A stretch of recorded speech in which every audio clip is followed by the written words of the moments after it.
Traveler, Paimon. It's been a while. As it happens, there is a letter here for you. One moment. Here. A letter? From who? Dear Diary, I'm Kale.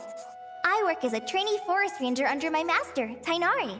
I'm also studying at the academia. I've been getting better and better at reading lately. Mr. Al-Haytham says that the written word is a crucial medium for exploring the world and understanding oneself. That said, what should I write when I think back to the days when I'll leave it there for now. Master said he'll take me shopping in Sumeru City today, which is great. Kale. Yes, Master? Huh?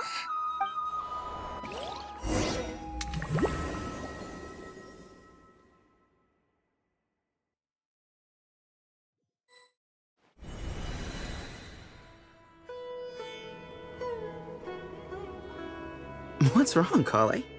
Is there something on my face? No, sorry. I didn't mean to stare. Did Master Tainari send you to pick me up? Master Tainari? What are you talking about? Tainari is the General Mahamatra. He's probably busy arresting criminals in Sumeru City. I mean, if that's what floats your boat, I can introduce you, but... Wait, Master Tainari is the General Mahamatra? But what about Mr. Sino? Sorry? Oh, you mean that guy who just joined the Vahumana Darshan? Rumor has it he's the leader of the Temple of Silence. If that's true, it's pretty impressive.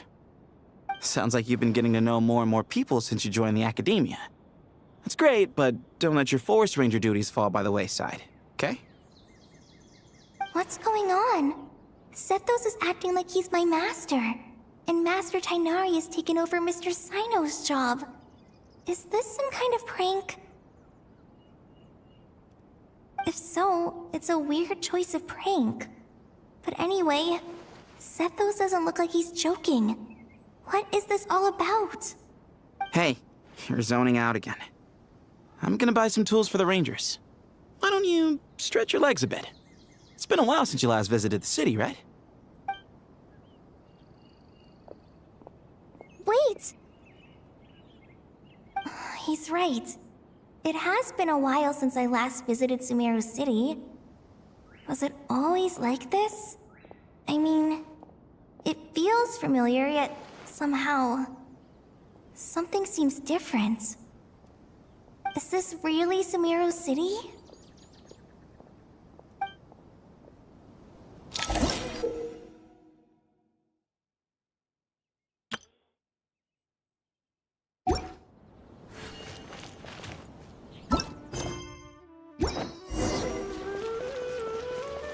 Hey, did you see who just walked by? Would you like some fruit? It's an How will excursion. I ever save enough money to buy that custom? I heard that Sage disappears without a trace as soon. Lord Kabe Bay, did you get a chance to review this month's accounts? Any feedback? You mean the version you sent over a few days ago? Yeah, I took a look when I received it. I was thinking that maybe our profit margin is a little excessive. I visited some of our commercial partners last month. Their earnings are very slim. Are you suggesting that we give up some of our profits for them? Well, since we have more than we need, yes. Making money for its own sake is pointless. Don't worry, I've already planned for it, and the numbers look fine. We can adjust the rates starting from next month. Also, about that designer you hired, I've had to revise his proposal 3 times now, but he just doesn't seem to... Let's cut our losses. Pay him his fee and send him on his way. I'd like you to get Layla on this instead. She was Cyrus's student, and she designed the Palace of Alcazarzare. Seems like a much safer choice. Who's sneaking around over there?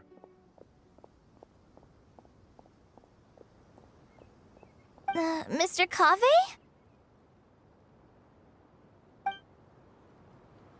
Do you recognize this person, sir? Yes, it's all right. We've met. This is Kale, Sethos' trainee. He brought her along the last time I went for drinks with him. What brings you to the city, Kale? Is your master here too? No, this is all wrong! Why is Mr. Kave saying that too? Tainari is my master, not Sethos! This can't be real. I have to ask someone else. There's gotta be someone else out there who still remembers the truth. Hey, wait! Don't run off! How strange. What's gotten into her today? It's like everyone switched places. I heard. I guess I'll keep looking around. As soon as he gets off work. A little...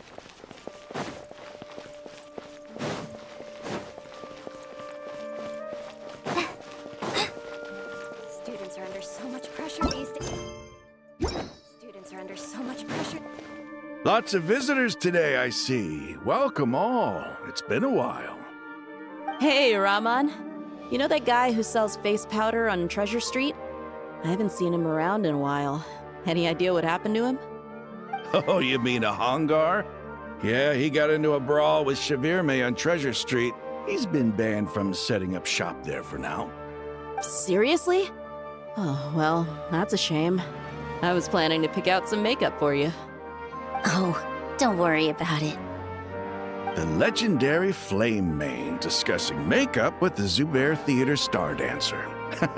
Now there's something you don't see every day. Flame-mane? You know, I'm not actually sure when people started calling me that. Maybe the other Eremites thought I needed a fiercer title to scare people off? To be completely honest, I think the title would fit you better than me, Dia. You think? Can't say I've never imagined myself as a merc.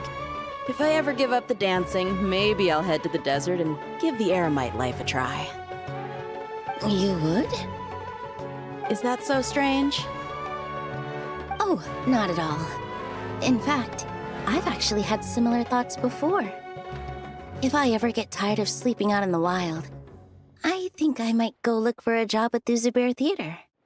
I've adored the dance of Sub-Zeros ever since the first time I saw you perform it. If the chance ever came up, I'd love to try it out on stage for myself. Really? If our manager Sataria heard you say that, she'd hold you to it. Probably grab you by the sleeve and never let you go again.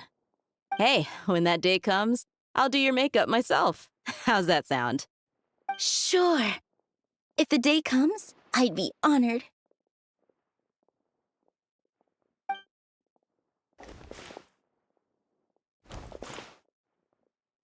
Everyone I know, everything I've ever known. Suddenly it's all a jumbled mess. The question is, who's right? Them or me? Oh, my head feels so heavy. I can't think straight.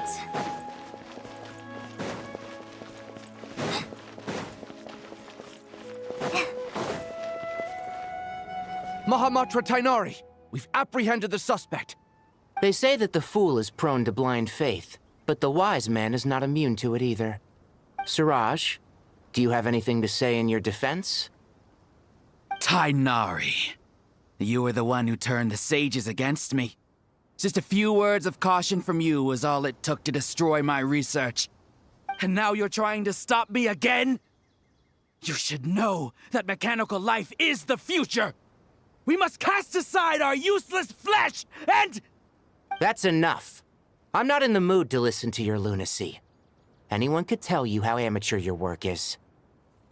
Karina, Ilias, put him somewhere safely out of the way. Yes, sir. Next on the agenda is... Master? What is it? Wait, did Professor Zahahati send you? She's been encouraging me to take on an apprentice. Might be getting a bit ahead of herself there, though. No, Master! It's me! Kale! Listen to me. Something really weird is going on in Sumeru City. It's like everyone's identities have switched around. You're not the General Mahamatra. You're a Forest Watcher.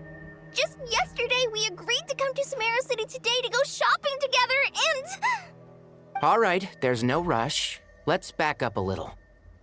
Your name is Kale, correct? Although this is our first meeting, you do seem strangely familiar somehow. Is there anything I can help you with? No.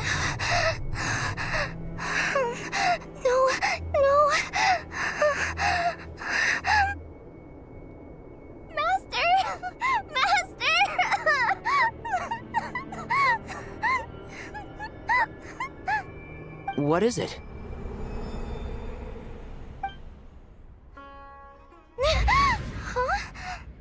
Did you have another nightmare? I've told you before, when you're tired, lay down on your back in bed and get some proper sleep. It's much better for you than napping on your front. Poor posture obstructs your breathing, which can lead to all sorts of weird dreams. Now, we're supposed to go shopping in Sumeru City today, remember? Cheer up. I'll take you to Hushang's. I heard he's got some new toys in stock. Go wash your face, take some deep breaths, and when you're ready, we'll head out. Okay. Thanks, Master Tainari. So it was just a dream. And yet, dreams can sometimes be a warning of things that will soon come to pass. Who said that? That dream felt unusually real, didn't it? Here's my suggestion. Since you're heading into Sumeru City anyway, you may as well tell Lesser Lord Kusanali about everything that happened. And just to be on the safe side, I think you should also inform your 2 traveler friends who once helped save Sumeru.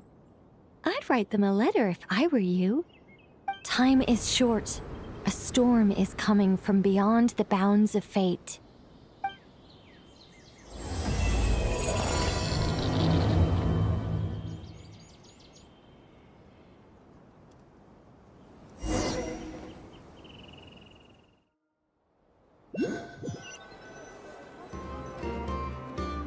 What a strange situation.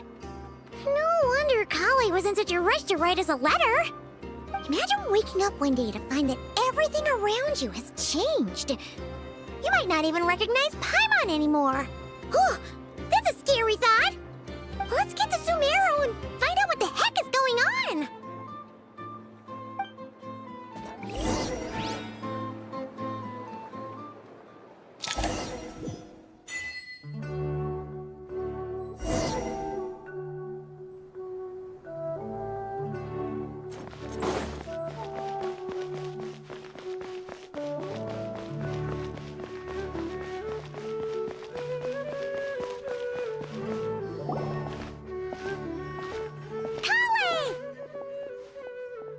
Traveler! Paimon!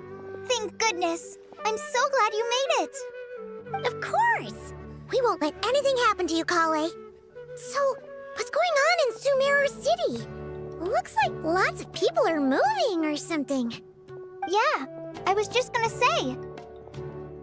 After I wrote my letter, Master and I went to Sumeru City and told the Dendro Archon everything that I experienced, from start to finish.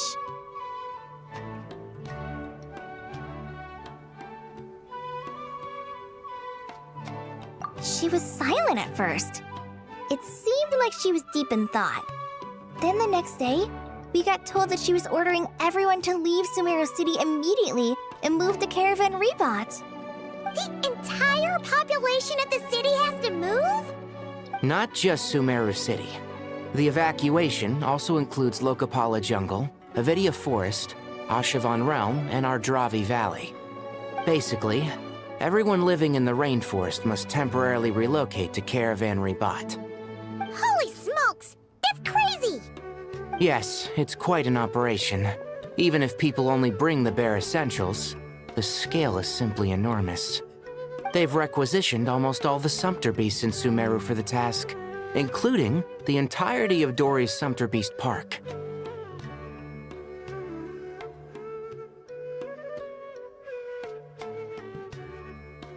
The Dendro Archon said that what Kale experienced was not a dream, but a warning. After our meeting, she immediately summoned the 6 sages to analyze the situation and discuss countermeasures. They concluded that the events seen in the dream are very likely to become a reality, and that an unknown danger is rapidly approaching. Oh, please keep that to yourself. We don't want to cause widespread panic. The official reason they've given is a large-scale renovation of the rainforest ecosystem. People are skeptical, but there haven't been any major incidents. So far, at least. The Dendro Archon seemed really worried when we spoke to her. She said you can go visit her in the Sanctuary of Surasthana when you arrive. She also said she'd hold out until the very end. Tainari? Kale? You got a minute? I need a hand here. One moment, I'll be right there. As a forest watcher, I've been tasked with assisting with the relocation work. There's a lot to be done, and they need all the help they can get. This will be the final group of evacuees from Sumeru City. While they're away from home, they'll be heavily reliant on outside help. Thank you for coming in our time of need. As you can see, another crisis is upon us. Excuse me, sorry to trouble you, but could you help an old man find his medicine?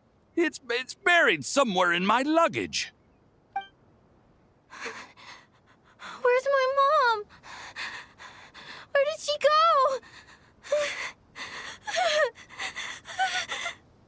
go? Don't worry. It'll be okay. Those items are worth a small fortune. Make sure you store them somewhere safe. You understand? I bet you thought you'd get away with this in the chaos, huh? Guess again. No petty thief gets past me.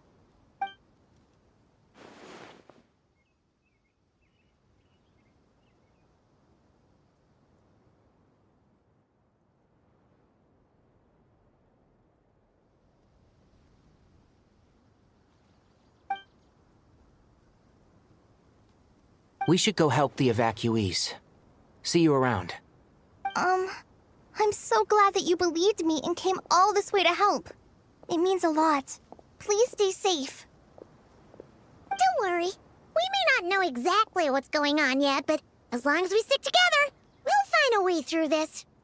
Goodbye! Look after yourselves! Will do. See ya! Whew. Paimon's not sure how she found the words to comfort Kale because, honestly, she's kind of nervous herself. Let's head to the Sanctuary of Surasthana and see Nahida.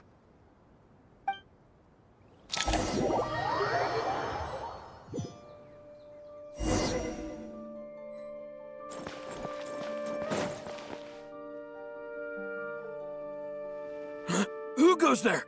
No unauthorized access to this place. By order of Mahamatra Sino. Are you blind? It's the Traveler and Paimon. Surely you've seen them before. Huh? Oh, so it is. I'm sorry, I haven't been sleeping well lately. My nerves are a little frayed.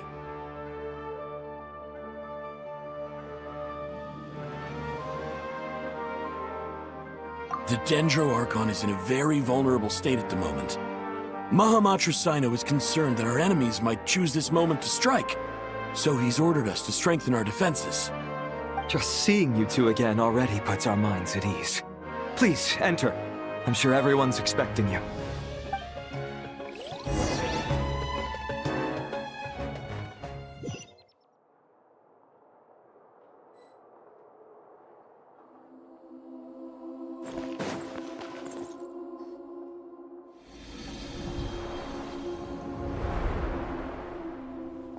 Traveler, Paimon, you made it. Aha! Perfect timing.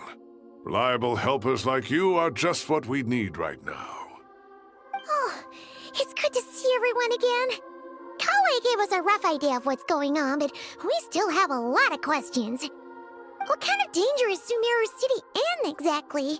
And how come everyone has to move to Caravan Rebot? At this stage, we can't be certain. We're investigating, but no definitive answers yet. I take it that Kale told you about her strange dream? Yeah. Apparently, everyone in Sumeru City was acting super weird. Even you guys. It was like you'd all switched places. That's right. Kale and Tainari reported the situation to the Dendro Archon. She believes that it wasn't merely a dream, and that whatever it was has something to do with Irminsul. It's a reasonable inference. Only through Irminsul can people's memory and cognition be so significantly modified in such a short time. We don't know why Kale would dream of these things, nor who was trying to warn her. The Dendro Archon decided to connect to Irminsul to investigate more thoroughly. Irminsul is connected directly to the ley lines. The tree serves as a central hub where the ley lines converge, and its core function is to record and store the world's knowledge and memories. But something has gone awry, severely compromising the performance of this core function. Information is bottlenecking inside Irminsul, hampering the ley line's flow. If this continues, new information will languish unrecorded, with existing records thrown into disarray. In short, the souls of the dead will be stranded, while the living have their sense of reality warped. In the long run, Kale's dream could well become a reality. And that's just the beginning. There's no telling what other nightmares could end up coming true.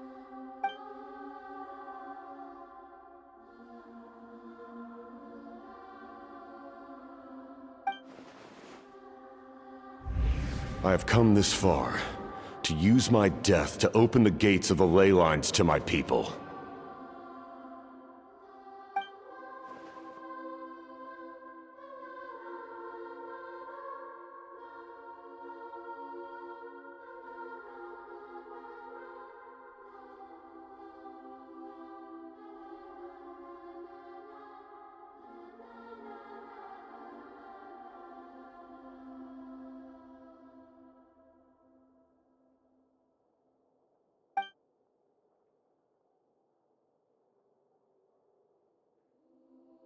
Faced with a growing backlog of information, the Dendro Archon decided to connect herself directly to Irminsul and take over the recording and processing function herself. But it is an almost impossible task. Individual brains aren't equipped to deal with the sheer volume of knowledge and memories involved. All that information flooding in at once would instantly fry any human mind. And for a god, even for a god, the suffering must be unimaginable.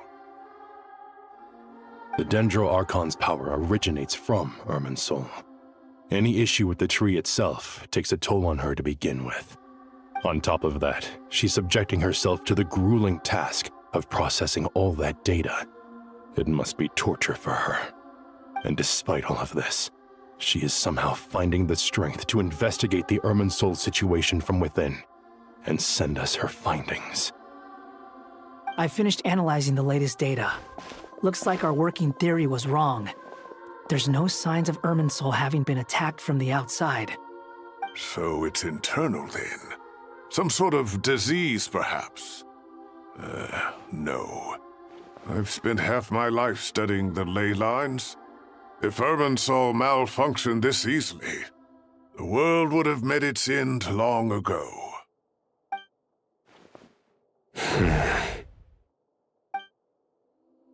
Sino? What is it? Not long ago, I got a tip from the Corps of 30 that a large number of unidentified merchant caravans had recently been spotted entering Sumeru through Beta Harbor. At first, I suspected that they might have something to do with all this, so I sent some people to investigate. But if Irminsul wasn't attacked from the outside...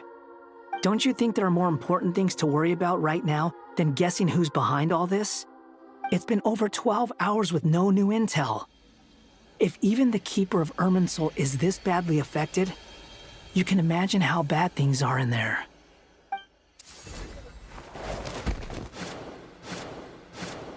Dendro Archon.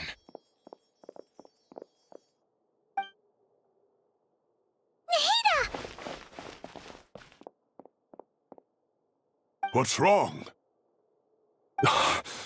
Her breathing is weak, and her elemental energy levels are dangerously low. Looks like it's time to move to the backup plan. What's the backup plan? Get out of the city and take the Dendro Archon with us.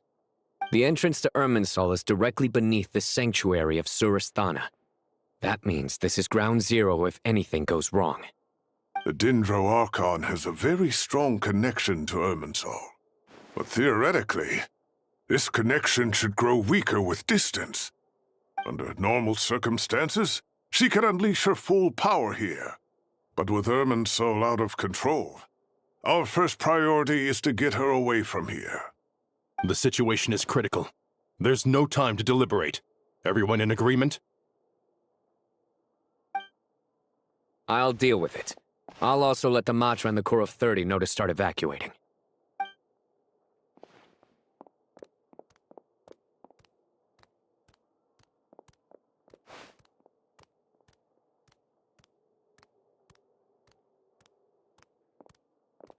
Let's go. No sense grieving when there's nothing more we can do. Agreed. We'll be back as soon as this is over.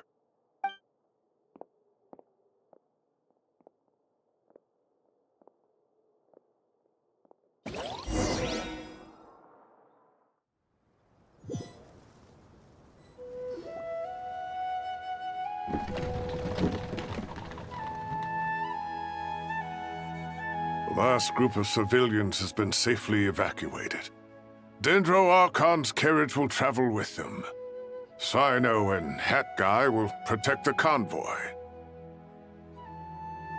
With the Dendro Archon in a coma, we've lost our means of investigating the situation. And with Irminsul still deteriorating, we have no choice but to evacuate Sumeru City. Feels as though we're being pushed along by an invisible hand. Stop moaning, Cyrus. We're the teachers here. We should be showing a little more confidence, don't you think? A wise judgment. Let's move out to Caravan Rebot.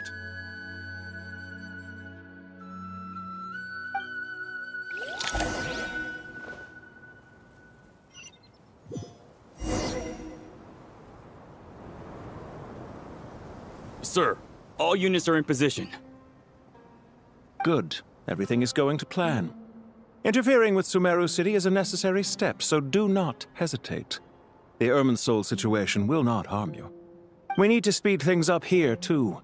We don't want to keep our client waiting, do we? No, sir. You have my word. Everything will be completed on schedule.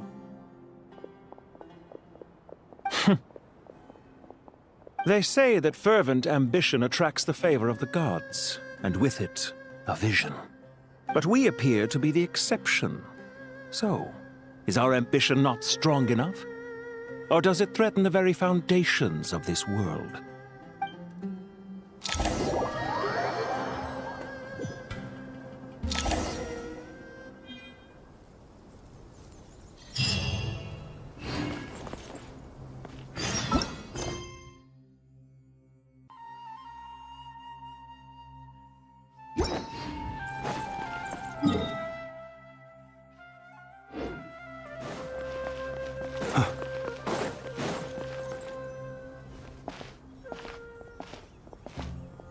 How is the Dendro Archon? Her breathing is steady.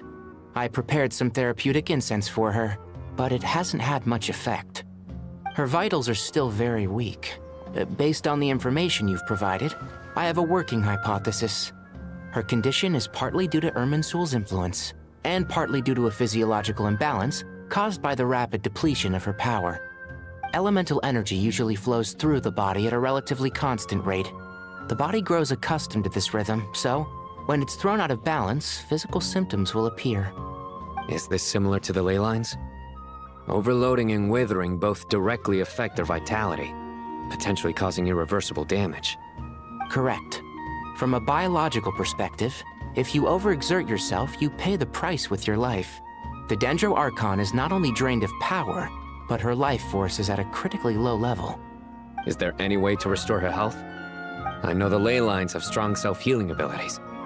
As long as any blockages or pollutions are dealt with, they can quickly regain their vitality.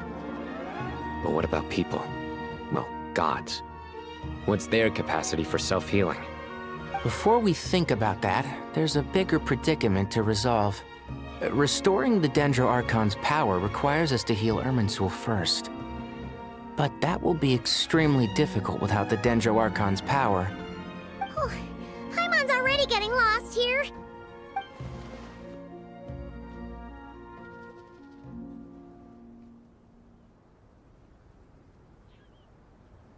Master Tainari and Sino look so serious. I've not heard Master speak in this tone for a long time. Tainari.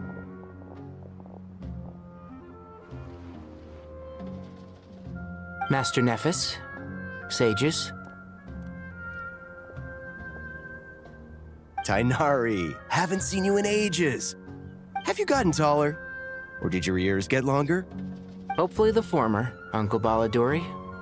Sino, where's Professor Cyrus? I thought he'd be with you. He went out into the wild to investigate the situation. He said that the Irminsul anomaly will likely start to affect the real world soon. He shouldn't be trotting around alone at his age. Which way did he go? I'll look for him later. Would someone mind introducing us? Ah yes, of course. Allow me to do the honors. I'm sure we're all familiar with the Traveler and Paimon. They're the heroes who helped foil Azar's conspiracy and save Sumeru. These gentlemen and I are the 6 current sages of the Academia. Balduri and I are part of the Old Guard, while the other 4 took office after Azar and his clique fell from power. We have Sage Alkindi of the Spontamad Darshan, Sage Farnas of Kasharawar, Rataoist Sage Shakir, and finally Harabatot Sage Rusht. Nice to meet you all! I've heard much about you. Delighted to finally meet you in person. You're younger than I imagined for someone with the power to stand up to fate itself. Thank you for lending your aid to Sumeru once more. Once we're on the other side of this, could we get a photo together? My daughter has a friend named Isak. He's always talking about you two. Of course! No true hero would deny a child their wish. Back to business. So with the Dendro Archon currently in a coma, the people have taken temporary refuge at Caravan Rebat. But they cannot stay here forever. We need to come up with a plan as soon as possible. Farnas, any thoughts? Well, firstly, having reviewed the data, I'm inclined to agree with your assessment. This doesn't look like an attack on Irminsul from the outside. Rather, it resembles a malfunctioning machine. Calculations going haywire and sparks flying. That being said, before we consider how to fix it, we need to understand precisely what has gone wrong. Furthermore, we somehow need to ascertain this without relying on the Dendro Archon's power. We have no direct access to Irminsul. However, we might be able to gather the information we need from the ley lines. Study the branches to learn about the trunk, in other words. Wait, is that what Cyrus is up to? No wonder he ran off to research in the wild. Curse, always one step ahead of me, isn't he? I heard that while in the sanctuary of Surasthana, the Dendro Archon had to serve as the central information hub herself. This is a clear sign the situation within Irminsul might be far worse than we can imagine. Irminsul is vital not just to the safety of Sumeru, but to all of Teyvat. We must be the ones to bear responsibility for this world. To be on the safe side, I think we need to consider some backup plans. Are you saying we should consider a scenario in which Irminsul is completely destroyed? I'm merely pointing out that the possibility exists. You have a valid point. But until worst comes to worst, I believe we should focus our efforts on resolving the Irminsul anomaly and helping it recover. Kale, I understand that you were the first to foresee this crisis. If it's all right, I'd like to talk with you about it in more detail. Of course, but even I don't know how I came to have that dream. If there are no signs of external damage, could it be a stress fracture? Metals tend to suffer from this issue with long-term use, and Irminsul has existed for centuries, after all. It's possible, but surely a stress fracture would be more likely to cause a complete shutdown rather than chaos. Sages. General Mahamatra. Sorry to interrupt, but something has come up. What happened?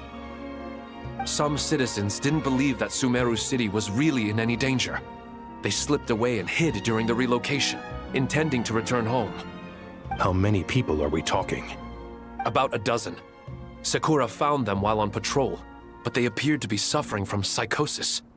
For whatever reason, they were trying to kill each other. By the time we arrived, there were only 2 survivors. One was unconscious from their injuries. The other tried to attack us, but was subdued. Where did this happen? Near Yasna Monument. That's not far from Caravan Rebot. Master. I know. The Irminsul anomaly is beginning to have effects in the world. I didn't expect it to spread to Yasna Monument so soon. It almost feels like we're being chased relentlessly, with no time to catch our breath. Sir Cyrus said the same thing. He sent me back to report in, while he continues investigating. I'll go join him.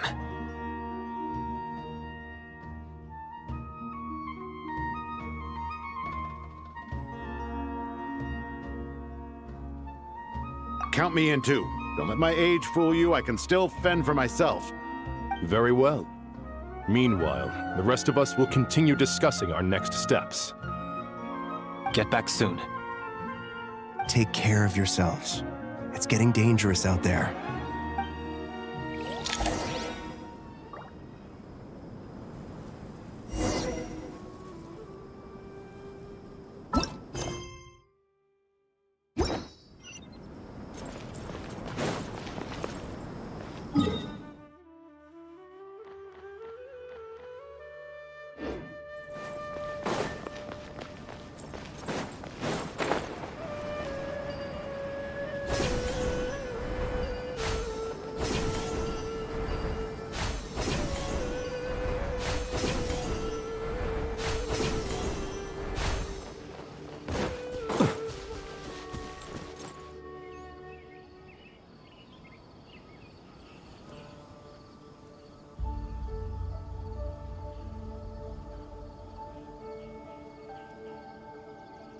Please, don't go any further. As you get closer to Sumeru City, there's no knowing what dangers you might encounter. So this is our mentally disturbed man? I'm going to gut you all!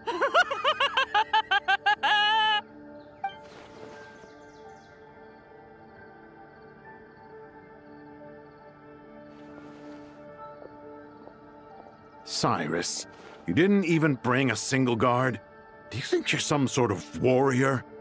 It's fine. Come here and look at this. Oh, it's...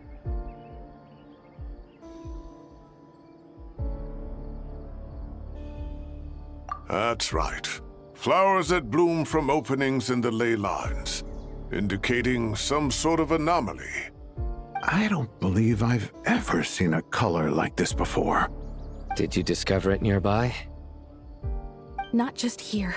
Way over there, too. They're everywhere. There's even more in that direction. How did you ascertain the situation further ahead? Didn't you just say that we can't go beyond this point? Yes. This area is relatively safe so far. But if you continue forward, delusions will start afflicting your mind. However, some vision-bearing mercenaries were able to maintain their sanity a little better. They're the ones who brought back news from further afield. Sino, do you remember the class I taught on dissecting ley line blossoms? I do, Professor. I received full marks in that course. Good. After all these years, it's time to put that knowledge into practice. There must be anomalous information hidden within these blossoms. Alkindi, I'll need your help as well. Been a while since we worked on a project together, hasn't it? Sure has. Well, what are we waiting for? Let's get to work. Anything we can do to help?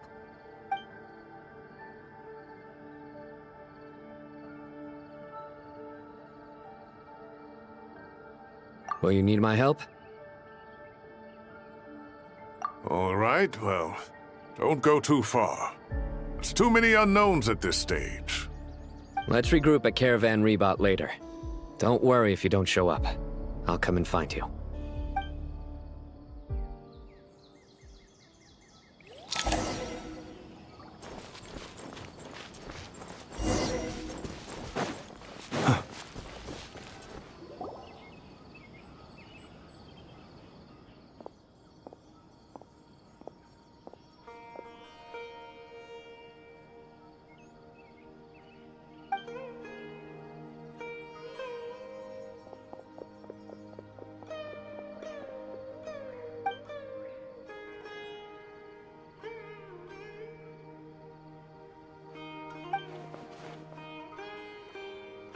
That should be the heart of Oasis.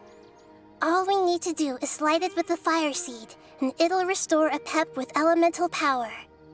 The damage it suffered internally will also slowly begin to heal.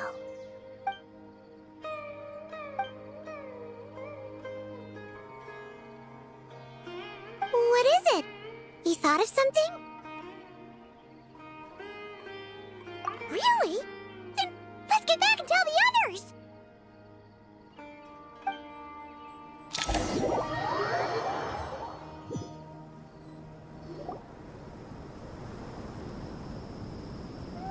Whew. Glad to see you've returned safe and sound. Any longer and we would have gone out looking for you. Well, this is a nice surprise. Paimon sure feels better with everyone we know here. We've made some progress, so let's start by giving you and Paimon a quick update. By dissecting the ley line's blossoms, we've been able to deduce that although Irminsul is experiencing an anomaly, it has not completely rejected access from the outside.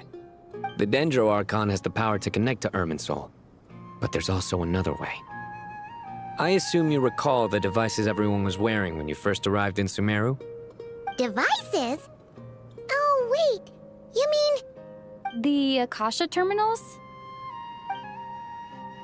That's right.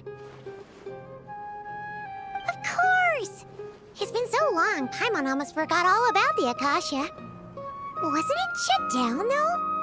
Yes, but although the system isn't currently operational, the technological infrastructure is all still there. And it turns out that a certain someone gets so bored at work that he's actually read through every single one of the instruction manuals. No prizes for guessing who that was. If praising others is that embarrassing for you, you can simply spare yourself the ordeal. As much as it pains me to say anything nice about him, there's no denying his intelligence. He rarely forgets anything he's read. The Akasha is exactly what Sumeru needs at this moment. Between us, we should have all the knowledge and expertise we need to get it up and running again. But if I recall correctly, doesn't the Akasha need a Gnosis to function? That's exactly right. The Akasha relies on the Gnosis as a power source, and in its absence, we'll need to find an alternative. To tackle this problem, it looks like we'll be relocating once again. Namely, to the Temple of Silence. Ring any bells? It's the only major institution in Sumeru dedicated to preserving the knowledge of King Deshret's civilization. You might find the answers you're looking for hiding there. I agree. There's a good chance. Master Nephis and the other sages have discussed it. As the chaos from Irminsul continues to spread, Caravan Rebot won't be a safe haven for much longer. We have to move into the desert next. The scholars and sages will head to the Temple of Silence, while the civilian population seeks refuge in Aru village. The Eremites will keep everyone safe during the journey, and Candace will be there to receive us at the village. This leaves us just one thing to worry about. That Dendro Archon. She's very weak. We can't afford to wait until Irminsul is fixed. There has to be another way to help her. Huh. Wow. Luckily, the Traveler had a eureka moment while we were out investigating. Really? Wow. Nice one, Traveler. Let's hear it. What say our Amorta experts? Theoretically, it's feasible. From what you're saying, Although elemental life and elemental energy have their differences, the Dendro Archon has explicitly stated that she can imitate the power of the former. In which case, as long as a Pep is willing, she should be able to convert her own power into a form that the Archon can use. It wouldn't be difficult for her at all. The only problem is convincing her to help.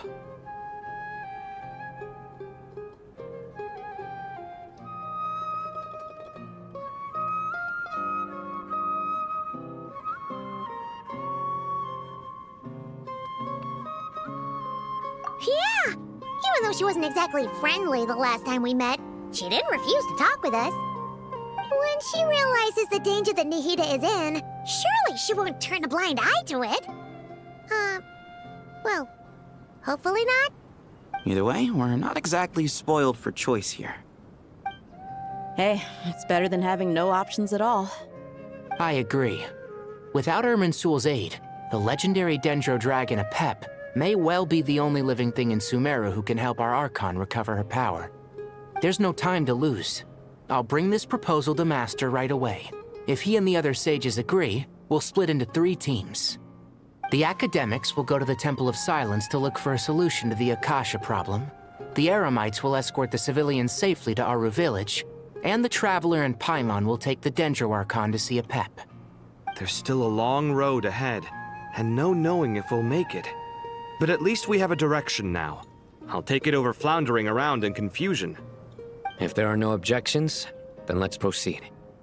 But before we adjourn, I would like to leave you all with some parting words. No matter the distance between us, there will always be an invisible force tying us together. May the bonds forged in the past shine bright like stars and open a new path before our feet. Huh. Is that from King of Invocations? No. This one's from King of Invocations, the sequel. What's the difference? The sequel's much cooler. Couldn't agree more. Well, it was very apropos. Once this is all over, I'll give everyone a copy of King of Invocations and the sequel to show my gratitude. Come on, let's get moving.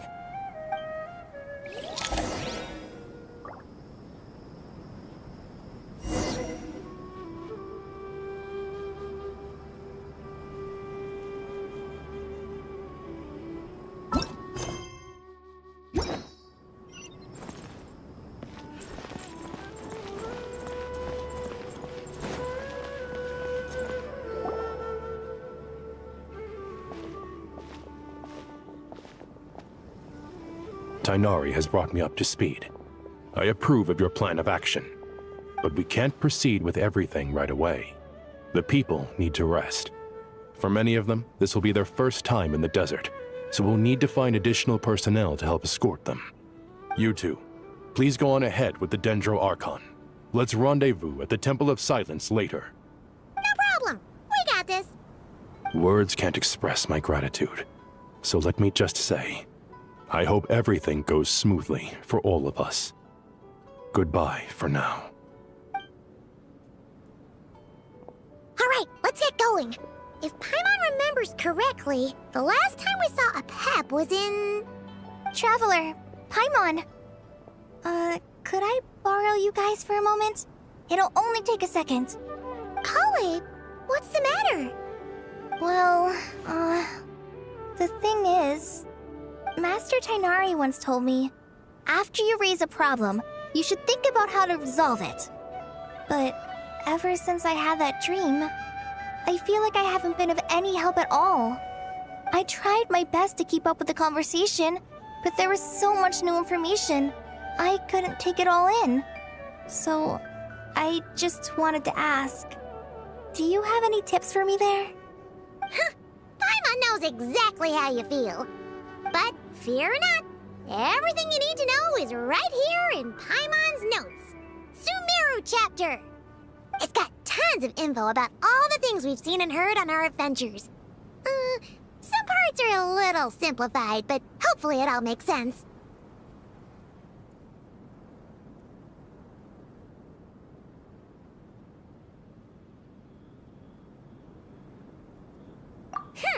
You see? Being the greatest guide in Tibet isn't just a fancy title. It takes a lot of hard work. Paimon doesn't always understand the things you're talking about with other people. Whenever that happens, she notes down the confusing parts and goes over them in her own time. This is perfect. Could I borrow it? Sure. Matter of fact, you can keep it if you want. Paimon has another copy. The spare copy was originally meant for the Traveler. Paimon used to worry that one day she might not need a guide anymore, so she wanted to have a gift for her, in case we ever parted ways. But it doesn't seem so necessary nowadays. We have so many more places to see together. One copy will be enough for both of us. Thank you so much. But still, these are your treasured memories. I think I'll make my own copy and then return the original to you. Anyway, that was all. I won't keep you any longer. Have a safe trip. See you again soon. See ya! Alright, time to bring the Hida to see a Pep. Let's hope that old grouch is in a negotiating mood. Hey, here's a thought. If we brought Nervalette along, do you think he could help us persuade a Pep to help? Actually, never mind. In a Pep size, Nervalette's probably one of those dragons.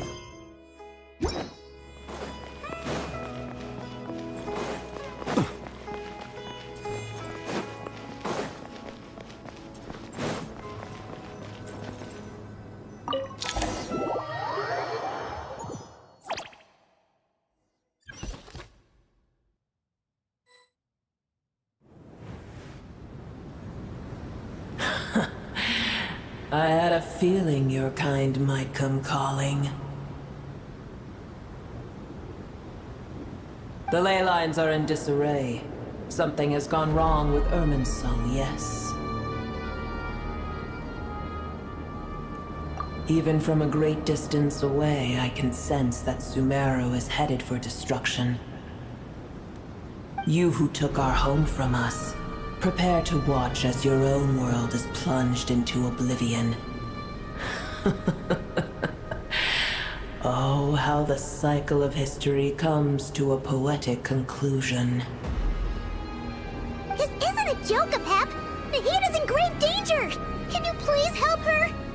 Is she now? Then do explain. For what reason should I lend Buer my assistance? Be not mistaken. The fate of Sumeru is of no concern to me. I am neither the god of this land nor its guardian. I may have given my tacit agreement as your kind built homes here and multiplied for generation upon generation.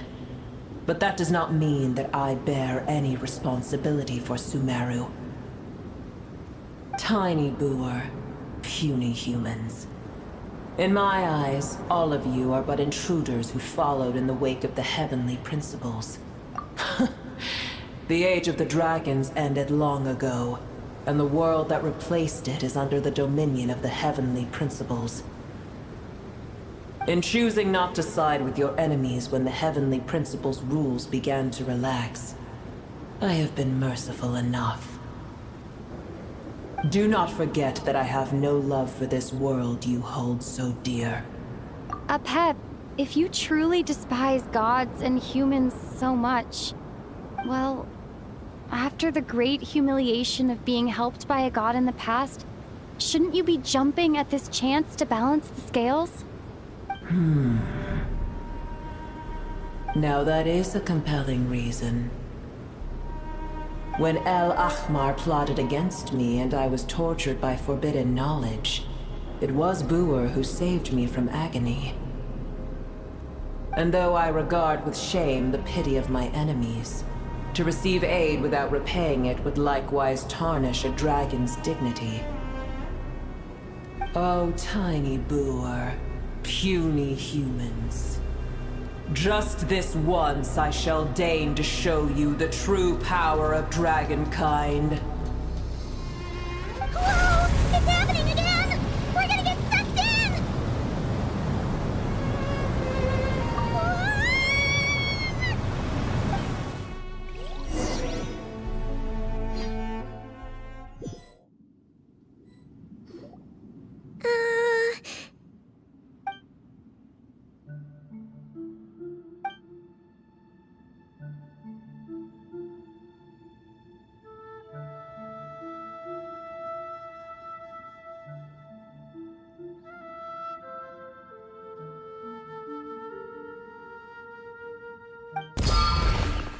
It is done.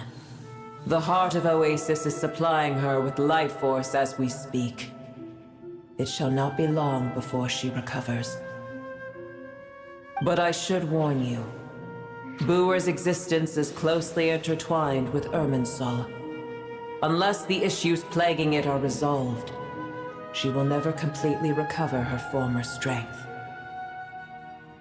Oh, thank you. Spare me your words of gratitude.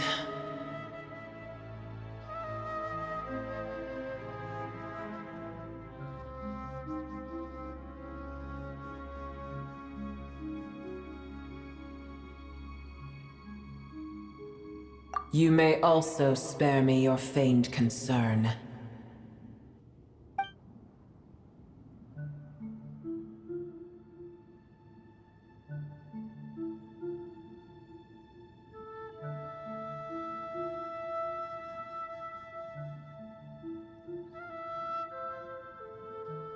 A dragon's sovereign's power is far greater than you can imagine.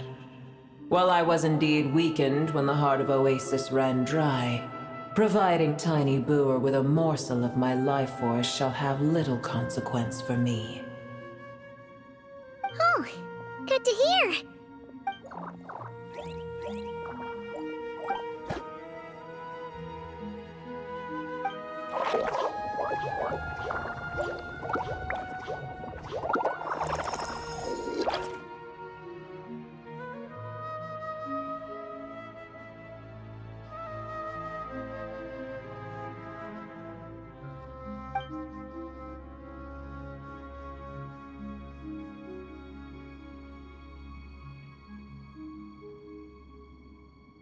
Ever held in high favor, I see.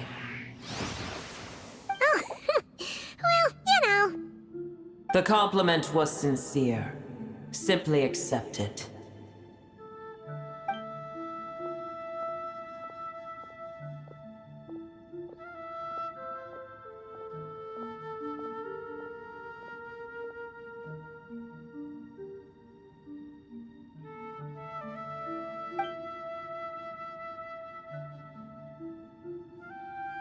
I did once. That tree was not planted by the heavenly principles. Irminsul existed before they ever arrived in Tevat. What? There was a time when it belonged to Tevat, to dragonkind. Its appearance and function then differed greatly from today. The ley lines flowed with an abundance of a familiar, primitive form of elemental energy. You may know it as the power of the Light Realm. The heavenly principles usurped and refashioned Irminsul, made it serve humanity, and used it to anchor the fate of the world. Yet in the end, humanity has failed to protect it. Heavenly principles, God of gods. It makes me sick. The enmity between... As things stand today, holding a grudge against you would serve no purpose. But there will come a day when we reclaim this world for ourselves. The opportunity will arise no matter how long we must wait. I can already sense that far away from here, the Hydro Dragon has wrested his authority from the hands of the usurpers. Though we have yet to meet, I know that we are both preparing for our revenge day and night. Uh-huh.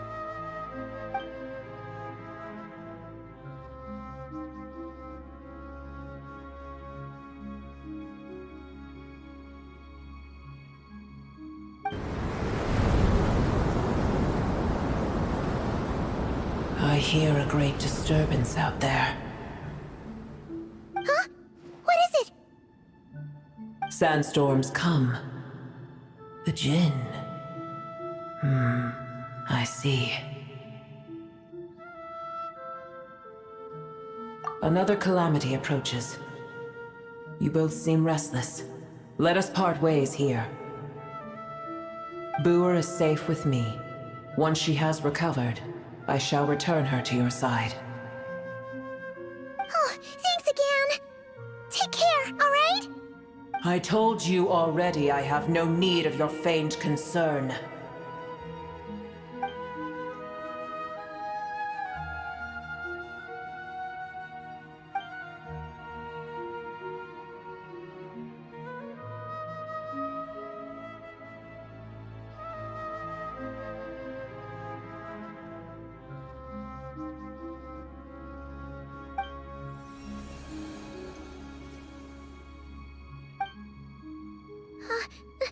Nahida? You're awake! Are you okay? Cease your interrogation. Yes, she awoke for a brief moment, but she has now lost consciousness again. Take it. We shall talk more at another time.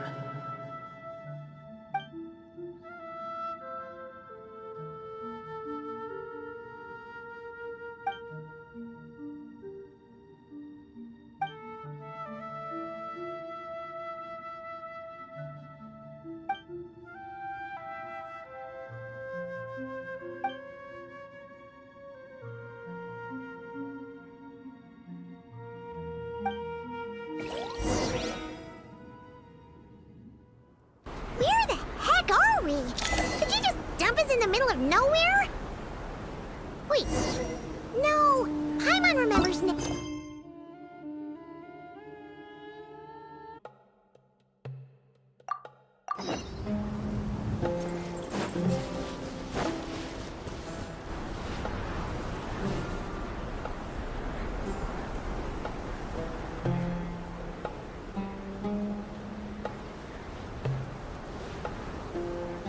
There's no need for everyone to stay here. I'll protect the sages. The rest of you, return to Aru village. Yes, Mahamatra Sino.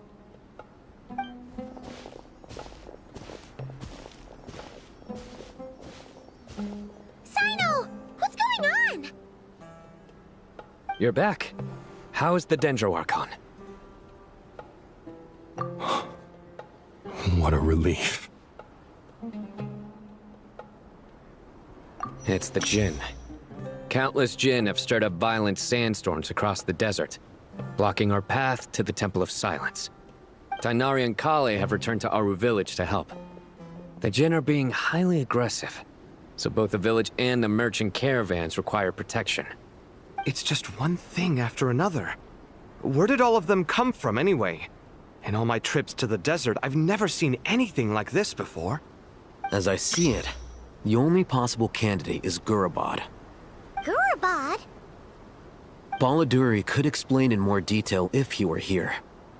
All I know is a rumor I've heard about from previous trips to the desert. Supposedly, a great number of dormant Jinn lie sealed beneath that city.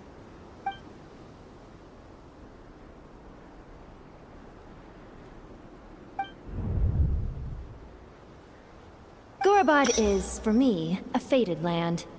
I must therefore return back to this city, where my destiny awaits me still, my master. I am sorry that I couldn't stay by your side for long, and that I could not have more time to get familiar with you. Lilipar.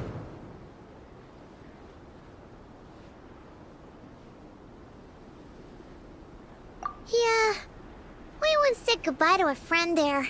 Well, maybe not a friend exactly, but someone we met on the road anyway. She was a strange bottle. If we can find a way to wake her up, maybe she can help solve the situation in Gurabad. Well, be careful. You may find there's more than just the Jinn to worry about. You mean, there are other dangers in Gurabad? It's a sensible assumption to make. The moment we arrived in Caravan Rebad, the Irminsul anomaly started spreading in that direction. Now we've moved to the desert, and suddenly we're plagued by Jinn and sandstorms. To call it a coincidence would be a stretch. Don't worry, we've gotten a lot stronger since our last stint in Sumeru.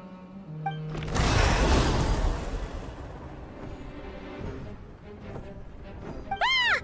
When did they show up? It appears the monsters native to the desert have been stirred by the Jinn's activity.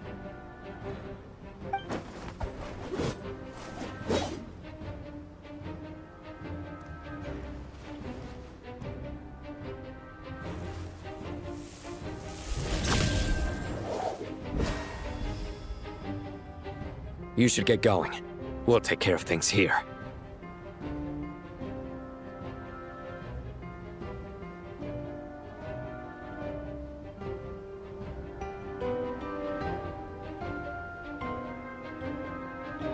You too.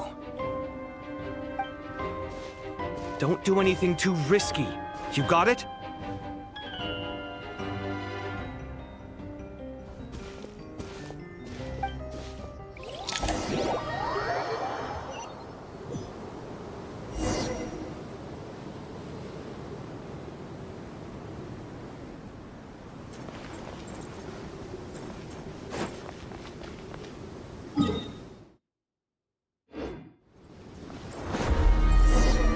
The Jinn are swarming out of Gurabot! Looks like Alfredo was right! Let's get inside and see what's going on!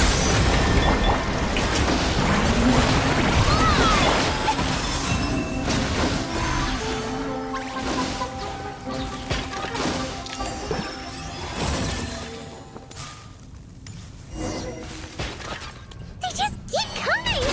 How many of these things are there? We'll never take them all out! Target spotted! All units at the ready. The Patui! They must be using this place as a stronghold! Are they the ones behind all this?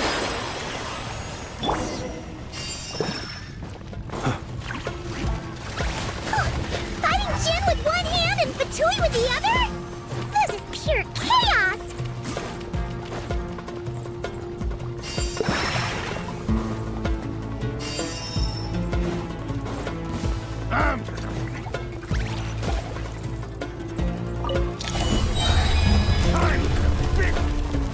You see that strange machine? Paimon has a sneaking suspicion that that's the thing wrecking Gurabot and setting all those dangerous Jinn free! The target has reached the core zone. Requesting backup. Repeat, requesting backup. Backup en route! Stop her at all costs!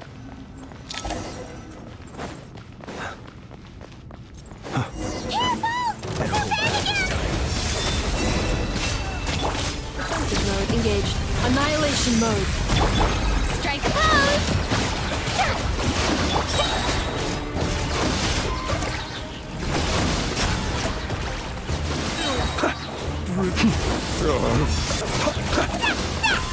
Nice one, Traveler! Let's keep going! The long sleep beckons. Wane, three moons converge. Installation chamber deployed.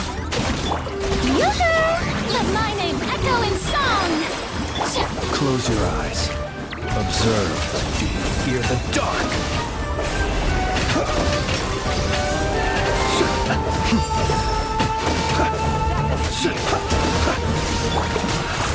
Preparing for dust up.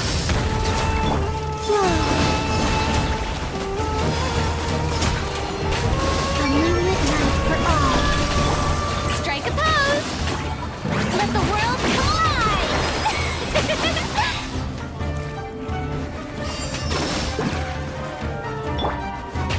Defensive mode in Surge! This hunk of Jin's got kaput! Now we can finally... It seems my subordinates failed to stop you in your tracks. Apologies, sir. There is no need to apologize. You did well to hold your ground against such a powerful adversary for as long as you did. I must commend your courage and perseverance. So, you're in charge here, huh? First the problems with Irminsul, now this mess in Gurabot? Are you the ones responsible for all this? I'm afraid I cannot answer that. I assume you aren't naive enough to expect answers from an enemy.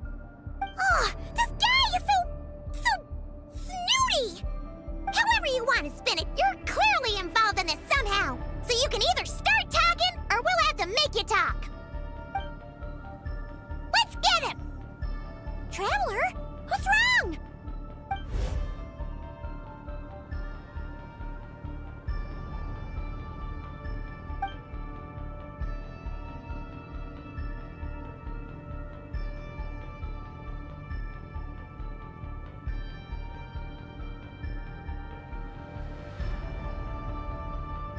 You're remarkably calm. Some would act more rashly upon finding the ringleader all alone. But you keep your cool. Even as your enemy, I must applaud you. Did you show yourself just to say that? Is this you trying to take back control of the conversation? Unfortunately, I really don't have anything to say to you. I am here merely to indulge my own curiosity. Your names are well known among the Fatui. Naturally, I wanted to observe you up close while I had the chance. Hey! Don't treat us like we're some kind of exotic animals in a zoo! Oh, I wouldn't dream of it. You seem rather predisposed to misunderstand me. I'm quite aware that you are both heroes of great renown. You have resolved crises in many nations and won countless allies along the way. I've been following your adventures with great admiration. My only regret is that the trajectory of your journey conflicts with our goals. What do you mean, admiration? Sorry, but that sounds pretty weird coming from you. I don't see why. We may happen to occupy opposing sides, but there is no cause for deep-seated enmity between us. To respect one's enemy is to respect oneself. Well, now that you're observing us up close, what do you see? I've observed as keenly as I can. Yet, while I endeavor to understand, your true strength remains a mystery to me. Violence is not my area of expertise either, so, you see, I would much rather converse with you like this than determine a victor with the edge of a blade. Besides, I've heard that even 3 moons in the sky fail to eclipse your brilliance. I know better than to bite off more than I can chew. 3 moons? So, you have a connection with the Harbinger, the Doctor. Well deduced. Our commander, Dottore, died in Nodcry, but there are things that do not end with his departure. We must... Look at me. I almost divulged more than I should have. What are you after? Revenge for Dottore? Or are you plotting something else? I've said quite enough, I believe. There's no point in continuing this conversation, except to say, I've noticed that you seem to know your way around here quite well. A repeated visitor to Gurabad, are we? Ugh. I'll take that as a yes. Then I'm sure you'll have heard the story of this place. The mother of the Jinn, Lilupar, and the tragic tale of her vengeance that spanned 3 generations. It was right here that Lilupar once helped the wise to ascend to the throne. But from that moment on, every king who sat upon it was corrupted by power. These degenerate rulers lost control over their nation, and with it, the right to occupy that exalted seat. What are you trying to say? I once admired you for your adventures. That is the earnest truth. But it appears to me that your journey serves ultimately to uphold the rules of this world. Are these rules truly just? Does the heavenly principles rule with wisdom or folly? And how can we be sure that the 7 who wield authority over the world will not be corrupted? Do you seriously think you're gonna convince us of anything? Convince you? I'm sure my commander already tried that. Why would I waste my breath doing the same? If a few words from a stranger were enough to make someone completely change their stance, it would only prove that they never had a firm will to begin with. I am merely stating my position, so that we might understand each other better. One's enemy in the present may not necessarily be an enemy for life. As for what game I'm playing here, I'm simply buying some time. But now I must bid you farewell. It was a wise decision not to attack me immediately. Since you did not fall for my ambush, I will now have to ask those in hiding to reveal themselves. Leave this to us, sir. Very well. I trust you to do what is necessary. Stall her while I execute the next step of the plan. Sumeru City, Irminsul. Hey! Stop right there! Don't you dare leave without explaining yourself! All units, stop them! Protect the commander! Use your Did you hear that? this time. He mentioned Sumeru City and Irminsul! He definitely knows something! We can't let him get away! Get rid of these pesky soldiers, quick!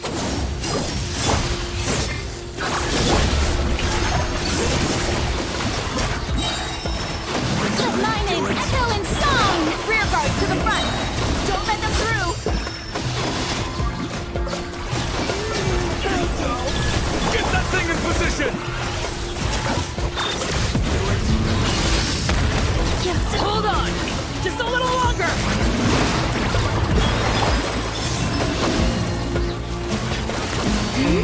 Close your eyes. Be silent. Fear the... We finally beat them! That mysterious guy can't have gotten far! Let's catch up with him!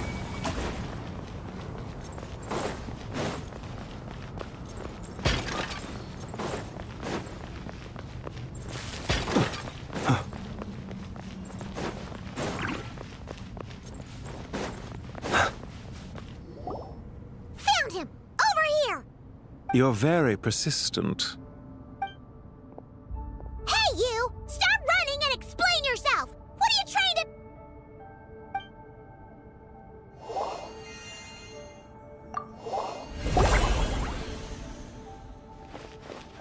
What's this?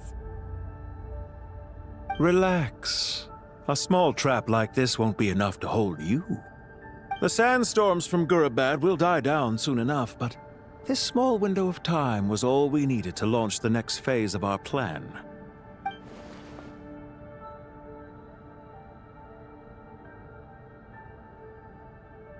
Don't be discouraged. I knew that someone would come here eventually, so I planned ahead. Where to chat with you, which door to exit from, even which mechanism to wait by for you. I thought through every detail. You, meanwhile, know nothing of who I am.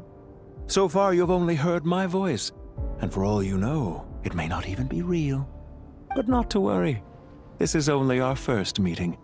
It shan't be our last. Just answer me one last question. Why do you continue to follow Dottore? He has conducted countless cruel experiments, even on his subordinates. Follow isn't quite the right word. Let's just say even those you see as villains have their friends, even if they aren't the most sincere of friendships. When any set of rules is established, there will be those who benefit and those who lose out. People will do anything to justify what they have gained or escape from the hardship imposed upon them. Neither he nor I are tolerated by the rules of this world. We were both searching for a new order. Our ideas of the final form that should take may have differed, but our journeys took a shared path. Goodbye, Traveler and Paimon. I wish you a timely escape, albeit not too soon. I will need a little more time to prepare, after all. Hey! Come back! Wait, this dark wall. We've seen these on our adventures before. It swallows people up! Oh, I'm sorry. She shouldn't have jumped the gun! Oh, okay. He may have fooled us this time, but we'll get him back!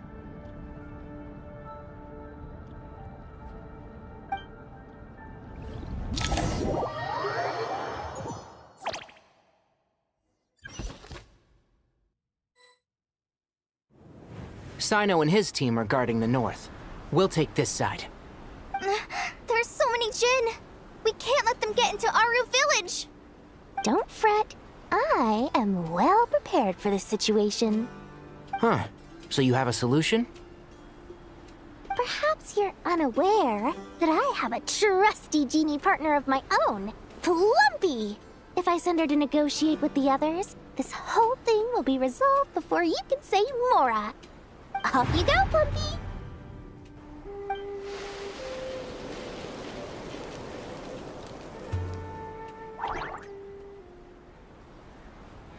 Come on, what's the holdup? 5,000 Mora. 20,000 Mora.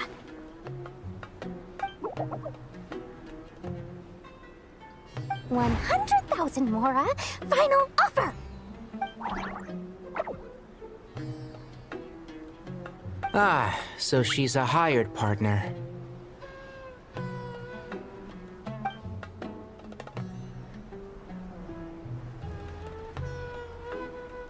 Hired partners are reliable too. Plumpy here is a highly skilled negotiator. You'll see. Just a few words from her and...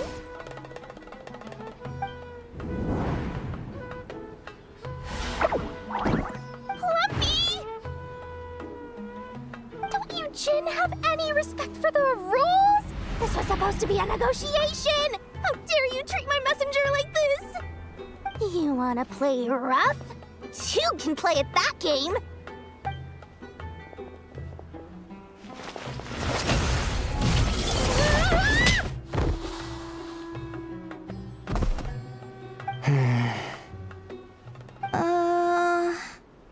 Looks like it's up to us now. Be careful, Kale. Yes, Master.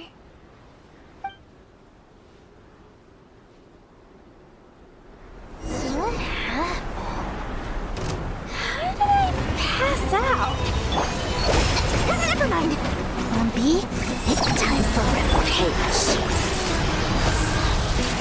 You know, this reminds me of when you first arrived in the Video Forest. You were trying to help a child retrieve a lost toy when you stumbled upon Spino Crocodile territory by mistake. Yeah, I remember. Our first time fighting side by side. Fighting side by side? I seem to recall swooping in to rescue you with a team of forest rangers. Please stop. Dust to dust.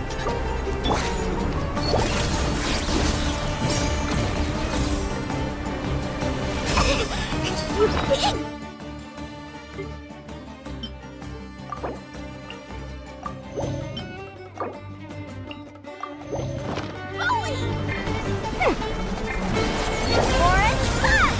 And Shroud! Go! Hide this on the side!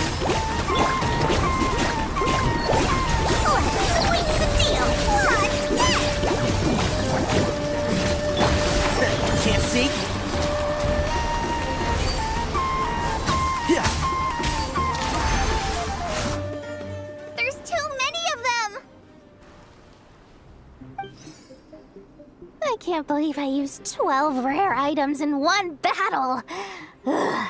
I shudder to think how this is going to affect this month's accounts. The sight of that glaring deficit might be more than my poor heart can take. Tainari, how's the situation on your end? We held the line, though it was a close call. But it looks like they're preparing for another attack. Has something happened? They've breached our defenses in the south. The Jinn are pouring in. We're moving the villages to the north as we speak. We're hemmed in. This is getting precarious. Our margin for error just got a lot smaller. That's why we wanted to confirm your status. We need to consider our next move carefully. Bad news! Another line of defense has been breached. Kale, go with them and assess the situation. Dory and I will hold the line here. But Master! Even with 3 of us, we barely managed to. This is not a discussion, Kale. Don't worry about us. She clearly still has plenty of tricks left up her sleeve. Wait, you can't pin all your hopes on me! Oh, great. I've almost run out of the things I brought with me, and the rest is back at the caravan. I should be able to hold out for a little longer, but still... Master! Need any help?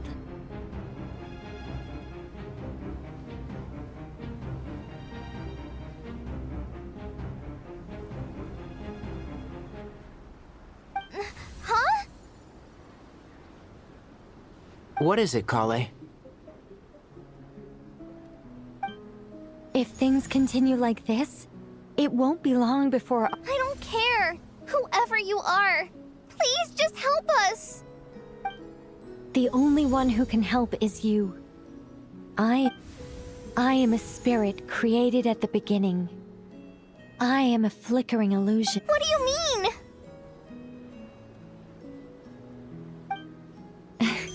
It doesn't matter.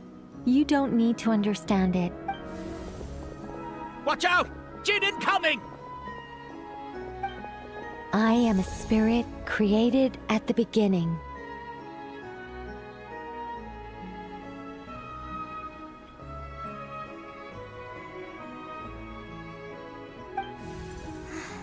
Here goes nothing. I am a spirit created at the beginning.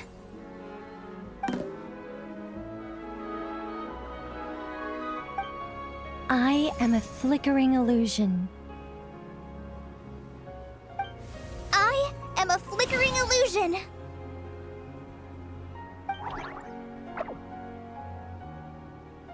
What's wrong, Plumpy?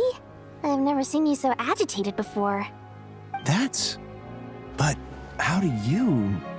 Do you know what Kale is reciting? I am the shimmering light that flows from the eyes of the Creator.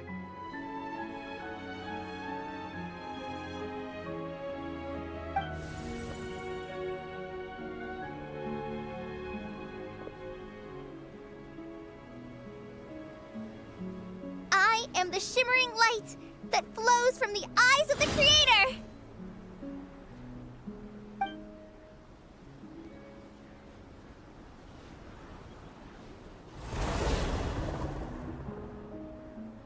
It's a song composed by the goddess of flowers, but very few records of it remain, even in historical texts. All we have is a few fragments. Is Kale an avid historian? Not to my knowledge. The Jinn have actually quieted down. Although... No, it's more than that. It looks like they're showing... submission. Clearly the songs left by the goddess of flowers have a soothing effect on them. At the very least, they're much calmer now. Really? Let me try. I am a spirit created at the beginning.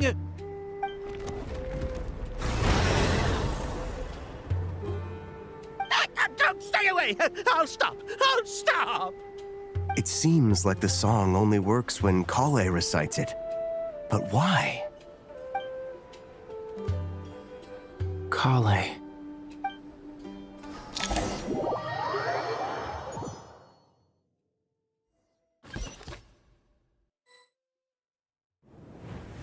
Yeah! Any luck?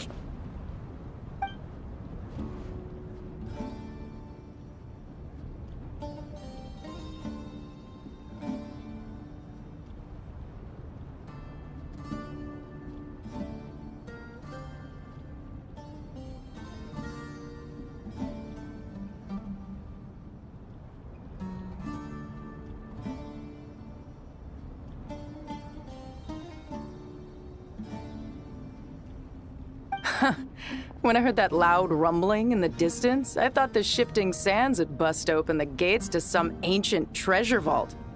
Turns out it was just you guys. Huh? Wait! That sounds like... It's been a long while. Did you miss me?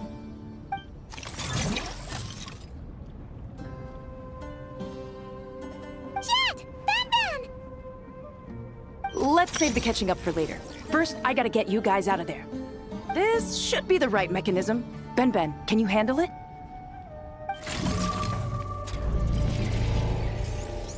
There we go. Come on, let's leave this place.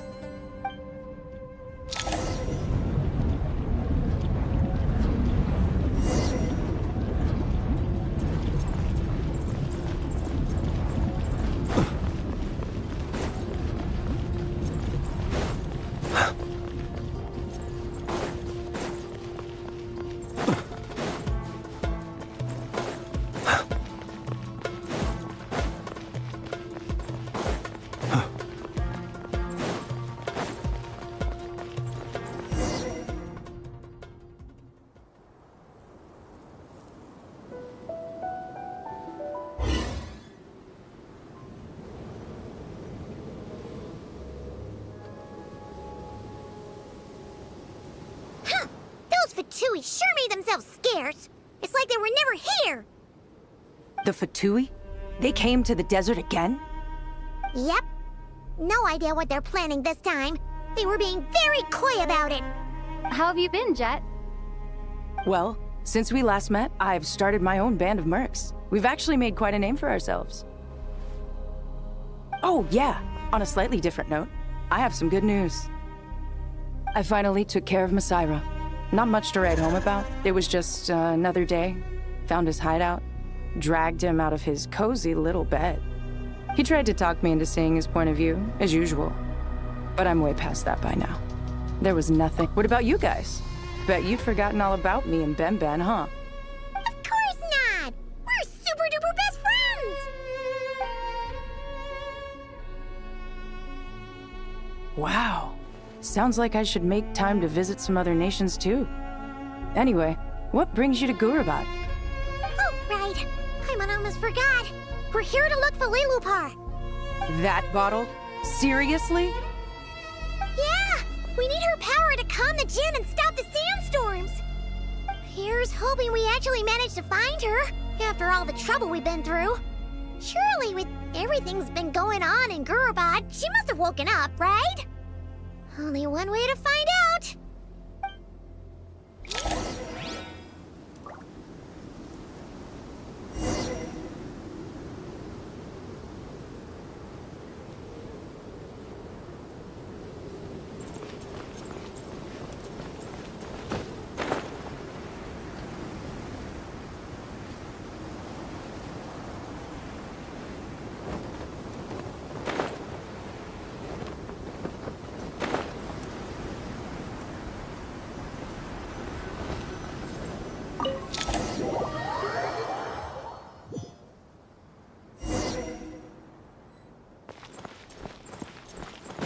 Let's see. She should be around here. Aha! Found her!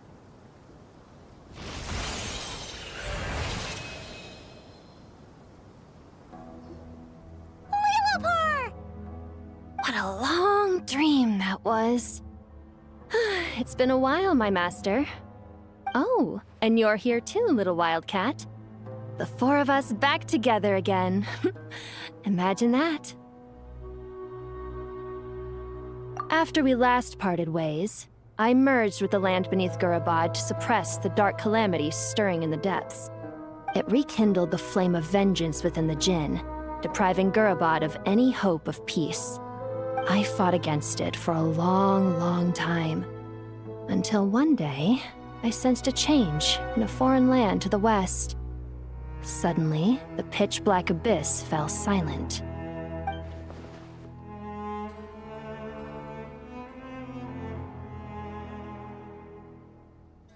Once satisfied that that dark power could no longer bewitch the Jinn, I too fell into a deep slumber, from which I have only now awoken. Why have you returned to Gurabad, my master? And why is my sand-swept homeland in disarray once more? Well, basically, Sumeru's in danger and a lot of our friends are affected. Some bad guys messed around with Irminsul and now they've released the Jinn in here.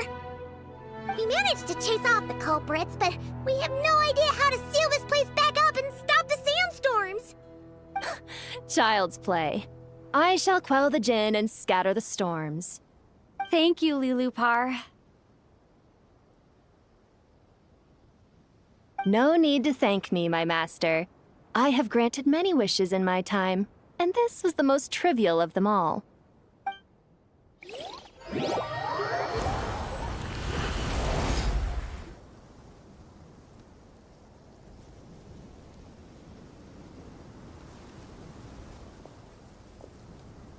The sandstorm's gone.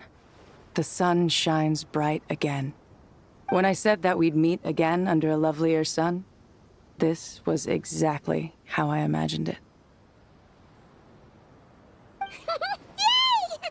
Although, honestly, Paimon would love to hang out with you more, even if the weather sucked.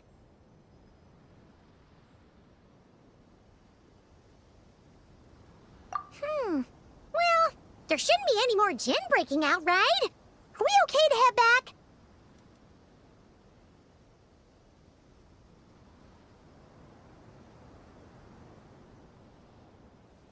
Sounds good. You can introduce us to your other friends. Another adventure begins. Lovely.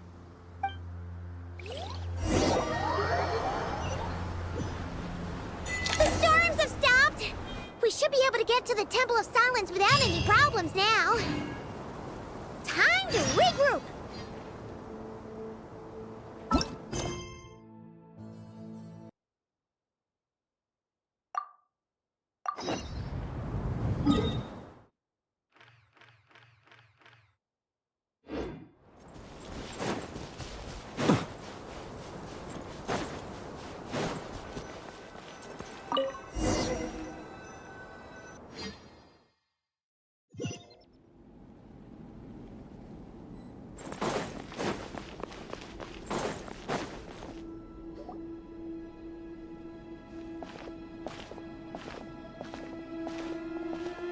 So, this is the Temple of Silence. I've heard the Nagarjanites mention it in passing, but I never imagined it would be this big. It's colossal. I thought the temple moved to the rainforest ages ago. When did they scamper back into the desert?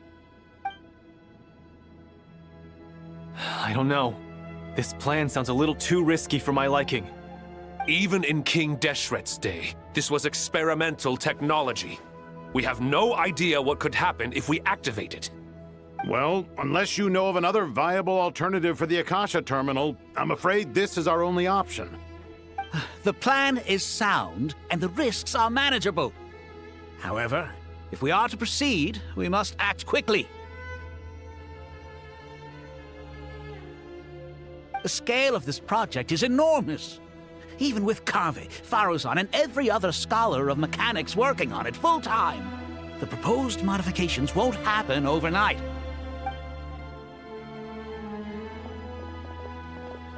You're back. Everything all right? And who are they? Friends of yours?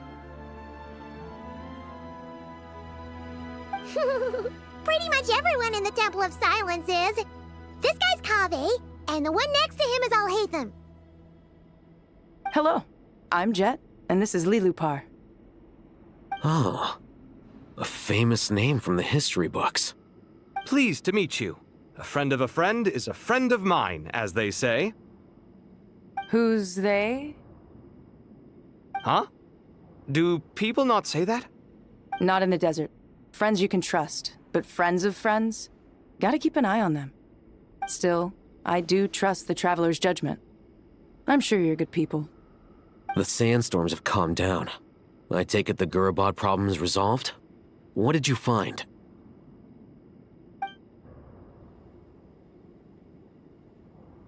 And after getting all smarmy with us, he trapped us there. Luckily, Jet used the mechanism outside to free us, and then we got Lilupar to put a stop to the chaos. Wow. Thanks for being there to help them.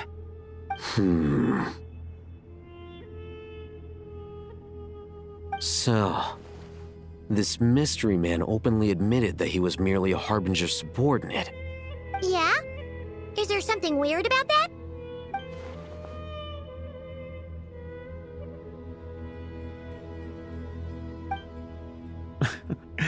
I assume you aren't naive enough to expect answers from an enemy. Well deduced. Our commander, Dottore, died in Nordkrai.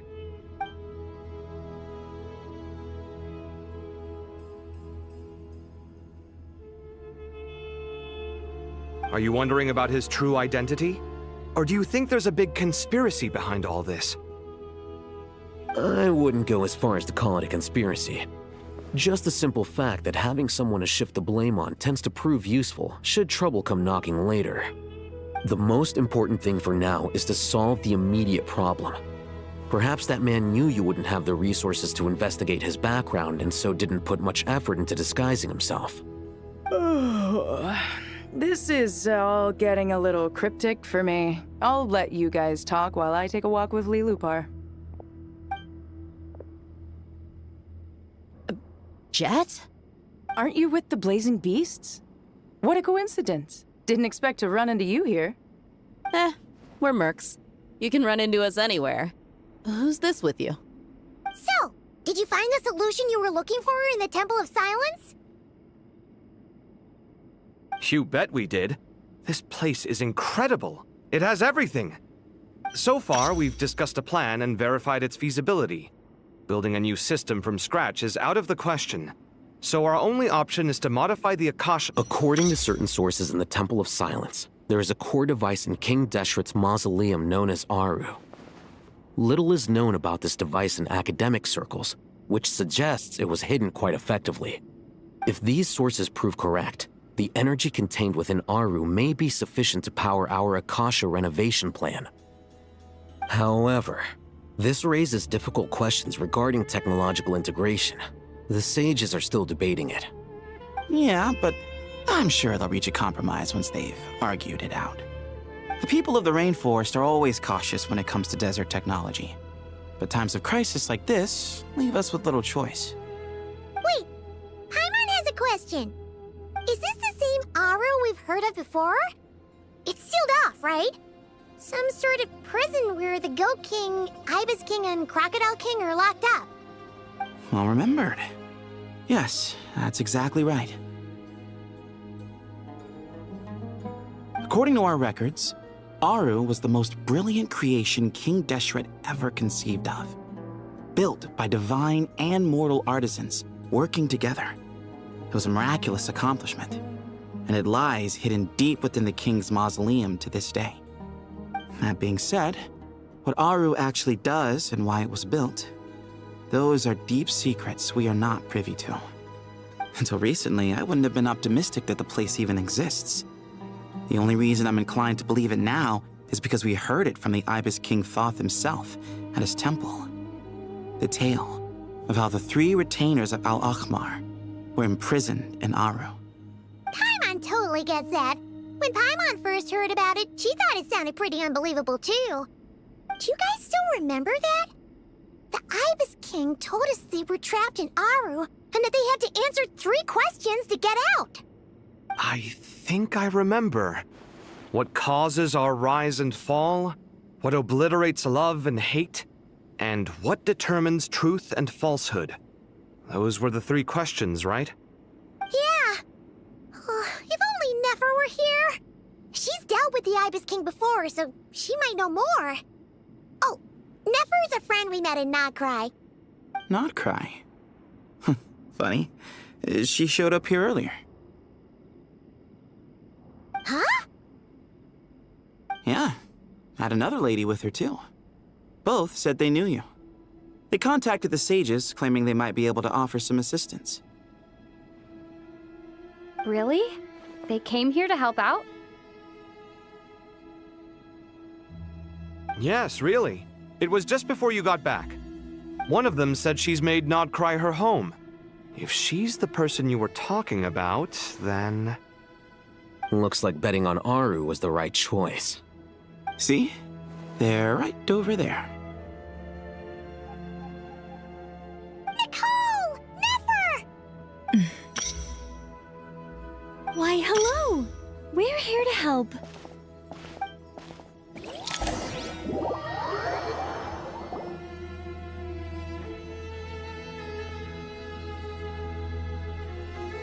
It's a good thing we left early. We almost got locked out. Locked out? What do you mean? Oh, you haven't heard? An invisible barrier has appeared around Sumeru's borders, cutting off all travel in and out.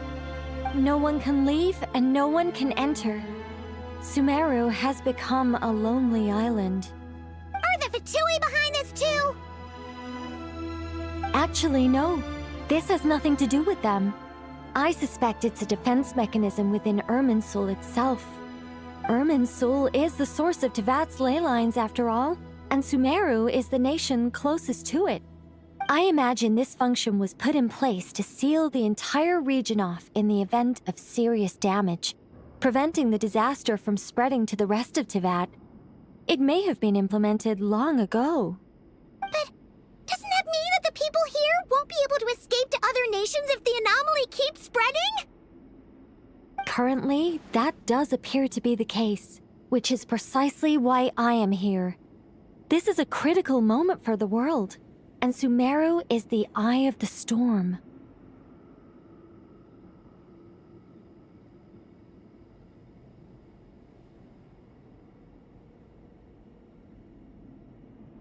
Paimon's surprised you managed to convince her to come back to Sumeru.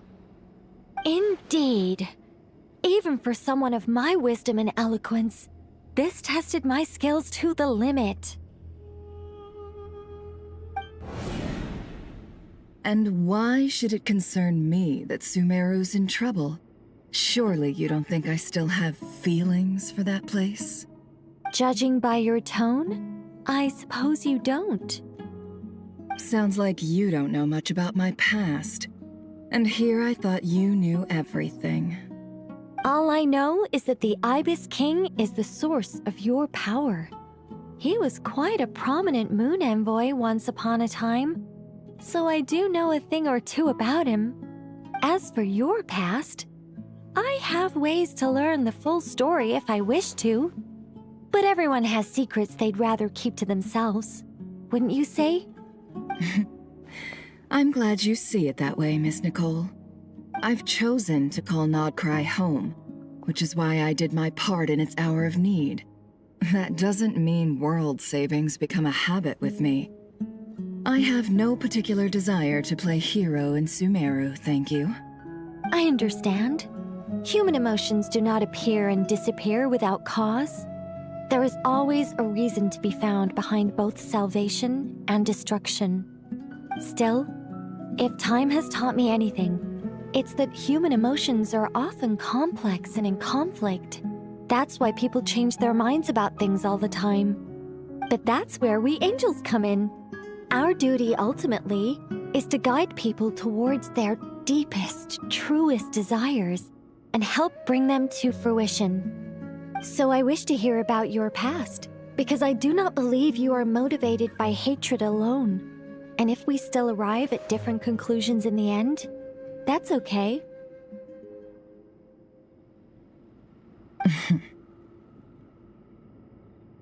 I refuse. Wait, what? But I set the atmosphere and everything. Isn't this supposed to be the moment when we finally open up to one another? Is it? Maybe I'm not so good at reading the atmosphere. You're right, Nicole. There's more to me than just hatred. Had it consumed me, I'd be left stuck in the past forever, never living in the present. But I don't think that your guidance can change my mind. The all-consuming sands, the bloodshed, both deserved and undeserved. Those old emotions cling to me like a shadow. Do you wish to shake them off? No. I hope to remember them forever. Those emotions and memories shaped me into the person I am today. They'll always be a part of me. In that case, would you like to hear my perspective, at least? Sure. It's not every day you get to hear an angel's opinion. A long, long time ago, when the angels still walked freely upon the earth, I found life tedious. Monotonous work, lukewarm relationships. Things weren't nearly as interesting as they are now. And yet, since the angels' demise, I have found myself missing those days on more than one occasion. Human emotions are often attached to a person, a place, or an object. When those things are gone, the memories quickly fade, and the emotions slip away along with them. If Sumeru were destroyed, both rainforest and desert would be no more. With the object of your hatred wiped from existence, it would not take long for the memories buried deep in your heart to slowly fade. Both love and hate are intense emotions, but they are nothing compared to the void left behind when they disappear. Most sophisticated, Miss Nicole. But anyone focused on the future could only ever applaud the destruction of the things they hate. Still, I'm a special case. Someone once told me that human memory is more selective than a Mora-hungry merchant choosing between customers. We all need a reality check once in a while, so we don't forget the truth. As much as I dislike Sumeru, this is no way for it to perish. All right, you win. I'll help you out a little, but I won't work for free. How much will you need? You're not gonna milk this for all it's worth, are you? What do you think? I'll be upfront with you. I don't have much more on me. If that's what you need, I could borrow some from Alice. Or perhaps I could pay in sculptures. The ones I carve are actually worth quite a lot. Just cover my travel expenses. Huh? Is that all? That's all. Given all the people I owe favors to, I can just about justify a trip to Sumeru. Yehoda! Here, boss! What do you need? I'm going back to Sumeru for a while. While I'm away, you'll be in charge of the curatorium. Me? I'm in charge? Whoa! Don't worry, boss. You can count on me! And that was how the ingenious Angel Nicole brought you the perfect person for the job in your hour of need. Hip hip hooray! That was far more detailed than necessary. Not lacking in embellishment either. I never thought I'd return. Especially not the desert. But life doesn't always go as planned, I suppose. What's Candace up to? I don't think I've seen her yet. She is still taking care of things in our village. Should be joining us before too long.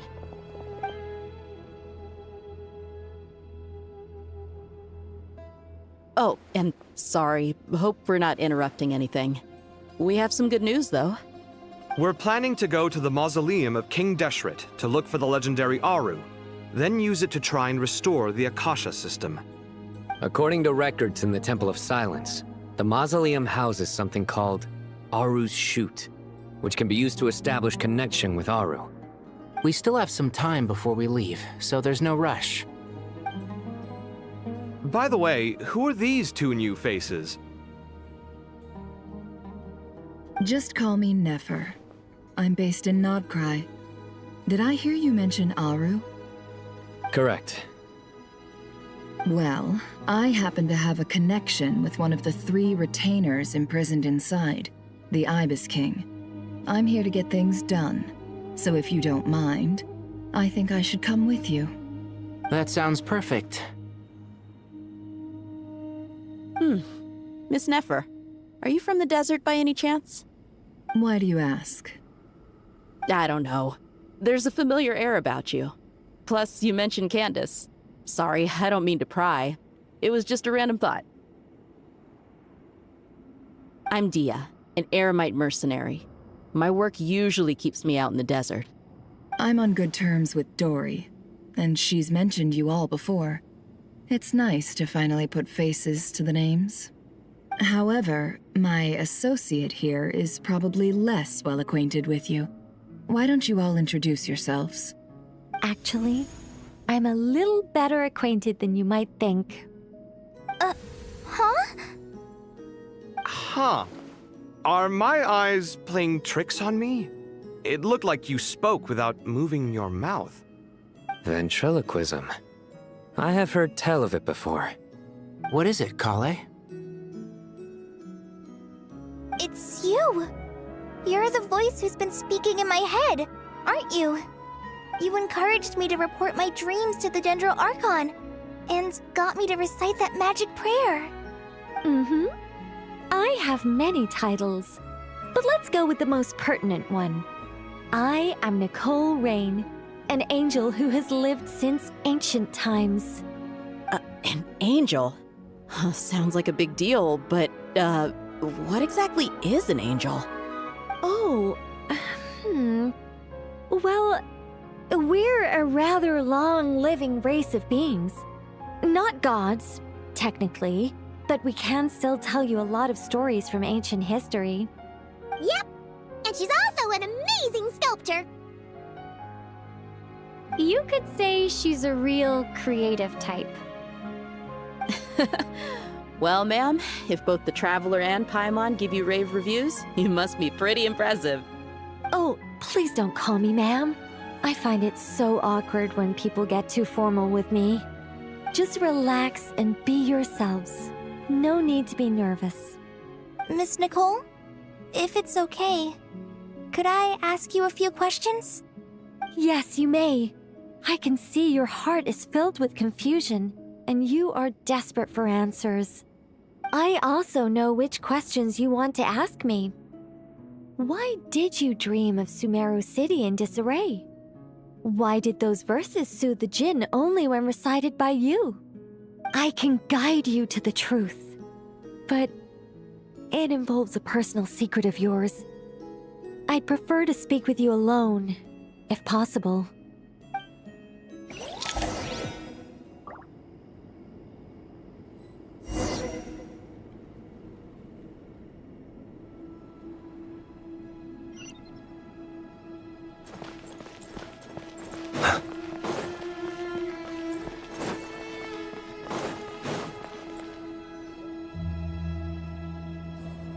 I thought we were going to speak alone. This is a lot more people than I was expecting. What's wrong with it? Even the doctors at Dar al-Shifa allow patients to be accompanied by family members. Well, if Kale doesn't mind her secret being revealed, I have no problem with it. Thanks for being so considerate, Miss Nicole. I don't know what secret you mean, but whatever it is, there's no need for me to hide it from my closest friends. Closest friends? It's so nice to hear that.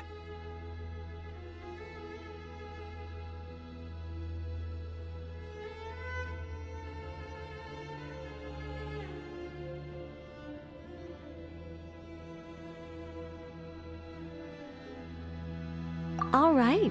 In that case, I'll get right to it.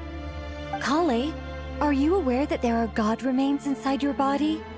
I am. When I was young, I got sick with Elazar. Nothing could cure it. The Fatui convinced my mom and dad that they could help, and I was sent to an unfamiliar place. There were a lot of other kids just like me there. This creepy guy injected us with some strange medicine, which I heard contained god remains. I can still remember the pain like it was yesterday. But thanks to the friends who've stuck by me all this time, I've gradually been able to overcome those memories. Anyway, so you're saying that what happened to me has something to do with the god remains they injected me with? Yes. Those were the remains of Nabu Malikata, the goddess of flowers. What? Huh. Fascinating.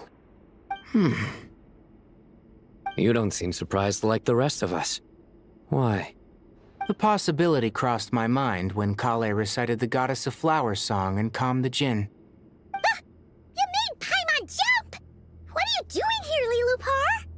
I was merely passing through when I heard the name of the Goddess of Flowers. Be assured that I share your surprise. You, with the hat. Are you certain? I sense no trace of the Lord of Flowers within her. Well, it is a very small fragment. Unless special methods are used to manifest its power, even her closest acquaintances would find it near impossible to detect. After the goddess passed away, her remains were scattered across the desert. King Deshret gathered all the pieces he could find and buried them in the Eternal Oasis. But some fragments remained unaccounted for. Eventually, the Fatui must have found a way to track some of them down. Presumably for use in some experiment. It's not an uncommon occurrence. You're more shaken than I thought. In one sense, you've been extraordinarily lucky. So many people who yearn for this kind of power never attain it, yet you have coexisted with her all this time without even realizing it. I don't know what to say. I'm glad that I could help everyone with this power, really. But knowing that a fragment of the Goddess of Flowers is inside my body is... it's a strange feeling. Well, people value their autonomy very highly. Even a well-intentioned intruder can shake one's sense of self. I understand how you feel, Kale. But once you get used to it, you'll find it's nothing to be concerned about. Huh. I guess you, of all people, have a good reason to speak on this. 2 good reasons, in fact. Incidentally, 3 is the maximum number of Hermanubis' Ba fragments that I could bear. Let me guess. Because 2's company, but 3's a crowd? Thanks for helping to explain the joke, Tainari. Not my intention. Goddess preserve me. I should take my leave. This boy in his wolf's head hat speaks much too differently from the Hermanubis I remember.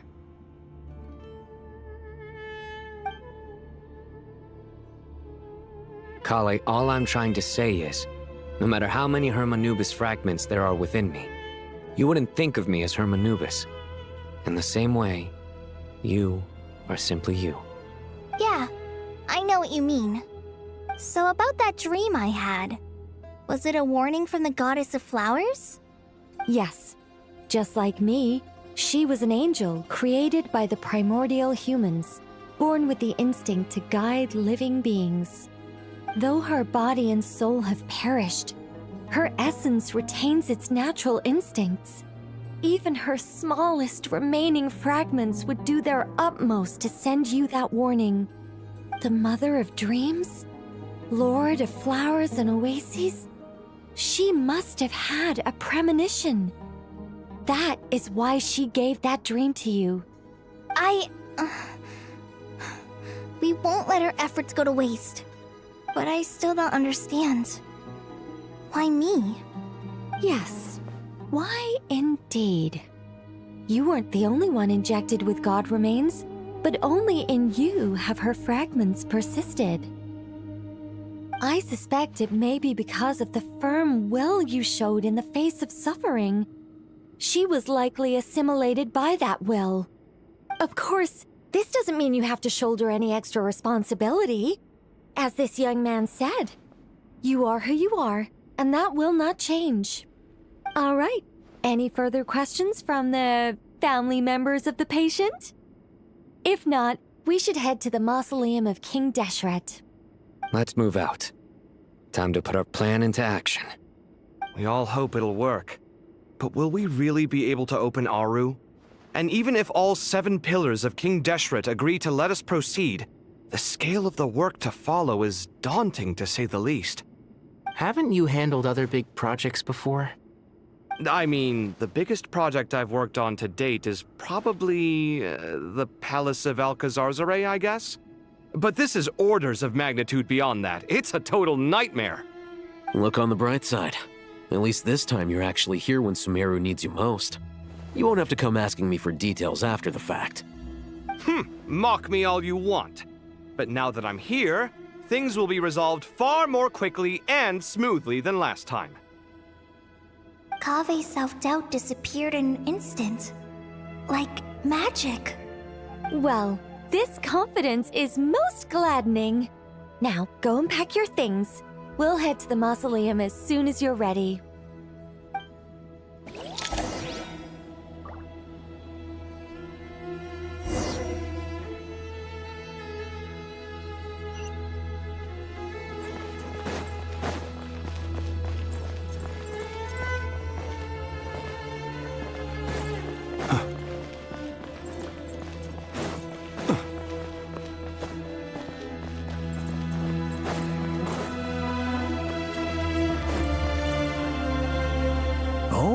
Miss Nicole, I heard you're a very talented sculptor. Is that true? Oh, I don't know. I wouldn't want to blow my own trumpet. Honestly, even though Kasharawar is best known for its focus on mechanics, plenty of Kasharawar scholars are quite serious about sculpting as a hobby. So if they rate your work, that's enough for us. We just have to take a look. Who's we? Myself and a few other scholars. Kashif, Daneshvar, come take a look. Oh, well, if you insist, I suppose there's no harm in showing you.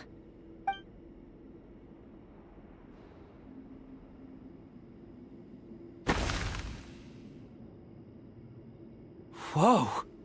Where did that come from? Look at the level of detail. It's so lifelike. The squirrel descends from the heavens like a champion, and the earth trembles beneath its feet. What do you think? Striking, isn't it? Kave? Kave, come here for a sec. Oh, and Madame Faruzan, didn't you used to study in our darshan? Come take a look. All right, but hang on a moment. I have to finish reviewing this proposal first. You called? What is it, youngster? This squirrel statue. Isn't it cute? Oh, a squirrel. I wouldn't say cute per se. The realism is what stands out to me. Were you trying to carve a statue of a hero, young lady? Oh, a hero? I suppose so. Actually, I didn't really have a specific theme in mind. I just started working on it, and this is how it turned out. I see. Well, do you tend to read novels about heroes in your spare time? As a matter of fact, I do quite enjoy those. Everyone loves a good tale of daring do, right? Then perhaps this statue represents the heroic tale you long to see deep down inside. Also on the subject of heroism, I feel that if the subject posed with a finger raised towards the heavens, it would lend a greater gravitas to the overall image. I'm sure some would call it cliché or old-fashioned, but not me. I think it would be a perfect fit. It has a certain classical beauty about it. Kaveh! Sorry, Madame Faruzan, I'm a little busy right now. Don't wait up for me. What a pity. That young man has excellent aesthetic tastes. I was hoping to ask him for his opinion. What a genius idea! Why didn't I think of that? Classical beauty is a great direction to explore. That's it. Once I get back, I'm going to sculpt a heroic squirrel pointing its finger towards the sky. Precisely. A declaration of victory. You understand my vision. Then place the two statues face to face. Yes! That's exactly what I was thinking. It'll be a masterpiece. Miss... I'm sorry. I didn't catch your name. Just call me Nicole. Madame Faruzan? Was it? What? No. That wouldn't be right. Why ever not? Madam is a state of mind cultivated from within. Anyone may call me Madam if they so desire. My dear Miss Nicole, once we make it through these trying times, should we have the pleasure of meeting again, I shall look forward to seeing your new work. In this day of age, it's rare to find people with an appreciation for classical aesthetics. Meeting you was truly a pleasant surprise. Honestly, I feel the same way. It's been a long time since I met anyone interested in this style of statue. Clearly, they don't call you Madam for nothing. Also, I have to say, you're a very good judge of character. Because when I think about it, I really am someone who likes stories about heroes. That must be why I've quietly kept watch over generation after generation of them. Sorry, keeping watch over heroes? What exactly do you do for a living? Oh, never mind that. Let's not tell Madame Faruzan about Miss Nicole's true identity for now. Good idea. Let's limit the conversation to aesthetics.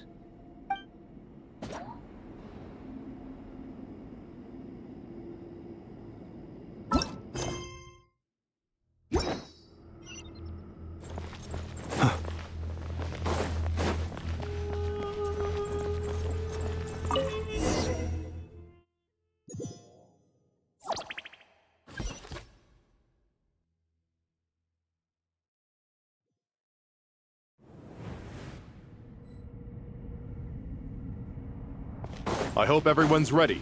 We'll be arriving at our destination very shortly.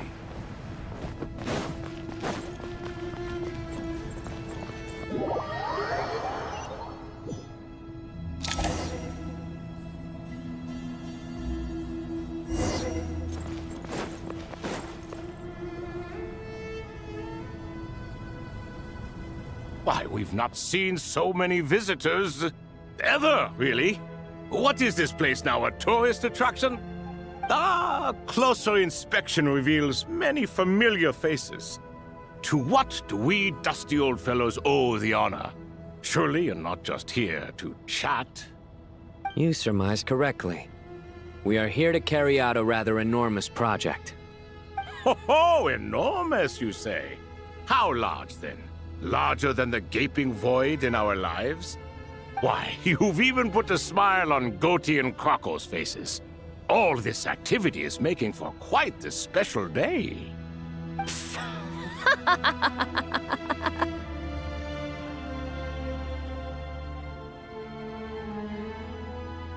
I know that laugh. Lilipar? What on earth are you doing here? Oh, this is hilarious. Turns out good things really do come to those who wait, as long as you stay alive long enough. When did you three get locked up in here? And still you act all high and mighty, putting on a show for the younglings. Truly hysterical. Why, you... Yes, I know. No need to shout. You're right, Lilipar. Goatee, Croco, and I all have the same problem. But didn't King Deshret seal you away? How did you break free, and how did you get in here? Who knows? Perhaps you can ask my master one day, should you ever get the chance. Behold, the executioners of old. Some have turned into fragments residing in human bodies, and others are imprisoned eternally, leaving not a single shard behind. It's almost tragic, watching lowly prisoners like you act all self-important. Curiosity gnaws at you, doesn't it? Your interest in the outside world threatens to burst you at the seams. I'm starting to take a liking to this magic bottle lady. Time is of the essence. Let's get down to business. We come to you, O three ancient lords, to request your assistance on behalf of the Academia. If we can help you regain your freedom, then please consider lending us your aid. As for precisely what we need your help with, it's a long story. So, to demonstrate our sincerity, we are prepared to first resolve the problems that plague the three of you. All right, stop arguing, Croco. And Goatee, don't you start. What's the harm in letting her speak? It's not worth getting so angry about. Forget about her. The three questions are the crucial thing here. But do you really have a way to answer them? You once answered the final question, Nefer, but the seal did not open. Unless, with the passage of time, you have found a new answer? You could say so. When you first asked me what determines truth and falsehood, my answer was a liar's soul. Liars are the best at seeing through the falsehoods of the world.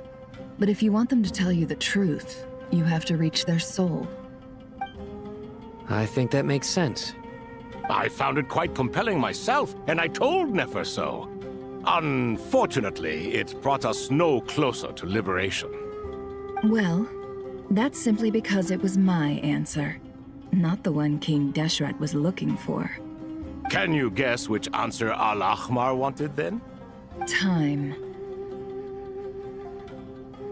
And that's not only the answer to the final question, it's the answer to all three of them. All things wax and wane with the passage of time. Love and hate eventually fade into nothing. Current affairs are always fraught with conflict and controversy. Only time can distinguish between right and wrong. You once described King Deshret as a proud man. I'd say that the prouder someone is, the more inclined they are to believe that only time is qualified to be their judge. Time.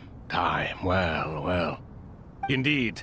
Perhaps in building Aru, our king was in fact attempting to reverse time, to bring love and hate, right and wrong, the rise and fall of all things back to their point of origin.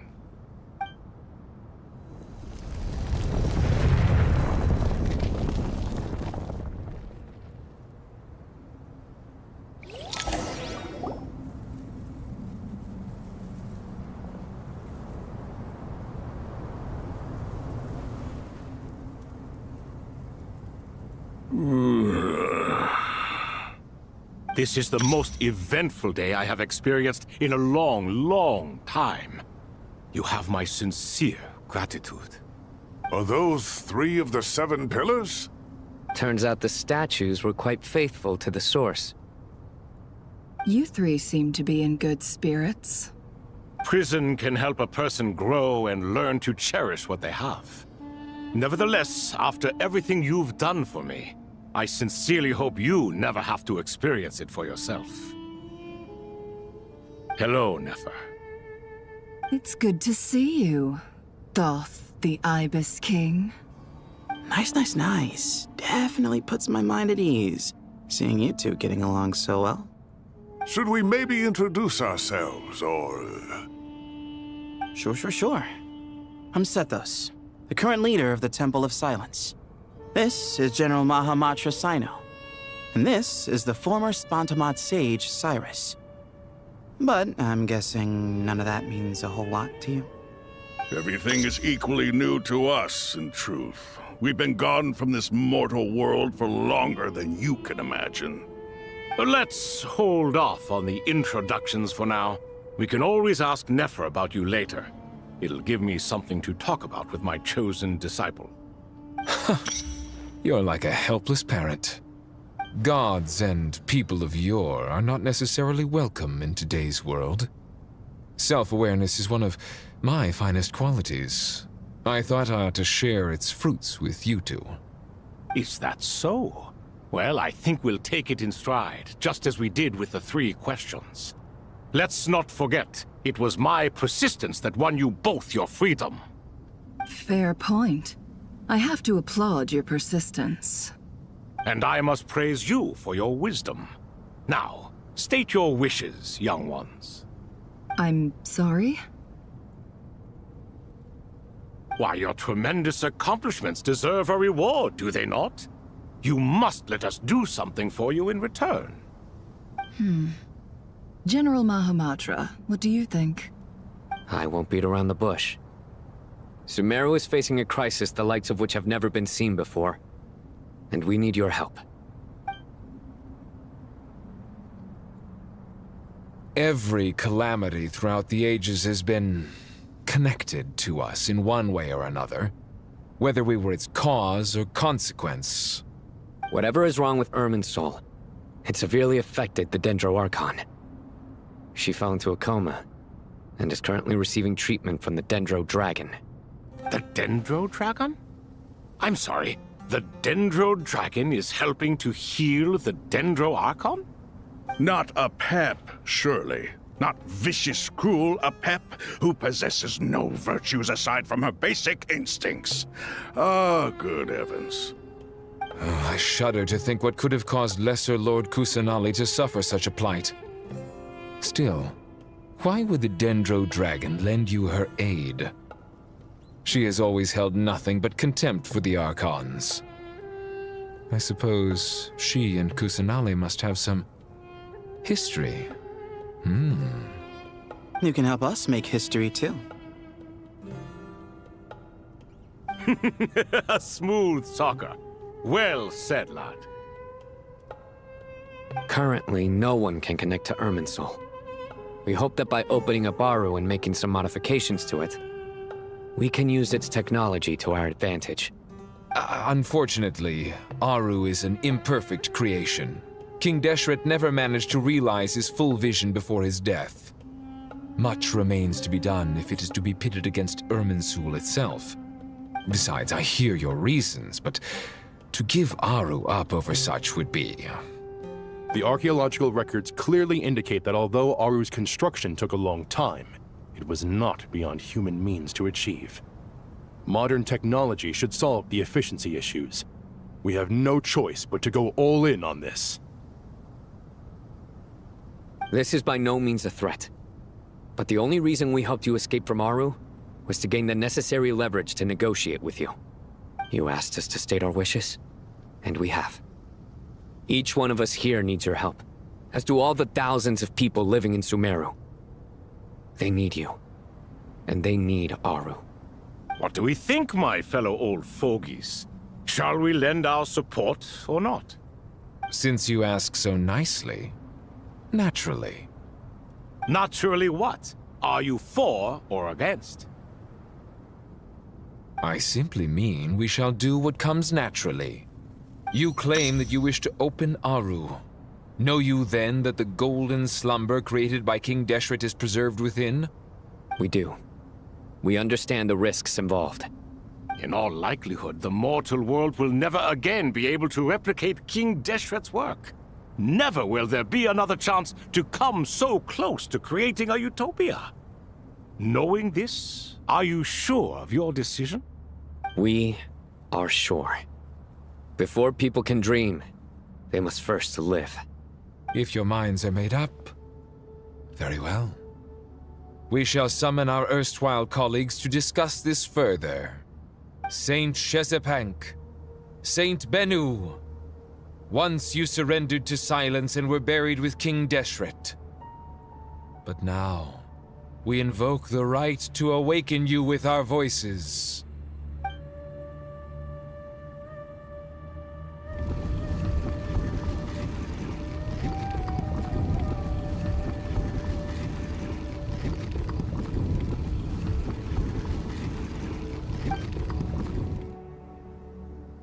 Saint Bennu, responding to your call.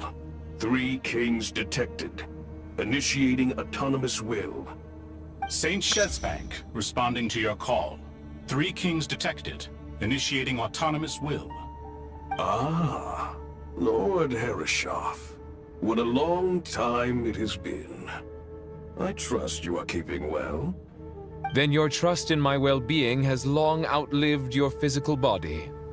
You have always opened with that same phrase, in life, death, and now even beyond.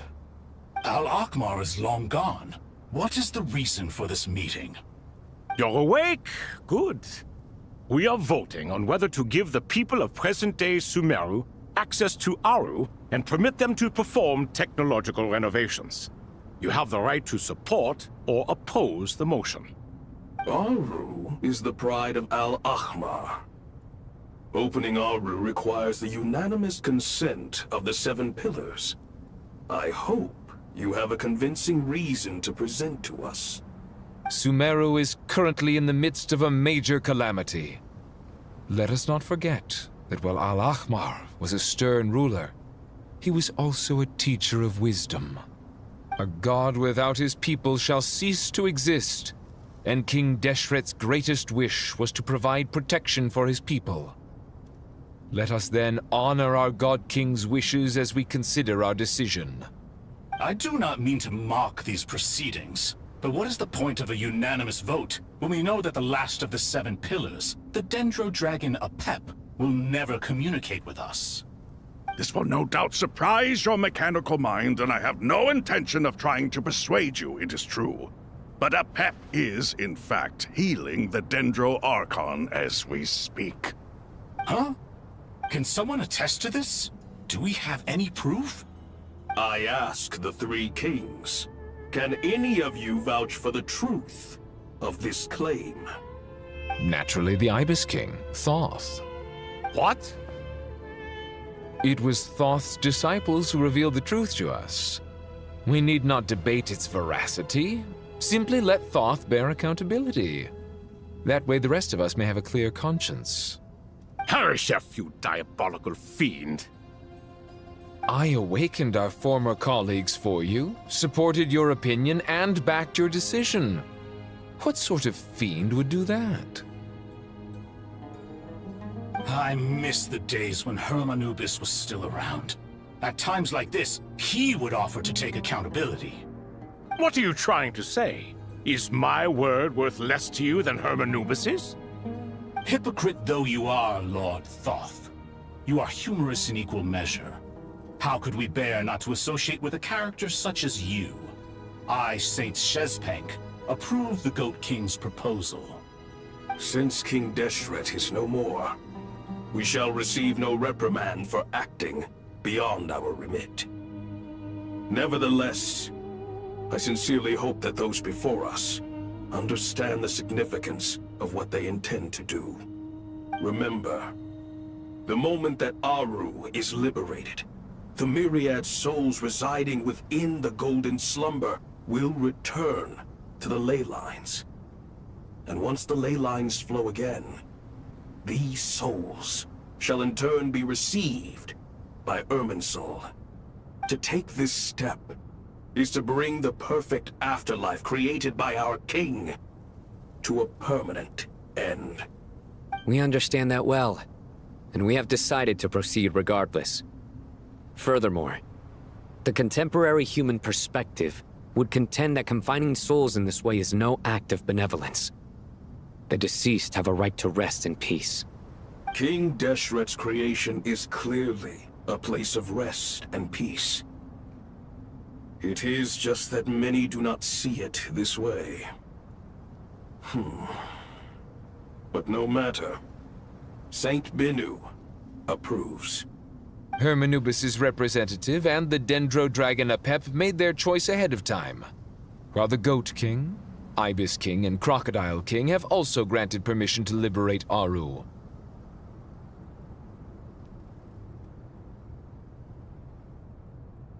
By the grace of His Majesty, guided by his wisdom and will, let the gates of Aru be reopened.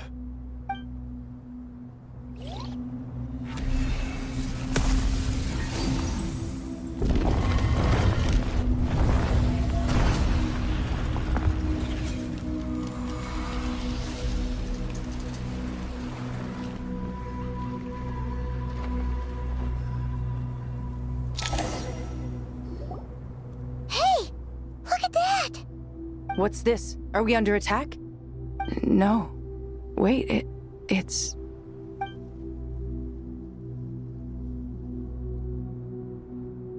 Here you are. Through the sands of time. I see you. Father. Father, is it really you? It's Jet's father, Jibriel! That's right! He entered the Golden Slumber, didn't he? I smell blood and sand on you. You've grown, strong as a wild beast, and without shedding a tear. You have to leave, don't you? Please, just answer me this. What should I do for you? This meeting is a blessing from the gods. My soul, once imprisoned along with that of Semail, is finally free. I am truly grateful for the chance to see you again. That the dead should meet the living is itself a miracle. One brief, precious moment is enough. Enough to set my heart at ease. Do not weep for me, Jet. I know you will accomplish many great things in your life. You will go further and climb higher than I ever did. All I ask is that you take good care of yourself.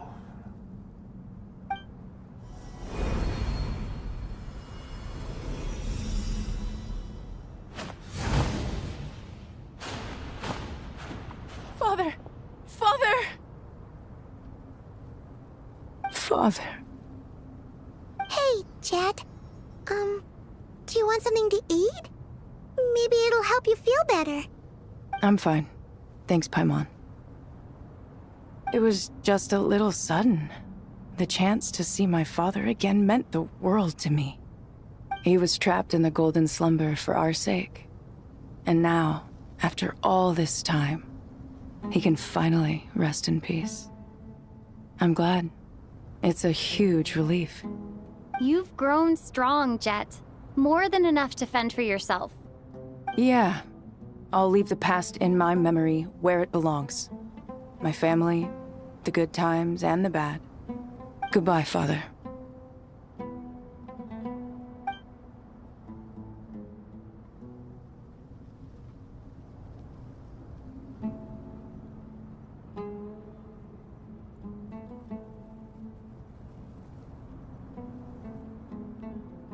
Ah, me, what a touching reunion that was. It seems we did a good deed today. We three retainers, once imprisoned for our iniquity, are surely the least qualified to judge whether this deed is good or bad. Either way, Aru is open. Now you have your opportunity, and with it, whatever trouble may ensue. Although Aru was created by a god, human craftsmanship was nevertheless required to build the gate that connects it to this world. Perhaps the relationship between gods and humanity follows a similar principle. As for your proposed renovations, we cannot determine which functions to keep or discard. Proceed as you see fit, but Please entrust the task to your most accomplished scholars, or Bennu will be most displeased. It matters not. The Ibis King shall be accountable if any problems arise. Ibis, you chose to take on disciples, and so it follows that you must accept the risks of associating with humans. If I'd known you'd be like this, I would have locked all of you away in Aru, never to leave again for all eternity. All of us? What does this have to do with me? Vilify me no further. Scholars, since you have liberated Aru, allow me to present you with a gift. Using Aru's power, we shall install a defense mechanism at our king's mausoleum. You must be guarded even against Irminsul itself. This shall afford you some convenience. Unseen and unheard. From this moment forth, none may by sight or hearing perceive anything said or done within the mausoleum. Amazing. And all this is achieved just with the power of Aru? With technology from the heavens, the possibilities are endless. Just because King Deshret did not use it for this purpose does not mean that it cannot be done. So, marvel away. This is the reward you have earned. All right. Well, that resolves the issue of confidentiality. What about the technical side? Do we have the manpower? Why, yes. I've already contacted them. They'll be here soon.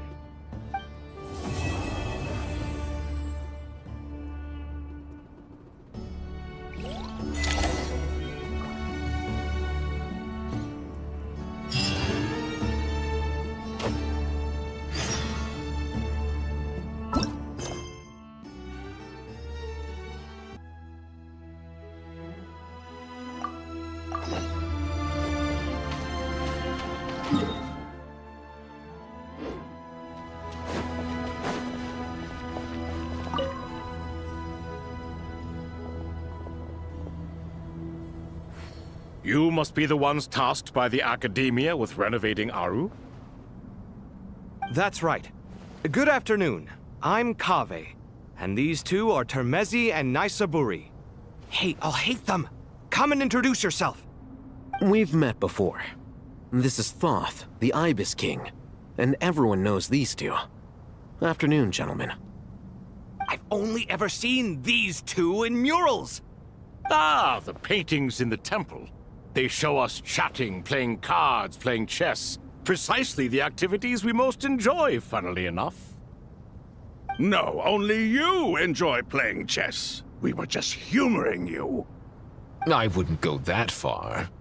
Back to the matter at hand. A preliminary assessment by the Academia indicates that this project requires expertise in various disciplines, including the deciphering of ancient texts, mechanical engineering, the restoration of ancient ruins, and elemental theory. The most capable minds in their respective fields are here before you. If there are no objections, we'd like to begin our work. The artisans who built Aru for Al-Ahmar gave their very lives to create this splendid work. Follow their example by giving your utmost devotion to this project. I didn't know that. We'll do our best, of course, but we certainly won't be sacrificing our lives. Such brazen words. Humans these days are a far cry from their ancestors. What little respect you show for King Deshret. No, that's not what he meant. Please, don't mind him. He shares your sentiments, just not your, penchant for hyperbole. Assuming that's what you were going for? I just think it's important to manage expectations. Forgive my lack of courtesy, but we simply can't sacrifice our lives to the gods on completion of the project like people in the legends of old. Here's a first draft of the project proposal for your perusal. Please let us know if you have any requests. Normally, I'd have made it look a lot more visually appealing, but we were really pressed for time on this occasion. I hope you'll forgive me if it's a little rough around the edges. Naturally. If my fellow ministers deem this meager display of respect sufficient, I suppose I can consider agreeing rejected their proposal. Why are you so preoccupied with the ostentatious displays of respect to Al-Ahmar? We should be trying to make things easy for them. You never know. We might have to rely on these young people to look after us in our old age. Exactly. This is Aru's mainframe. Be reminded to use it with great caution. We certainly will. Thank you for your assistance. You may attempt to lay out punishment should you so desire, though I'm afraid it would be futile. You and I both know that certain components of Aru can only be operated by humans. King Deshret always believed in humanity. Still, the reason that Aru's modules are designed that way is not so much because he trusted them, but more because he was wary of you. Is that true? No wonder human artisans helped to build Aru then. He actually required human assistance to create his greatest work. Naturally. Have you noticed that the Goat King keeps giving superficial responses? It's like he's just going through the motions and leaving the real debate to his colleagues. He understands the art of perfunctory speech. That's what earned him his position as the Minister of Ministers. It seems the rumors about King Deshret being a poor judge of character are baseless after all. Excuse me for being blunt, but it sounds suspiciously like you're putting yourself on a pedestal and mocking me. You're mistaken. And while there's nothing strictly wrong with making every conversation about yourself, it's not exactly a positive tendency either. You? Whatever. I knew it'd be like this working with you. All right, let me past. I need to look at this console. It's your job to activate it after all. Let's begin. Everyone, please proceed with the external checks and preparations as per the procedures outlined in the engineering plan.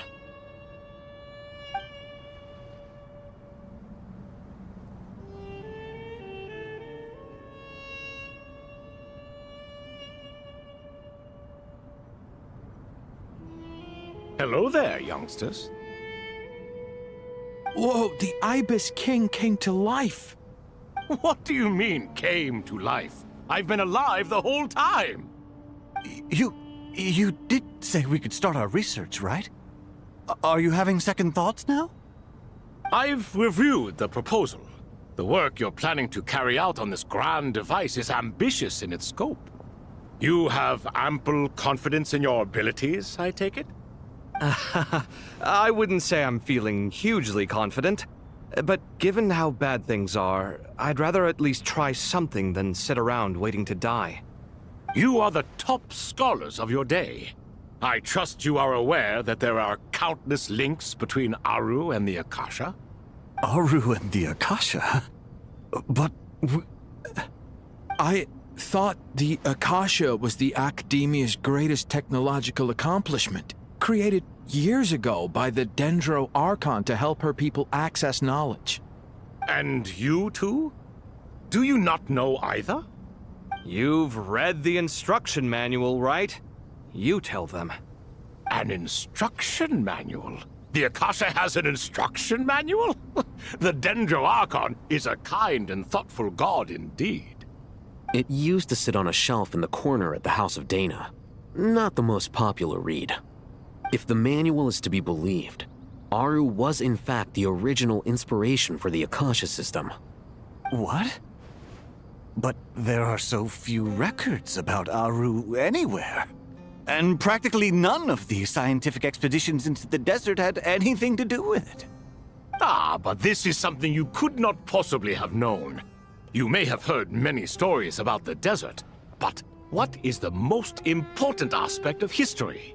Consider this a quiz. Anyone from Vahumana present? I'm from Vahumana. It's, well, veracity. Precisely. And a large part of veracity is the chronological order in which events occur. I may as well tell you. In the beginning, Nabu Malikata, the goddess of flowers, descended upon Sumeru. The glory of the heaven was within her. She brought life, oases, and knowledge to this land. Then she created the Jinn, enlightened them, and ordered them to serve her. 2 other gods also walked upon this land where wisdom flowed in abundance, and the 3 met beneath the great green trees. It was the first and greatest alliance. We should speak with reverence of this covenant between the 3, which transcended both time and life. For they promised that in Sumeru, wisdom would be shared with all. All the great changes in Sumeru's history began with the goddess of flowers. For King Deshret's sake, she pried into the secrets of Celestia, and for this was burned to ashes by the flames of wrath. So grieved was King Deshret by her passing that he lost all interest in state affairs and devoted himself instead to the knowledge that she had brought back. It was after learning of the technology from that floating island in the sky that he first conceived of Aru. And so, the Akasha was inspired by Aru, while the basis for Aru itself came from Celestia's technology. Well, if the 2 share a common technological origin, then connecting one system to the other is an entirely feasible idea. Unbelievable. Have you no reverence at all for celestial technology? No, I do, but there's no time for that. The schedule is too tight. Blame it on the deadline. Perhaps you could try coming up with our cutoff dates. You know what it's like having to turn around 5 different drafts in one day? I wouldn't wish it on my worst enemy.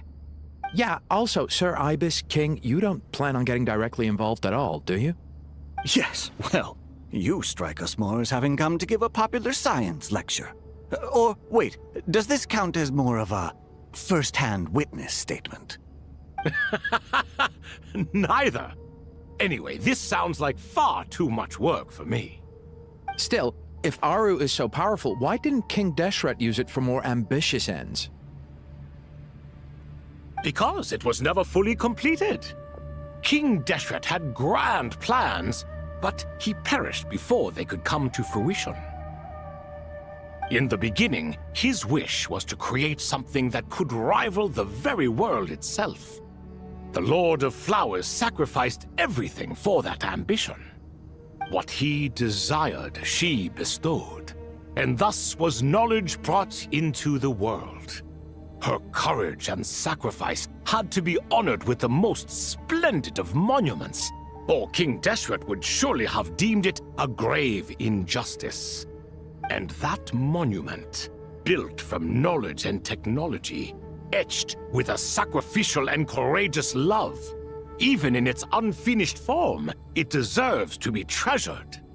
At that time, King Deshret said the following to the Lord of Dendro. Since we share an eternal covenant, I shall never be your enemy. Hence, the fruit of wisdom from the heavens is not to be devoured. Remember, it is not that I lack the power to become the enemy of wisdom. Yet you and she have taught me much and shown me kindness. For this, I cherish you both. In the end, Aru was only used to store a portion of the souls. It was but a primitive form of the masterwork the king had envisaged. His final hope for Aru was to return to the past, when she yet lived. So the point you're making is, King Deshret was both powerful and ambitious, and he only ceased his imperious ways out of affection for the Goddess of Flowers and the Dendro Archon. You could see this as an act of mercy, but you could also see it as the sentiments that lay between these 3 gods placing constraints on him. This was, after all, the foundation of the alliance between them. This explains why Aru was both a prison and a monument, and why the answer to the 3 questions was time. You have to be careful who you get involved with, or you invite all manner of misfortune. This is as true for gods as it is for humans. Love is the same. It is both a prison and a monument. All right, let us pause the story here for now. Seeing as you've been so diligent, I'll offer a little help. Who's in charge again? Is it you 2? Ah, yes, me and him. Now then, close your eyes. Wisdom hides in the space between the tangible and the intangible. It is to convey the incommunicable through the simplest of mediums. By the power of King Deshret, I shall grant you a glimpse into the unseen secrets that lie at the threshold of existence.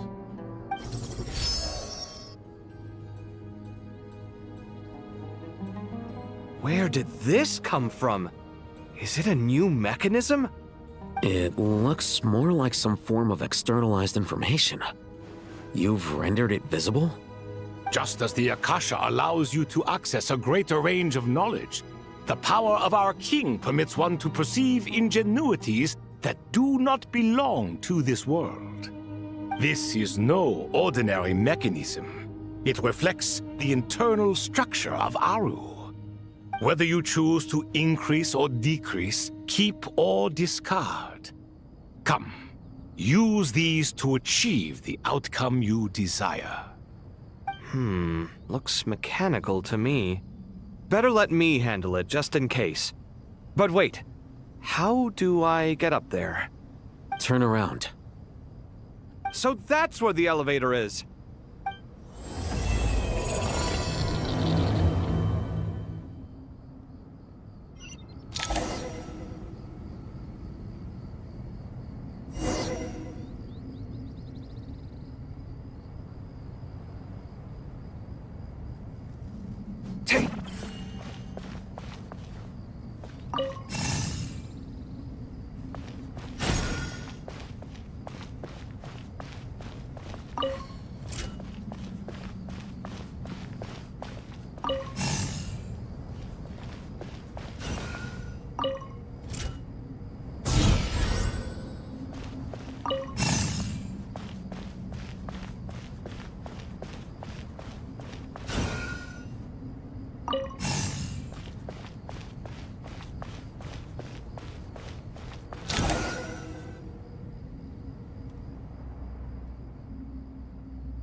Obelisks were used to record important information in the ancient desert civilization. Hey, Alhaitham, there's some writing here I'll need you to decipher. I've sent it to your screen. Do you see it? Got it. It's a little blurry, but I should manage. Take a look and tell me what it says. Oh, and I'll send any other similar text directly to you from now on. Let's start with this one. It's a variant of an older script. Herein lie verses written for the Yellow Sands. Looks like cultural information from the age of King Deshret. If so, I suggest you delete it. Words thrown together merely for fun. I had no idea Aru kept a record of this. Well, as long as you're certain that this is strictly private information, that's fine. It is unimportant. All right, well, I guess I'll start now.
Found some more. Sending them over to you now. These are all reports about the Gurubad conflict. Can we delete them? I'd say so. Most of this information has already been archived anyway. What if there are details in there that Vahumana missed? What are we supposed to do if they come after us in the future? They'll just have to live with it. If we don't resolve these issues now, there won't even be an academia in the future, let alone a Vahumana Darshan. Yeah, you're right. Okay, done. There's some other similar monuments nearby. I'll check them out.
Another monument. Hold on.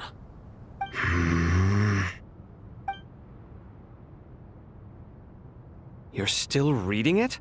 How long is it? It records the development and governance of the Oasis civilization. Most of it concerns the Jinn, but it also contains records left by the artisans who built Aru. Is it important? Some of it. There was no way for me to read the whole thing in its entirety, so I had to rely on my intuition to pick the parts worth keeping. What about the artisans' records? What do they mention? They're speculations, mostly. For instance, they were wondering how to protect themselves if King Deshret decided to silence them after the construction of Aru was complete. Sounds like pure mythology to me. Surely that kind of thing didn't really happen. The records do emphasize that this was merely their conjecture based on various myths. Still, the artisans did leave details of their plans to survive, including blueprints for their escape route. Even that got recorded? Okay, well, I'll make a copy of this first before I delete it. Is that truly necessary? You won't be needing those. No, the blueprints are important. I want to keep them as a memento.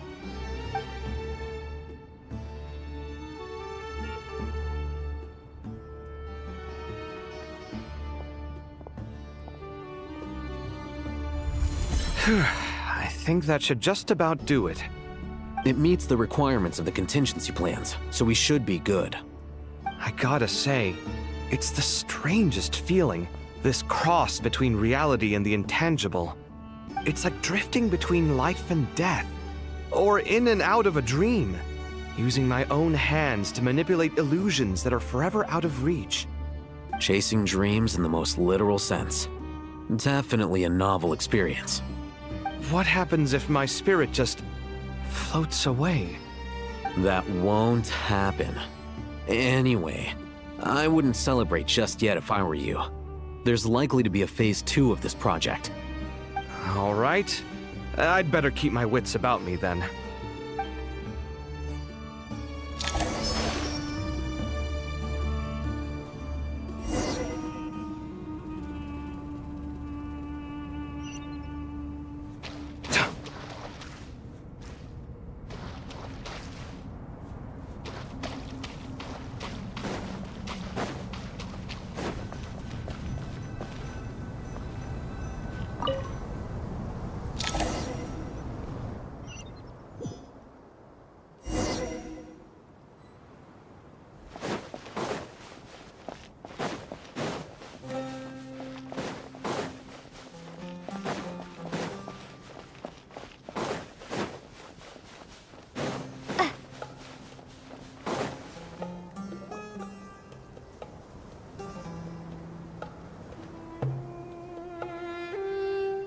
Traveler from afar, do you worry for the fate of Sumeru as well?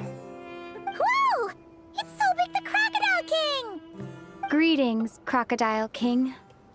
Please be at ease. I'm just here to chat with you about Lesser Lord Kusanali. Sounds like you really care about her. Yes, although to be exact, it is a mixture of both concern and curiosity that I feel. Speaking of Nahida, Paimon was wondering how she's doing. Wait a moment.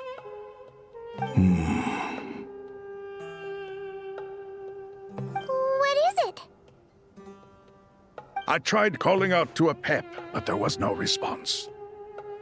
This can only mean that she is focusing all her energy on taking care of Lesser Lord Kusanali. All the gods who served King Deshret seemed super surprised to hear that Apep agreed to help Nahida. Guessing she made a bad impression on you or something.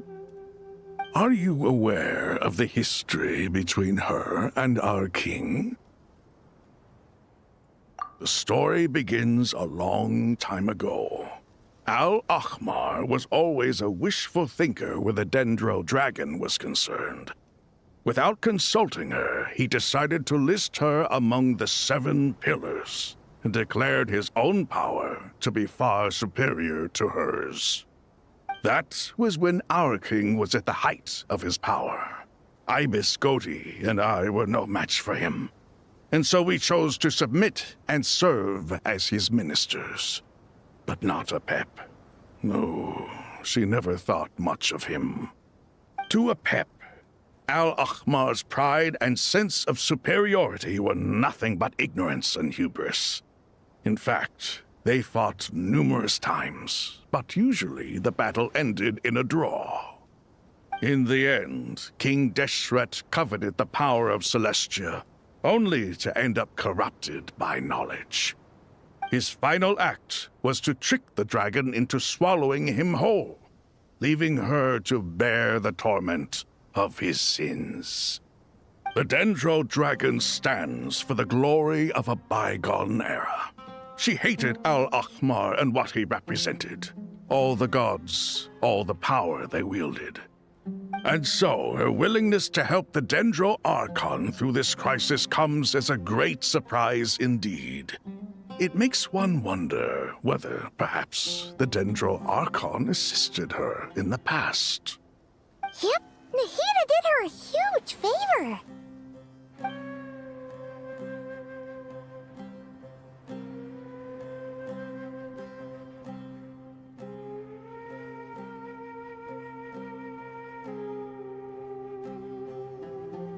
So Lesser Lord Kusanali put an end to the Dendro Dragon's many long years of torment. As much as she loathes the 7, Apep knows kindness when she sees it. No wonder she was willing to make an exception.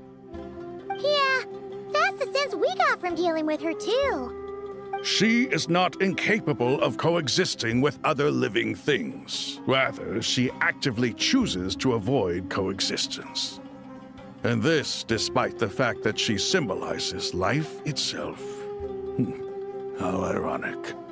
All of this being said, I wouldn't expect too much from her if I were you. Nothing will change her hatred towards humanity and gods. We'll keep that in mind. Anyway, how much longer do you think Nahida needs to stay with Apep?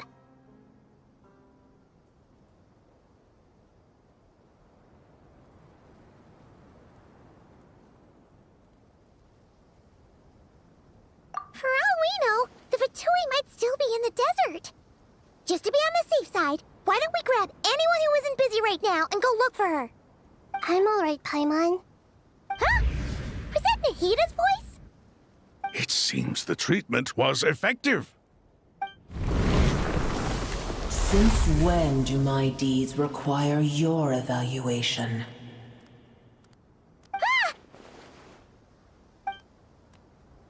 Here will do just fine.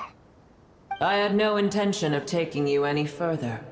One ought not expect greater generosity than they have earned. You always hide your kindness away like an oasis within a sandstorm. Only those who make it through the swirling winds can know just how beautiful that oasis is, and how much hope it brings. You dare appraise my being? No, I'm expressing my gratitude. I want to thank you for sharing your precious life force with me.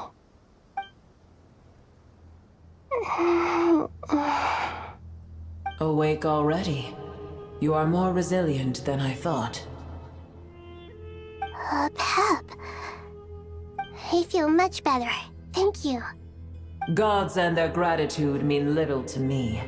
I would rather you give me your assurance that the situation with Irminsul and Sumeru's ley lines will be competently managed. If I suffer any ill effects from the ley lines, you, as the god of this land, will be held responsible. And you would not enjoy being held to account by me. I understand what you require, but I would assume this task even if you did not demand it. Sumeru is my responsibility. I must resume my duties as soon as possible. A farcical notion. God of Sumeru, I hope you realize how unextraordinary your strength is. And yet, maybe it is precisely what defines me. A god of wisdom is not meant to rule by force. Then hold steady. We go forth. Well, I'll be. Is that a pep? Do my eyes deceive me? Of all places, the Dendro Dragon has decided to visit the mausoleum of King Deshret? I see that after all this time, El Ahmar's menagerie of ministers remain as vile as ever. It's a pleasure, Dendro Dragon. Had you arrived but a little sooner, you might have attended a meeting of the Seven Pillars. What a nauseating thought. You are not the first insects I have had the displeasure of dealing with today. A swarm of them tugged on my tail on my way over. Goodness knows what hovels they crawled from. Why do all the creatures of this world remain so lowly after all this time? What did you do with them? I cast them away. What would you have me do? Keep them as trinkets? Boer, this is where we shall part ways. To be clear, I do not wish to see you or anyone else here ever again, unless absolutely necessary. Then I wish you peace as you return to your dwelling place.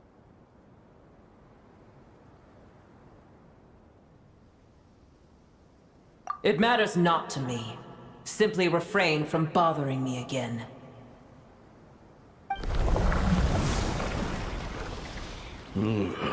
A force to be reckoned with. At times like this, I feel glad that she has no interest in any of this. Hold on, just hold on, okay? We're almost there. We made it. Huh? Wait, that voice. It's... Uh-oh, I'm gonna fall.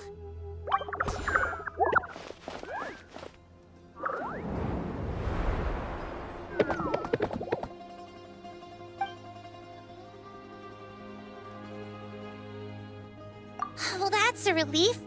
A pair of safe hands indeed. The Dendro Archon's familiars. They are the last thing I expected to see here.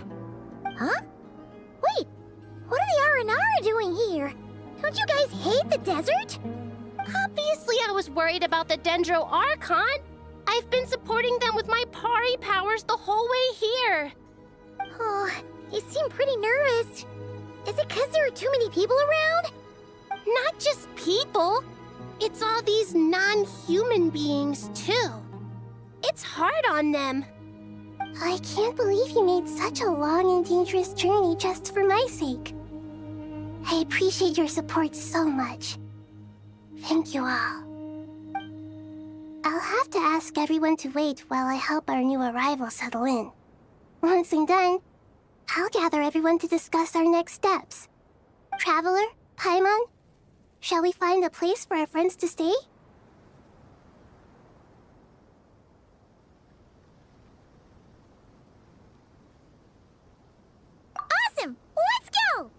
Well, first I have some questions.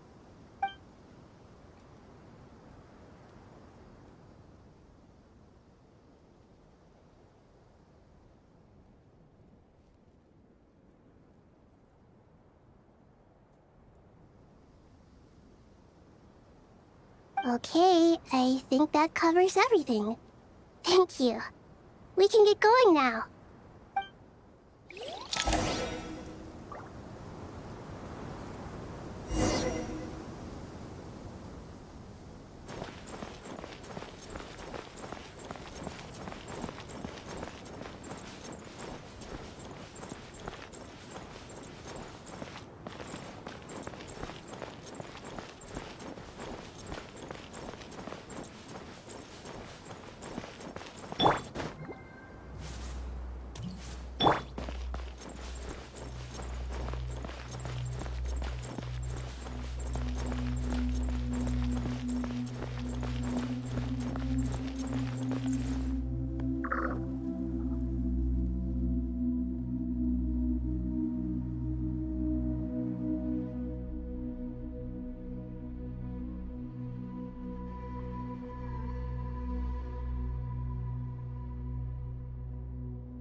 Hello, everyone. It's only us.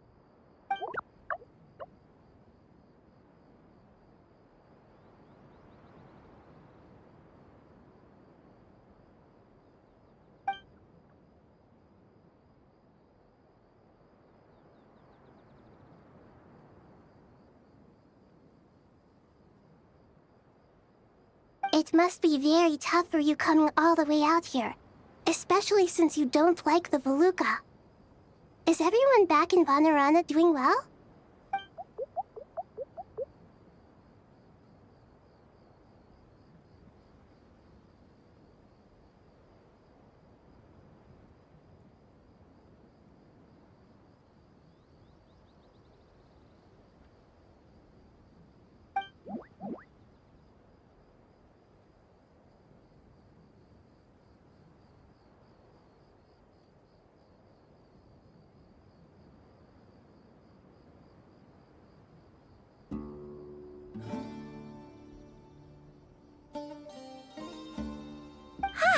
Everyone's here. Good. Are you okay? You look like you were about to pass out back there. Then you're forgetting who I am. Don't underestimate me.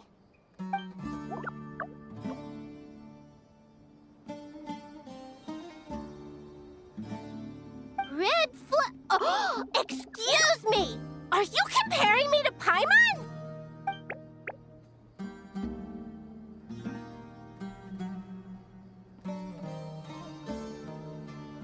I suppose everyone is gathered here because of me.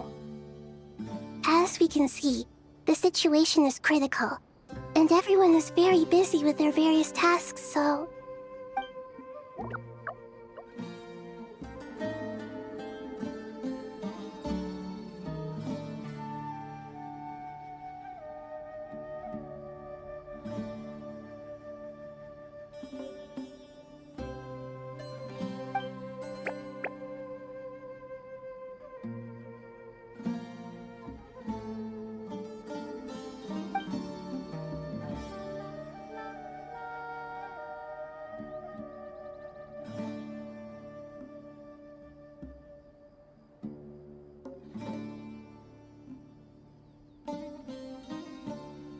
can't thank you enough. Right now, we're focused on restructuring Aru, processing excess information, and helping restore everyone's confidence. I'm sure you'll find it all very straightforward. I can help too! Just let me know where I'm needed.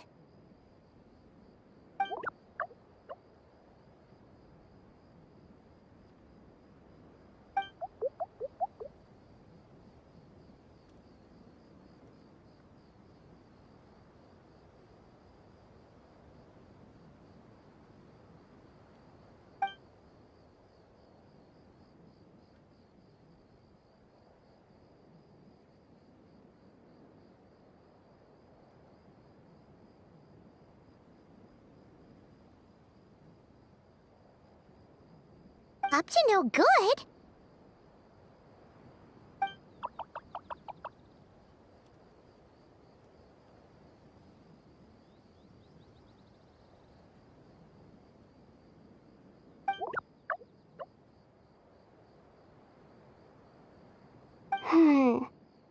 That definitely sounds suspicious.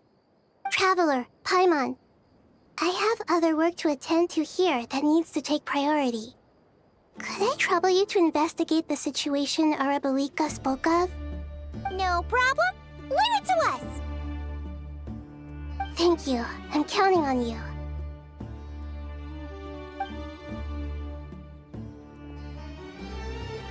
There's one other thing. If you are to work alongside the people of Sumeru, you will need to make yourselves visible to them.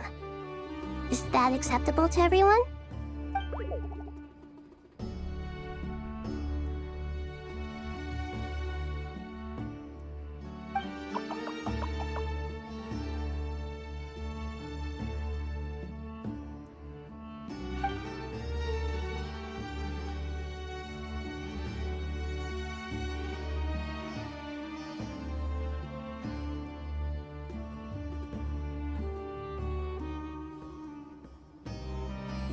There's nothing to fear.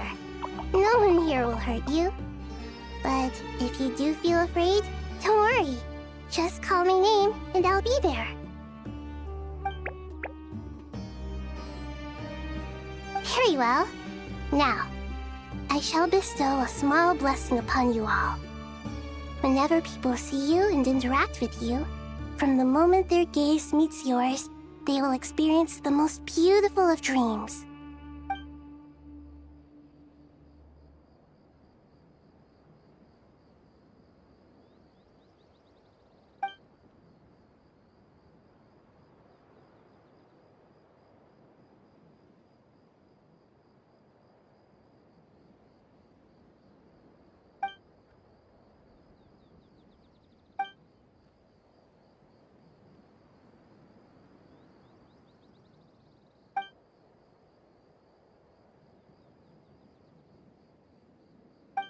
Do not fear.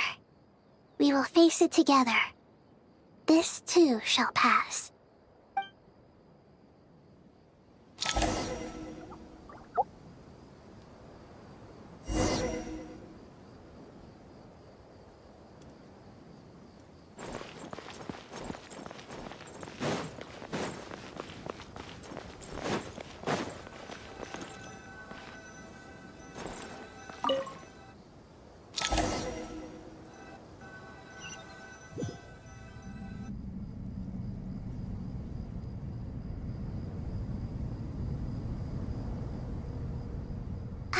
Everyone's here. Wonderful. Dendro Archon, you're back. Are you recovering all right? You mustn't push yourself too hard. I'm doing very well. Thank you for your concern.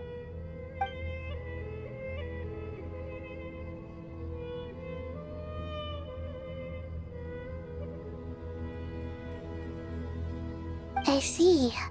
Using the power of Aru to reboot the Akasha and gain access to Irminsul. It's a sound plan, although... I regret to be the bearer of bad news, but with the state that Irminsul is currently in, it's impossible to access via traditional means.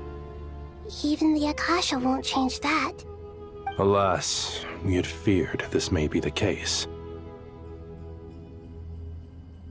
And what about non-traditional means? Non-traditional means? Are you saying... Desperate times call for new measures.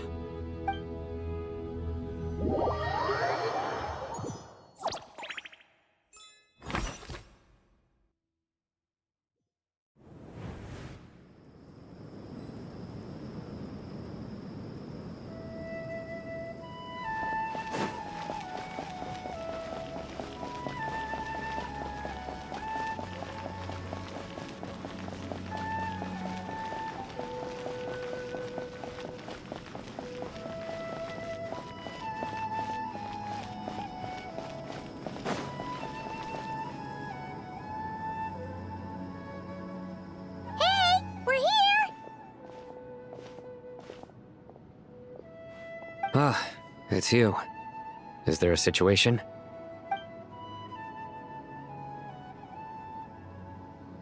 The Aranara have good intuition when it comes to people. In other words, there may well be a traitor among us.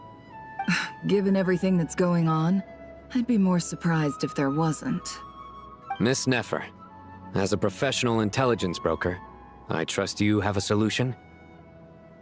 Not one that I'm willing to volunteer. What's in it for me? Let's say I'll treat this as a pilot project aimed at expanding your intelligence operations. Whatever business you're in, an avenue to demonstrate your abilities could never hurt. I like the sound of that. Glad we're on the same page. Given that you rarely set foot in Sumeru, practically no one at Caravan Rebot knows who you are. I take it you've read the files on everyone in the area? Yes. I also skimmed the list of evacuees, and am more or less up to date on where everyone stands. Any initial suspects? Limiting the scopes to males whose recent activity could be viewed as suspicious. I've identified 3 names. The Aranara saw 2 people talking, but currently we only have 1 suspect. The other person was probably just a messenger, and in all likelihood has already left Caravan Rebot. Everyone is heading for the desert per the evacuation order. Anyone willing to turn back at this stage is almost certainly with the Fatui. There's no way it was a spur-of-the-moment decision to act at a time like this. This spy must have been planted long ago. We need to smoke him out from wherever he's hiding. Sounds like you have the beginnings of a plan.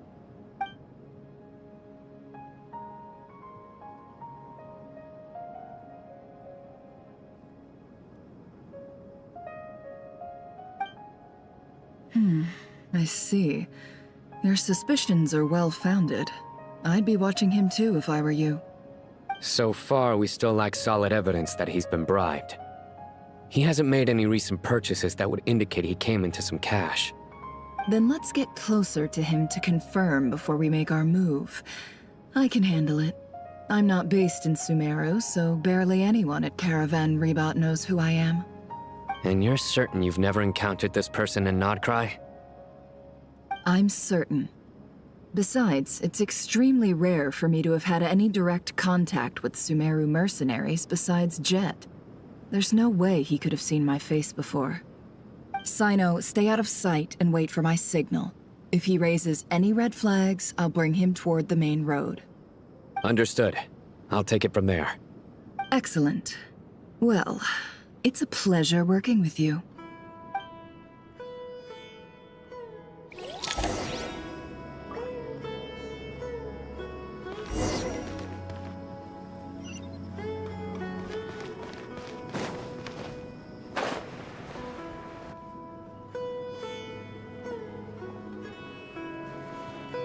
Darker skin, scars, frequents the desert and has ample combat experience.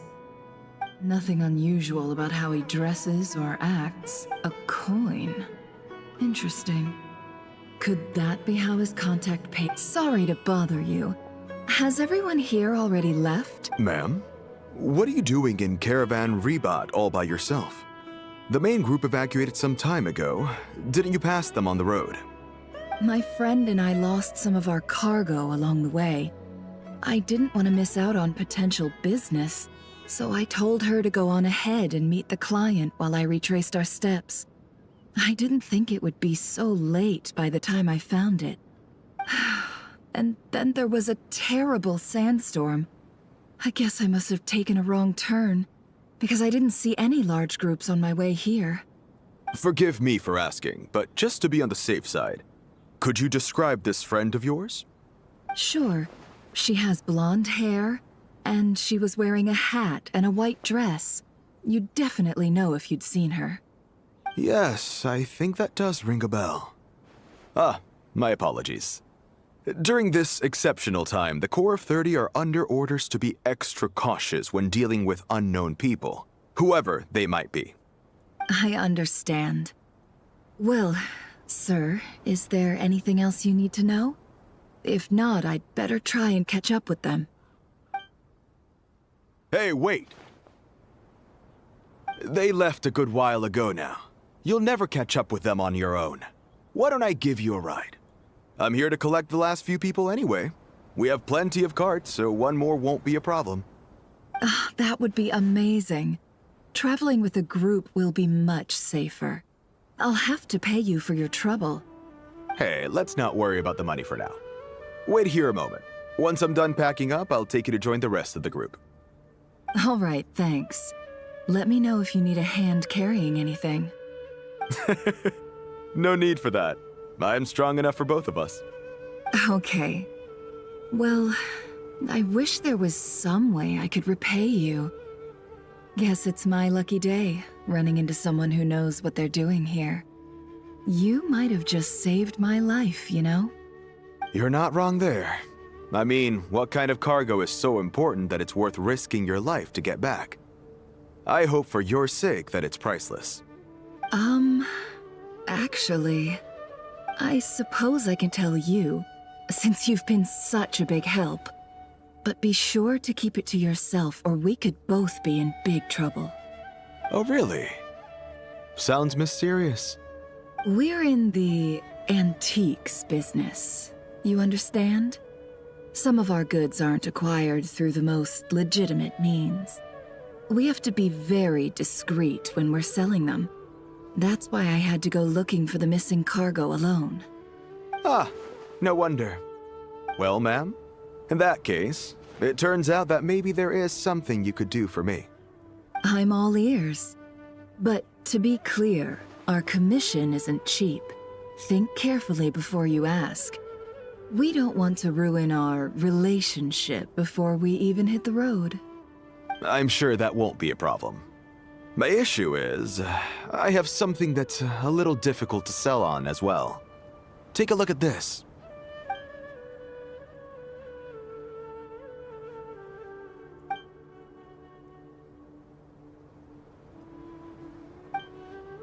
Pure gold. That's quite something. How'd you come across it? Dig it out of some ancient tomb? If you look hard enough, there are many treasures to be found in the mausoleum of King Deshret. It has no distinct Snezhnayan markings. That'll be why he's going with that story. And he clearly doesn't want to arouse suspicion, so he's on the lookout for an opportunity to make a quiet trade. Surely you have an existing business partner. Won't they take it off your hands? I hope I won't be attracting the wrath of my competitors by helping you sell this. The shop I used to work with is having cash flow issues at the moment after losing some money. I'm under enough pressure as it is without having to deal with them. On the off chance anything went wrong, I'd never get my money back. I understand. Gold is the last thing that traders with cash flow problems want to see. Well, in that case, I think we can work something out. As it happens, I'm just about done packing. Shall we make a move? Sure. Let's walk and talk. This evacuation was a huge operation. They needed a few people to stay behind and tie up loose ends. And I ended up being one of them. You're lucky you ran into us in time. I certainly am. I don't know how this happened. One thing led to another.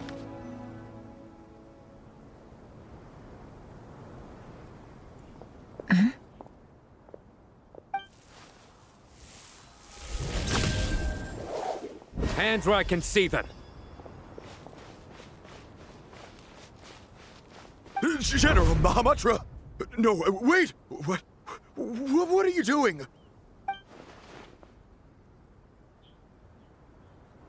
This is the coin? Good. Sadly, you won't have the chance to spend it. Nicely done. Looks like Sumeru's Matra are a well-oiled machine nowadays. Unmarked gold coins are quite difficult to trace. Thanks to you, we have secured the evidence. Here's what's gonna happen.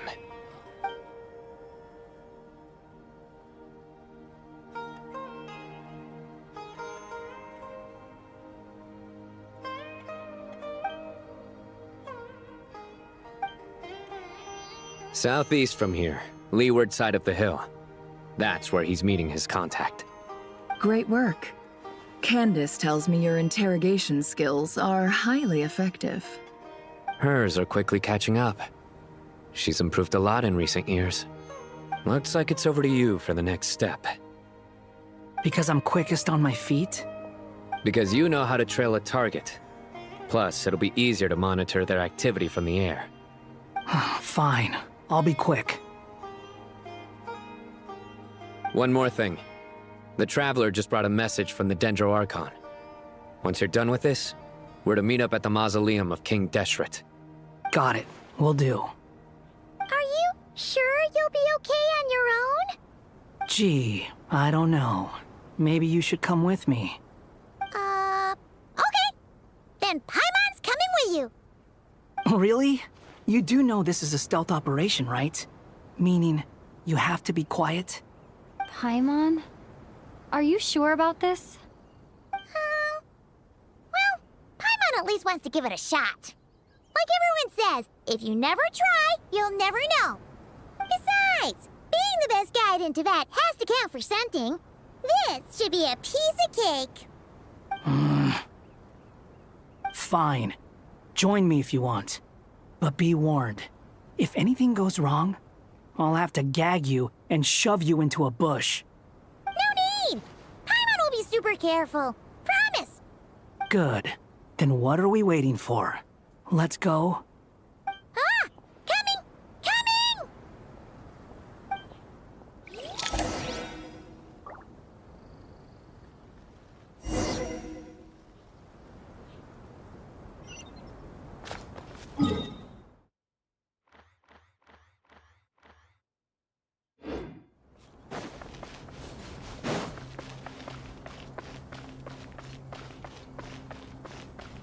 Quit following me.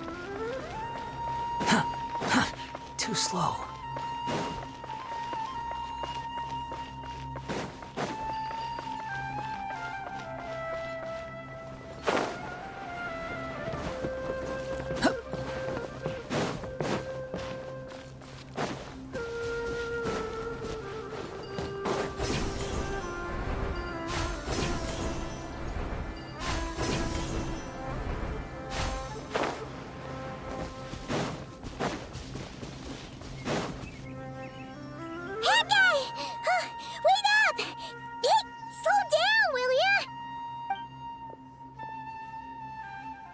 We're here.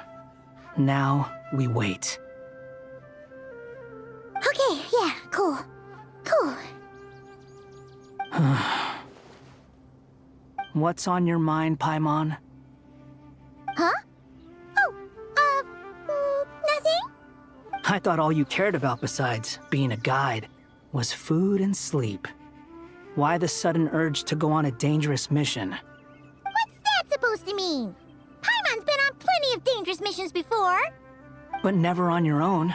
You hardly ever leave the Traveler's side. Just saying. I'm kind of at loose ends right now. So if you did want to share, I suppose I'd have to listen. If not, suit yourself. Makes no difference to me. Hat guy? Do you think Paimon is useless? What? Where's that coming from? When we were in Notcry, Paimon suddenly realized something. Even though Paimon's with the Traveler every single day, Whenever we face real danger, she can't do anything to help. Paimon doesn't get like this very often. She just got really scared when the Traveler got kidnapped that time. What if she never came back? What would Paimon do then? And the more Paimon thought about it, the more useless she felt. But Paimon doesn't want to be a burden. Paimon wants to be a friend who's actually useful. Does that make any sense? You know, that feeling of just being completely useless and... Oh, Paimon probably sounds so ridiculous right now. You asked the right person. Boy, do I know that feeling. Oh, that guy. I'm not gonna try and encourage you. What I will say is this. When you start doubting yourself, you have two choices. Give up or change. You have to make the decision to move forward. Otherwise, no amount of consultation from other people is gonna help you. So ask yourself, what do you want? To get stronger? To learn more? Whatever it is, go do it. You won't have any regrets if you can at least say that you tried. Oh, all right. Something's not right. Shouldn't they be here by now? Paimon, is it just me? Or is it a little too quiet around here? Should Paimon take a look? We'll give it another hour. If nothing happens, we head back. Okay.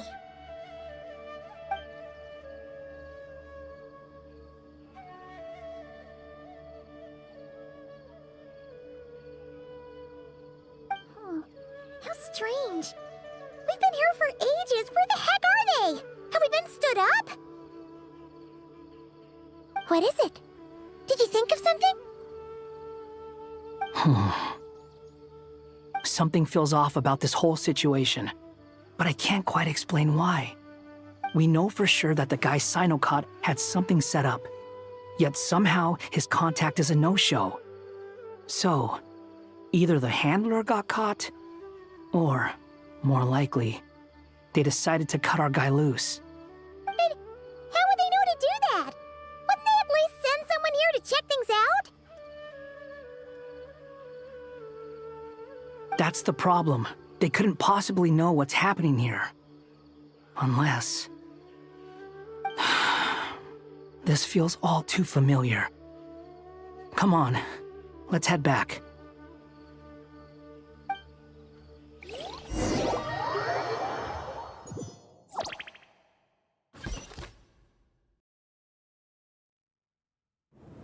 Even though this isn't a formal meeting, I'd still like to start by saying how grateful I am to each and every one of you. Thank you all for coming here and standing by our side. Shesipang and Bennu are currently assisting the scholars with the maintenance of Aru. Please forgive their absence. As for Hermanubis, may he rest in peace. We remember him with great fondness. There have been times when I imagined what it might be like to meet you all. Now that it's really happening, I feel quite emotional. Time has taken many things away, but that which remains is all the more resilient. I must say, there is one thing that rather surprises me. You appear to be in good spirits, Lesser Lord Kusanali. But even so, I can sense that the life force given to you by the Dendral Dragon has far from fully resolved the problem of your vitality. Oh no! So even Apep's power didn't work? Don't worry, Paimon. It worked very well indeed. The issue is how closely I am tied to Irminsul. Until the problem with it is resolved, there is no way I can fully recover. Sumeru has undergone tremendous changes during your absence. When gods pass away, inevitably, people's faith in them grows weaker. You must have sensed it already. Your power is not what it once was. Regrettably, this is true. I too have grown weaker due to the effects of Irminsul. Right now, we're all in quite a sorry state. Then what do you suggest? We take all the help we can get. Sumeru is our shared home. You and I, gods and humans alike. We must unite all our strength in this moment. Though Al-Ahmar is no longer with us, the alliance between the three gods remains in force. Regardless, as subjects of our king, we have a responsibility to support Sumeru through this catastrophe. Not to mention that it was the people of Sumeru who released us from this prison of Aru. Times have changed, and the people of today possess greater wisdom than those of the past. You really know how to give a rousing speech, Goti. Now then, let us learn more about your plan. The brightest minds of the Sumeru Academia are busy opening and renovating Aru. They claim it has something to do with Irminsul? Correct. Irminsul has existed in Teyvat since the very beginning. But during the Age of the Dragons, it did not possess the significance it holds today. After the heavenly principles arrived, the power of the Light Realm was divided into elemental energy, and Irminsul was refashioned as a device that records and preserves all information. Since then, everything in this world has been inextricably linked to it. As the Dendro Archon, I have a duty to protect Irminsul. To Sumeru, it is both a national treasure and undeniably a major threat. Teyvat has seen many upheavals in the last few years. The most recent of these was a major crisis in Notcry, which forced Sumeru to be even more vigilant than usual. I made sure to monitor all the pathways through which an outsider could potentially transmit themselves into Irminsul. But despite my efforts, a major problem still arose within. I still believe that someone has actively invaded Irminsul. But rather than taking any of the pathways I referred to, the intruder chose instead to utilize the most direct route, and the only one that cannot be protected against, by entering Irminsul through death. I see what you mean. You cannot simply stop all deceased souls from returning to the ley lines because of a potential invasion that could occur at any time. That's right. As important as it is to guard against external threats, I couldn't allow myself to stop the souls of the departed from finding peace.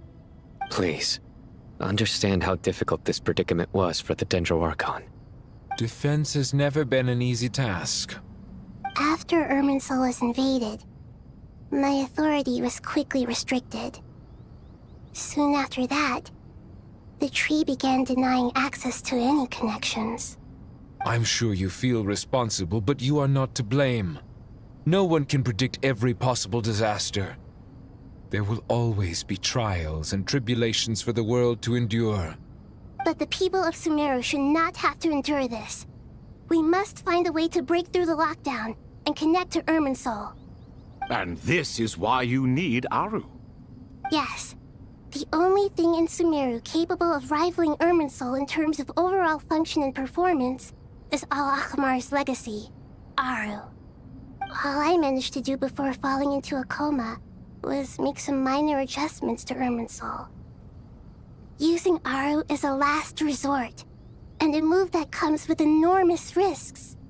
The Scholar's initial plan was to borrow Aru's power to reboot the Akasha, then use the Akasha to connect to Irminsul and investigate. Unfortunately, Irminsul has suffered far greater damage than they first thought, rendering that plan futile. To rise to the challenge, we had to resort to more extreme and far costlier means. This has led to a number of new contingency plans. To reclaim Irminsul, our brightest scholars have made further modifications to Aru with multiple goals in mind. I thank you all for giving them your blessing in this endeavor. Human wisdom has clearly improved over the millennia. You have not only our support, but that of the Jinn, the Aranara, and the Pari. Together, we will do everything in our power to save Irminsul. By the way, when you spoke earlier of an intruder, it almost sounded as if you knew who you were dealing with and what they were capable of. Well, since you ask.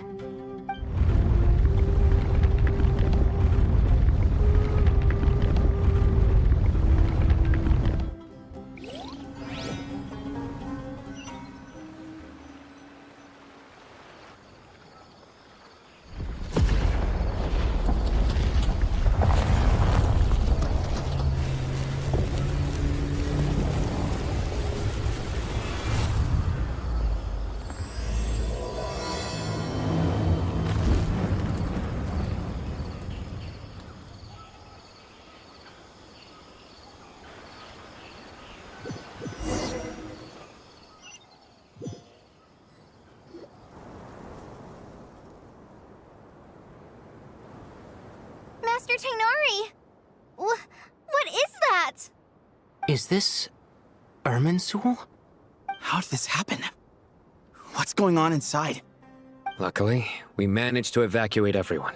What in the world was that? That was terrifying!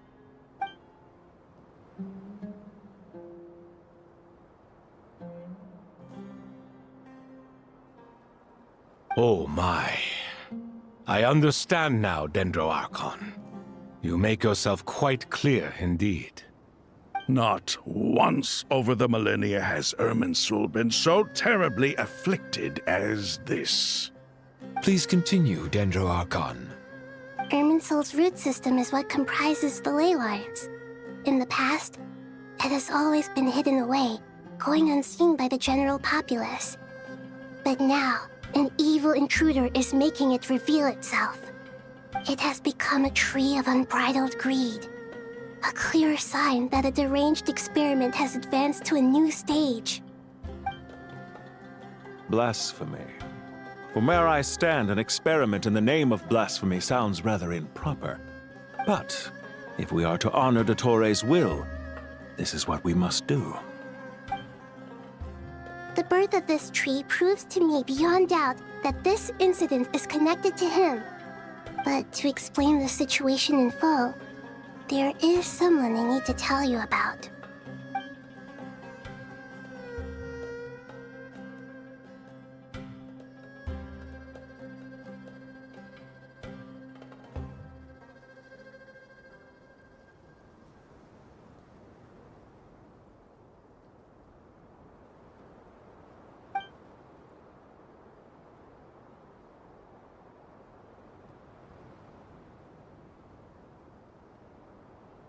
Zandik.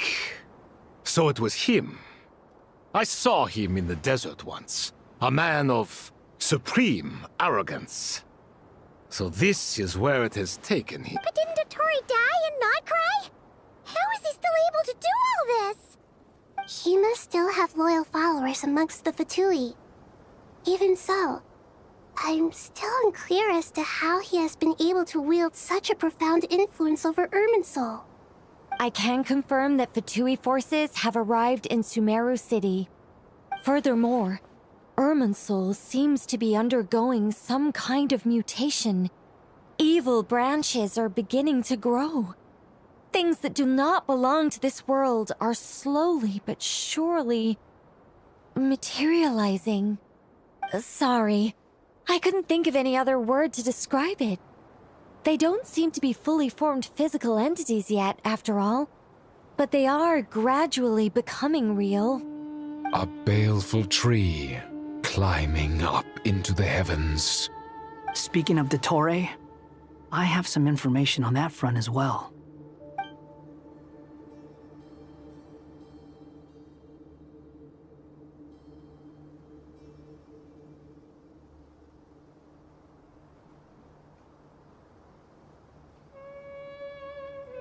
I didn't think it was wise to state this out in the open.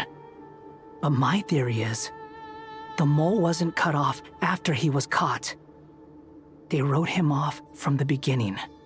You mean, the Fatui never intended to follow through with him? Then why plant a mole at all? It's hardly a conventional strategy, and the rationale behind it is pretty twisted. But as it happens, I know someone who works exactly this way. And when it comes down to it, his goals are very simple. He just wants to confuse people, so they can't figure out what he's up to. He's been a collaborator of Dottore from the outset. That fact alone confirms that Dottore is involved with this somehow.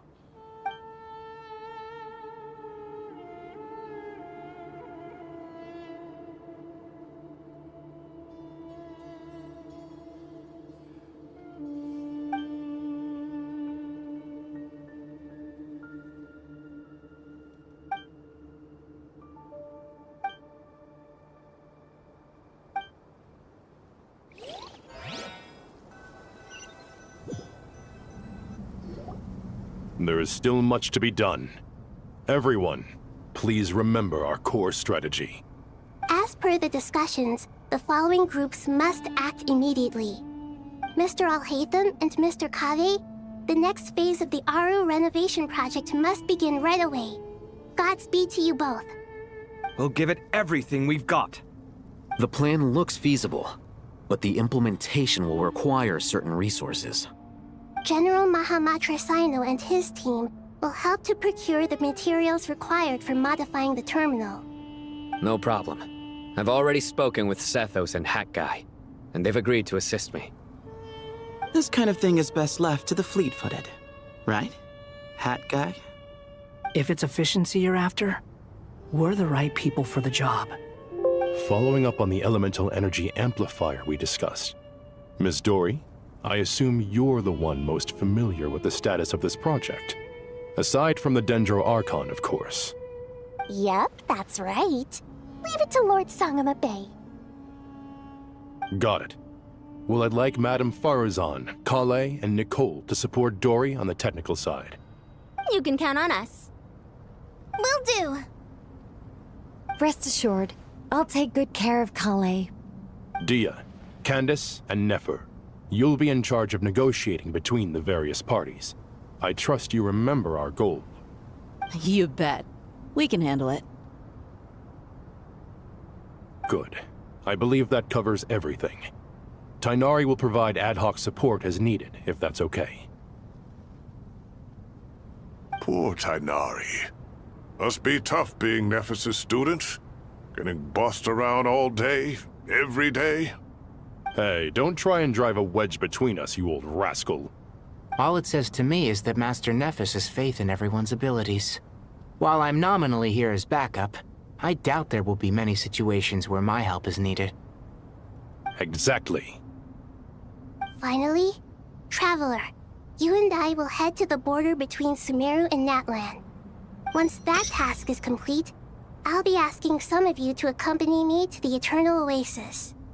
The Eternal Oasis? I thought that was just a legend. So it does exist after all. Regarding your trip to Natlan, under normal circumstances, a meeting between our two nations would be a far more formal affair. Unfortunately, Sumeru is all but completely cut off from the outside world at present.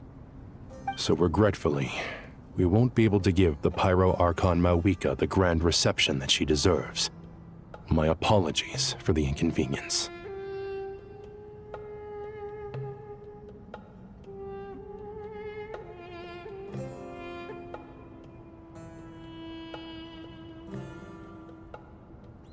No point putting too much pressure on yourselves. That goes for everyone. Right. Especially you, Dendro Archon. I'm sure you're still feeling quite weak. Don't worry about me. The Dendro Dragon's life force will sustain me. Plus, we'll be there every step of the way. Nahida will be just fine. Yes, I believe in myself. And I believe in every one of you.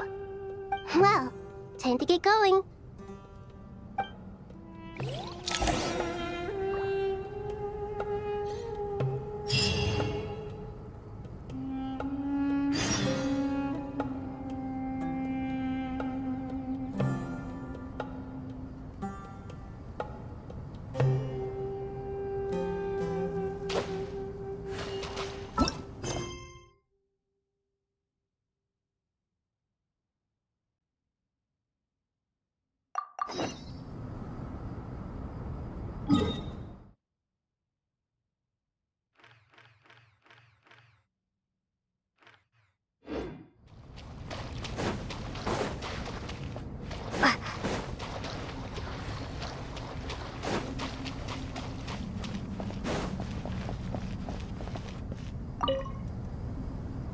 To what extent we can implement the final plan depends on how successfully the Akasha can be modified and configured. And to make sure the configuration works, Aru will also need some further optimization. Yeah, no surprises there. Once we roll this out, any Sumeru citizens who already have Akasha terminals can simply continue to use their existing devices. This still leaves us with a significant equipment shortage, though. Many groups of people were never issued Akasha terminals, including mercenaries, the desert folk, and many others. We'll need a supply of rare materials for the renovation of Aru and the production of new terminals. Right now, the best place to source these locally is from the primal constructs within King Deshret's mausoleum. Time is not on our side here. It's gonna be a race against the clock. The Aru merge and renovation project will have to be carried out by you two. Everything's riding on this, so failure is not an option. Best of luck to you both. As discussed, General Mahamatra Sino and Mr. Hat Guy will source the required materials. Mr. Sethos is quite familiar with the layout of King Deshret's mausoleum. With him accompanying them, things should go quite smoothly. I have every confidence. In the meantime, we may as well take a breather. Makes sense. There's not much we can do until the materials arrive. Get in formation and stay close. What is this, boot camp? Knock it off. It's just Sino being Sino. You know what he's like. Everyone clear on our mission objective. Look at the excess primal constructs, dismantle them, and extract the required materials. And King Deshret's 7 pillars agreed to this? If they're just sitting there doing nothing, we might as well put them to use. Thoth's words, not mine.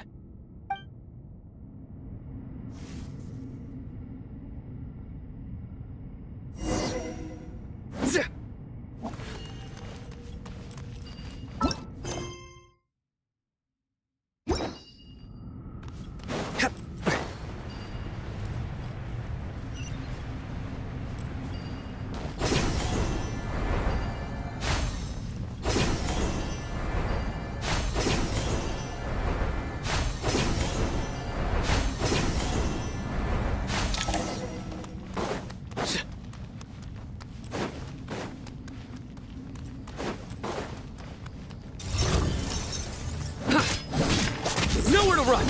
Your sins weigh upon your soul! How amusing. Nothing worth mentioning. Wretched vermin! Way ahead of you! A sage's wisdom!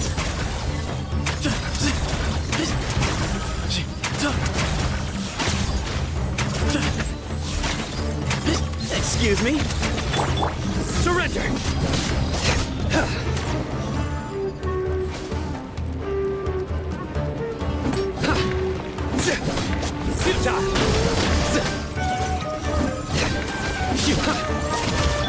Squall Fury!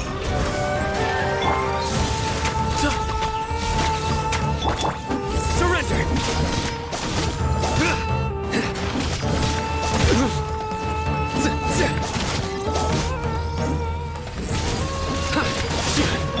Behold! Way ahead of you!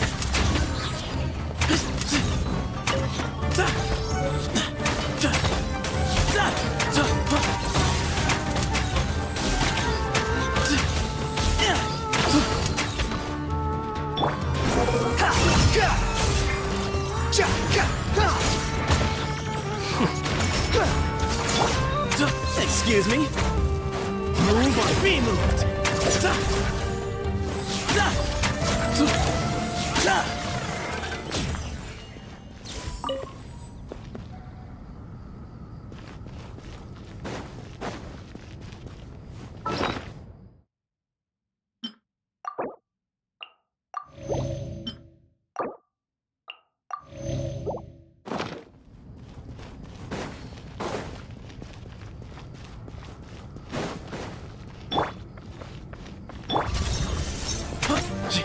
Give me some space.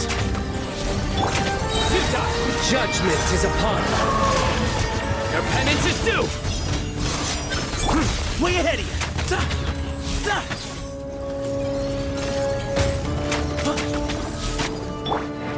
The wind rises.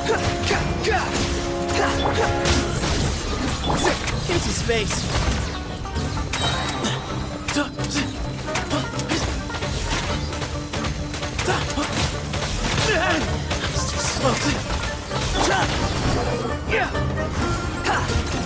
Try louder.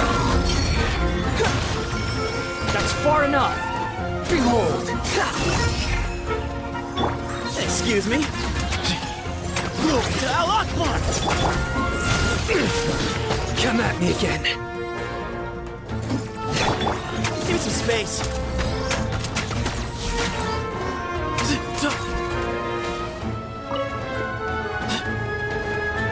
Way ahead of you. The wind rises. Excuse me. Surrender! Through me, justice is served! Way ahead of you!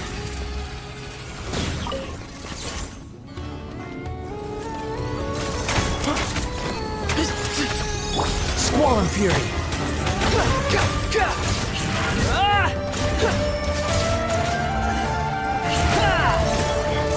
The wind rises.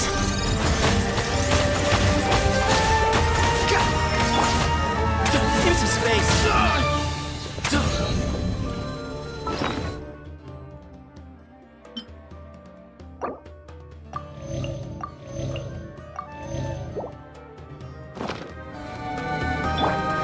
Squall and fury.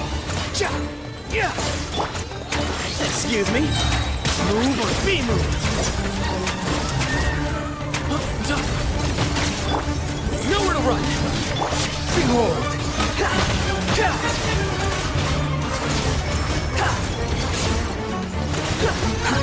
Too slow. Way ahead of you.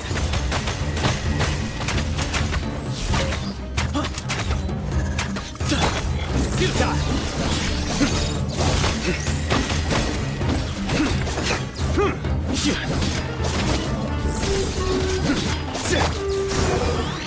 Everything was futile.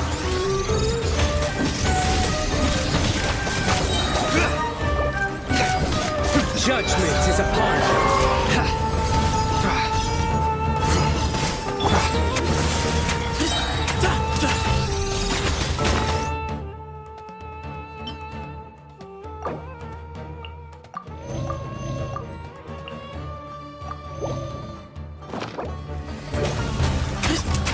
Sage's wisdom!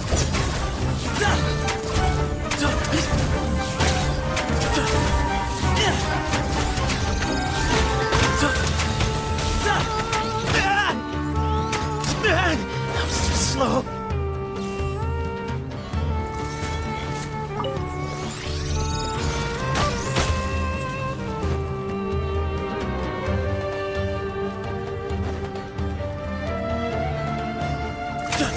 Excuse me? Futile! These devices should still be usable even though they're broken down. Let's take them back for the others to review.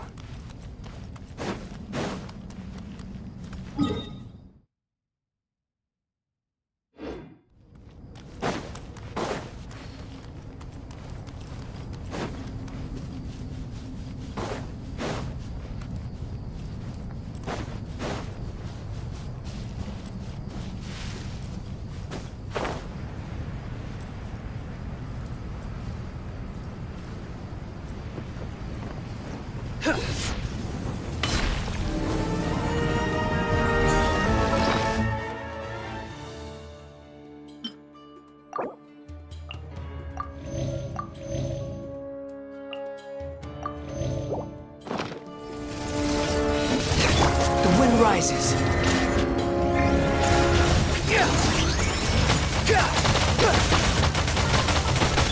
I'm used to this.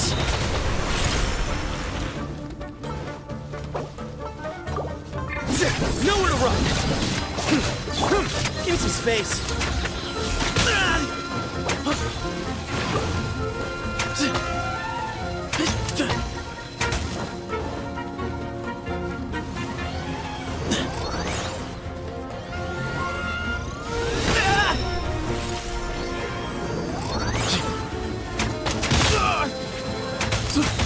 ready! The sun sets forever.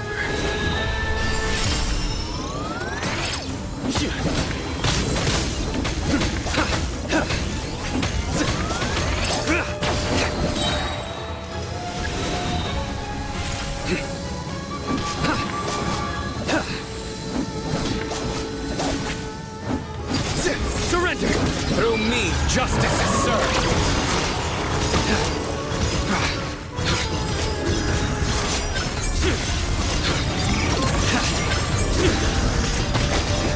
I'm used to it.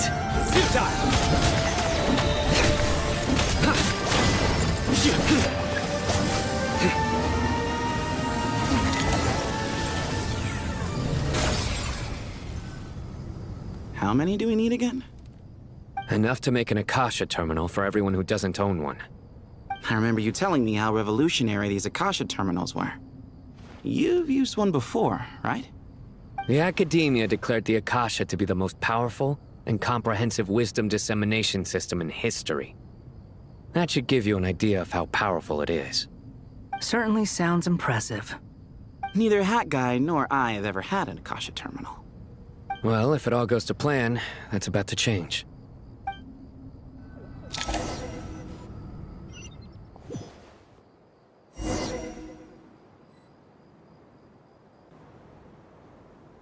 Huh? Oh, goody! Thank you so much for handling the delivery. What a long way it was. You've really outdone yourselves. I'm well aware what a bumpy, dangerous journey it must have been. Now, I would have loved to oversee the process myself, but of course, those of us who know the plan can't leave the mausoleum. Oh, trust me, I'm patting myself on the back for my assembly work here. Simply flawless work. But will you really be needing all of this? According to our plan, yes, this is the quantity required. I have no complaints about the quality either. Only the price. So expensive. I heard you covered a lot of the funding out of your own pocket. Oh, that's an exaggeration. The Academia provided most of the funds. I just offered a small token of my goodwill. Of course, the real tragedy is how little profit I'm making on this. You know, it's a serious crisis when you can't even make money out of it. It's really quite a beautiful design. And I'm intrigued by how such a diminutive device is able to output the power of the Light Realm. Did you attend the lecture on Light Realm energy, Madame Farzan? I don't believe I saw you there. Of course I attended. I was just a little late, so I had to listen to the whole thing from outside the back door. Anyway, I have a perfectly good understanding of Light Realm, elemental and abyssal energy, as well as the relationship between the three. Good to know. Master told me in private that the conversion process between Light Realm energy and elemental energy involves highly classified knowledge that shouldn't be disseminated too widely. But even so, the scholars still shared said information. Well, you can't enforce a rule that everyone breaks. Is that the idea? At first, the Dendro Archon was reluctant to explain it in great depth for safety reasons. Later, she came to terms with it and simply informed my master that we would all have to face the question of survival together. To protect someone from such dangers means keeping them in the dark, but for someone to know and embody the wisdom within, they must understand its very essence. It's an information hazard. We're exposed to danger just by knowing the facts, and just like bait, it lures us in by offering us the solution to our problems. But if you're not careful, you'll end up pursuing it down a dark path. A tricky problem. But today, this big problem has been broken down into many smaller, more trivial ones. What do you mean? Ah, I get it. For instance, you and I share secret knowledge, while she and I take on the risks of life, death, and fate. Something like that? Hey, what? That is not what I call a trivial problem. Well, as they often say in Bahumana, an event that is monumental to the individual is negligible in the grand scheme of history. Generally, the fate of the individual is an insignificant affair. Being from Amorta, where the subject of our research tends to be a lot more personal, I have to disagree. It's hard to dismiss the individual as insignificant. In other words, the big problem of survival has been broken down into many small, interconnected factors, and each one of us represents one of those factors? When the same secret is shared with a group of people, the same fate binds them together. Most people would find this unimaginable, but to us scholars, this is the path that has always beckoned to us. Sharing knowledge is a good way to fight against fate. I will always believe in that. All right, I think that's everything. Thanks a lot. But don't go anywhere just yet. I'll still be needing you to calibrate the equipment.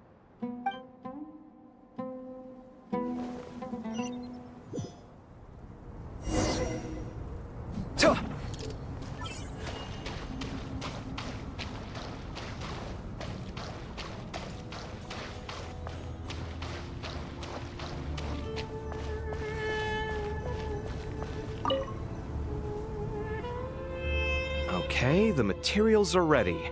We can proceed with the next phase.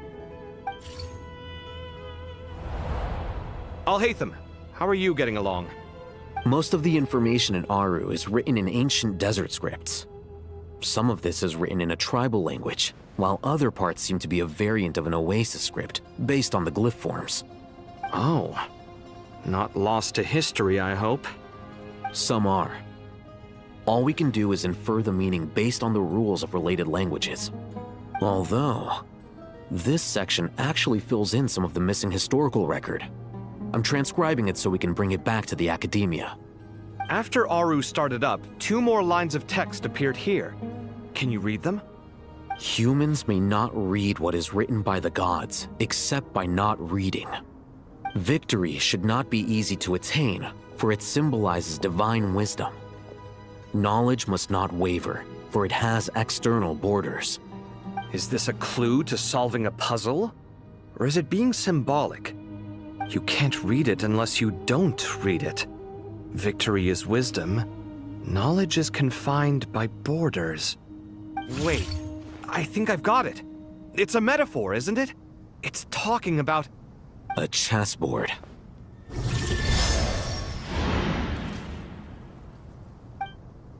You were right. The youth of today are skilled at solving riddles. Have the secrets buried in the desert not been unearthed over the years all the same? Since Aru is a place reachable through wisdom, this day was bound to come sooner or later. Oh, I've always been against overly cryptic sentences. Don't you get tired of reading and writing all that? Ah, it's you 3, just in time. We've been delving deep into Aru, and now this board has appeared. I've heard this was how you'd while away your free hours. You must be quite the experts by now in that case. It is true. King Deshret's chess games are some of the most well-loved of all his wonderful creations. If you have ever been to Safhe Shatranj, you may well be familiar with the chess pieces you see here.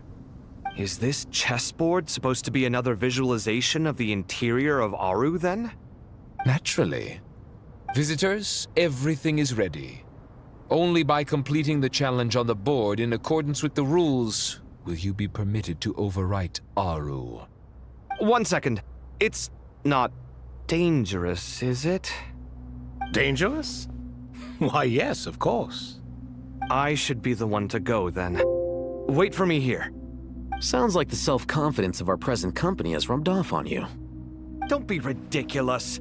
I'm your upperclassman, and that means I have to look out for you. I appreciate the sentiment, but a game of chess typically requires 2 players. Besides, I'm sure they won't let things get out of hand. Keeping things relatively safe is in your best interest too, isn't it? Fair enough. I mean, you guys are controlling the difficulty, so please don't go too hard on us, all right? Ah, but Bennu said he wanted to put some respect into these whippersnappers. All right. Thank you. Obviously, we'll still try to be careful. This doesn't seem like ordinary chess. Is the goal to defeat the opponent? No, you must enter the board and pass the trials we have placed there. Ready? Let's do it.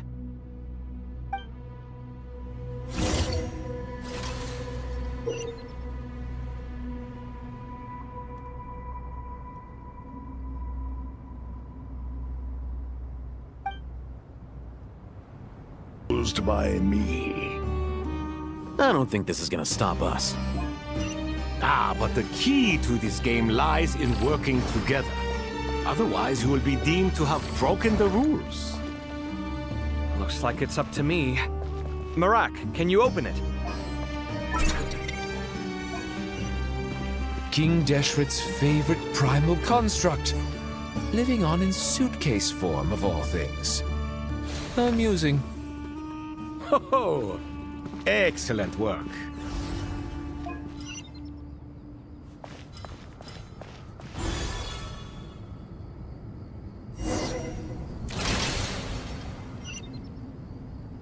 Now is the time for my trial.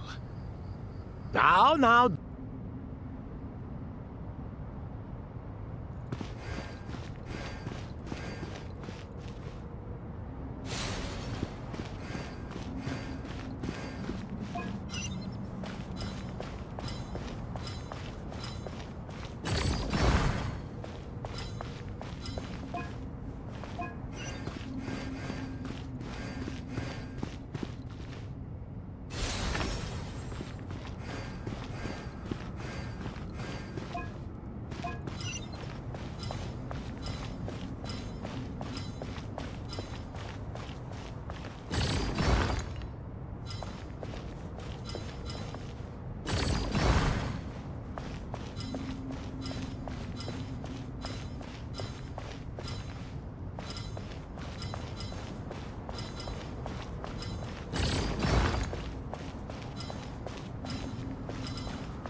Done.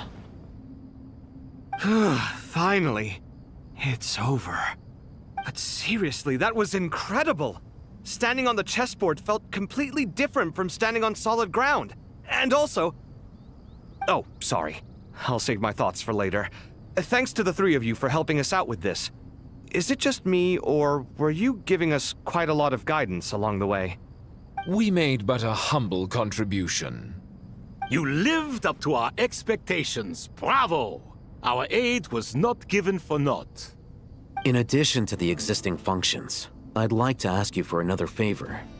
Since Aru's interference shield can cover the entirety of the mausoleum, it should be possible to extend its range even further. Perhaps you can find a way.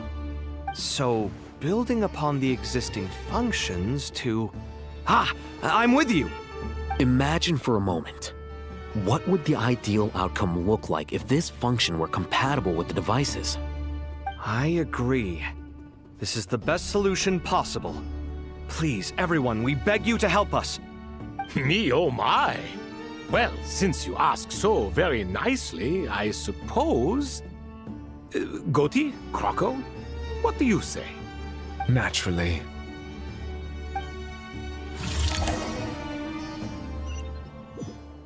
Time to go! Let's go find Nahida!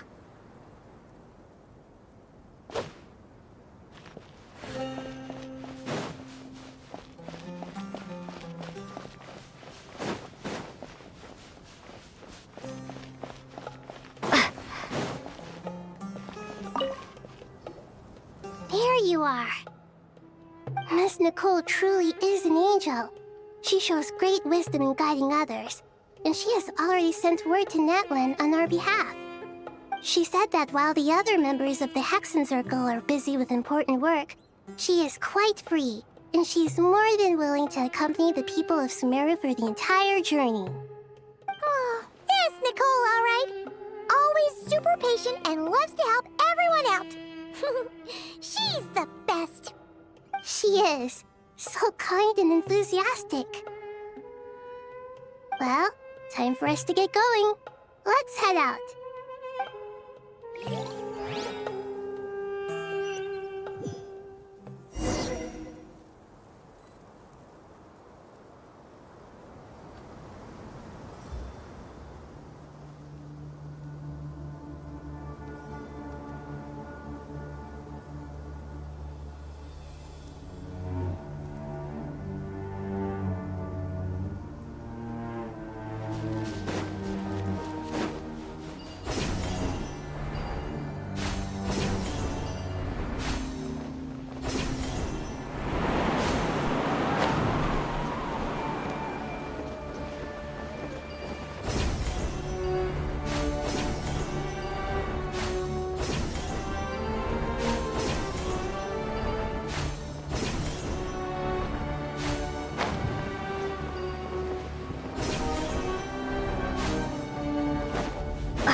This should be one of the closest places to Natlan in all of Sumeru.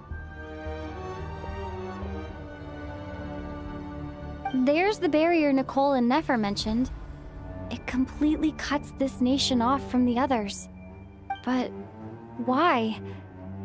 Why separate you from the rest of the world now, specifically? And if I'm not mistaken, Irminsul was polluted once before, wasn't it?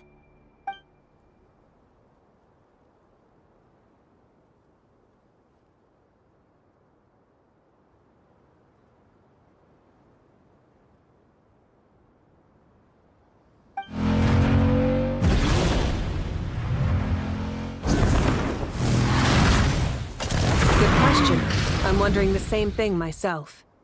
That voice.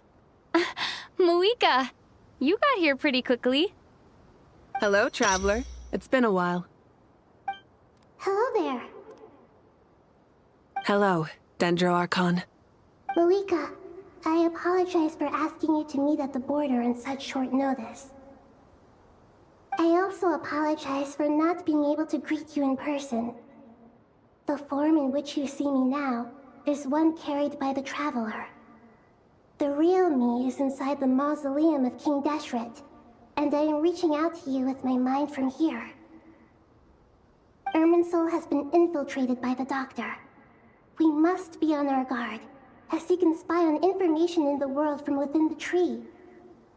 Fortunately, there is no record of the Traveler in Irminsul, and you are still within Natlan's borders.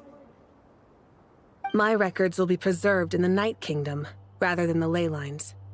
As long as the Night Kingdom remains disconnected from the ley line cycle, the Doctor has no way of knowing my movements. Exactly. So by meeting each other in this way, the meeting essentially never happened. No wonder Paimon didn't come. You were concerned that her activity would be recorded by Irminsul. The Natlanese have heard about the situation in Sumeru. With the borders sealed off, merchants have been forced to stop their shipments. It's pretty serious, and you're the ones bearing the brunt of it. I'd like to address the question you raised at the beginning. I can offer a brief explanation, although it will sound rather cruel. I don't reach this conclusion gladly, but Irminsul predates the Heavenly Principles. It existed long ago, when the dragons of Natlan were at the height of their power. So even when the people of Sumeru became ill because of pollution, it was not a critical issue from the perspective of Irminsul itself.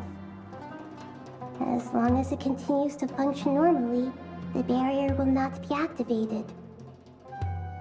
But this time, the Doctor's invasion has directly affected the tree. That is what caused the barrier to deploy.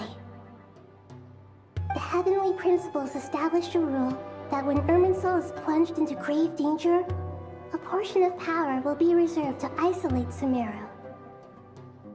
That way, even if Sumeru is destroyed, the outside world at least has some time to catch its breath. We'd certainly need it. The Heavenly Principles created almost everything that exists in Teyvat today. To them, preserving the existence of the world and its inhabitants takes priority over protecting Sumeru. Meaning, protecting Sumeru now falls to you. Yes. My own power may be limited, especially compared to yours. But that doesn't mean that we're just gonna sit around and wait for the end.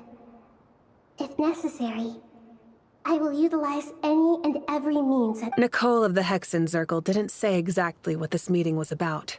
But after hearing everything you've said so far, I think I can guess where this is going. That's right. Nahida and I discussed it at length.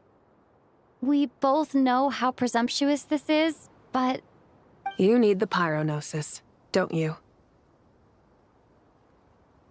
Yes, you guessed correctly. Originally, I only intended to borrow it, but the situation is far graver than I foresaw. So instead, what I ask of you is to please give the Pyronosis to Sumeru. Why do you sound so nervous? There's no need to be shy. Surely a Gnosis is pretty important to a god. I guess, but it's not as if losing it would suddenly render us powerless. But I'm sure you don't need me to tell you that. With all the nations you've traveled to, and all the gods you've met, you must have realized that by now. As far as I'm concerned, a Gnosis is basically an elemental energy enhancer. But I don't usually use it. You know me. I like to think I'm pretty strong without it. Yeah. Not about to dispute that. So you see, you don't need to sweat it. Here, take the Pyronosis. Uh-huh? Just like that? Uh-huh, just like that. To tell the truth, I've always toyed with the idea of giving it to someone who needs it more than I do. I know you accompanied Nahida here to try and increase the chance of success. It's a good thing you did, because your involvement is one of the main reasons you've managed to persuade me. Are you sure about this? Handing over your Gnosis just because of me? I won't try to quantify it, but trust me. Handing over the Gnosis to Tumaini is far from the craziest idea I could think of. Besides, even if you hadn't come here personally, I think I still would have agreed to Nahida's request. Irminsul doesn't just affect Sumeru. It impacts all of Teyvat. I know all too well how difficult it can be to protect the things you care about. So logically, morally, or however you want to cut it, helping you is the right thing to do. You don't need to tell me the specifics of your plan. Where the Gnosis is involved, the tighter the secrecy, the higher your chances of success. Malika, my heartfelt thanks go to you and the people of Naplan. Don't mention it. But now for the hard part. How do I actually give it to you? The Irminsul barrier is right in the way. I have an idea.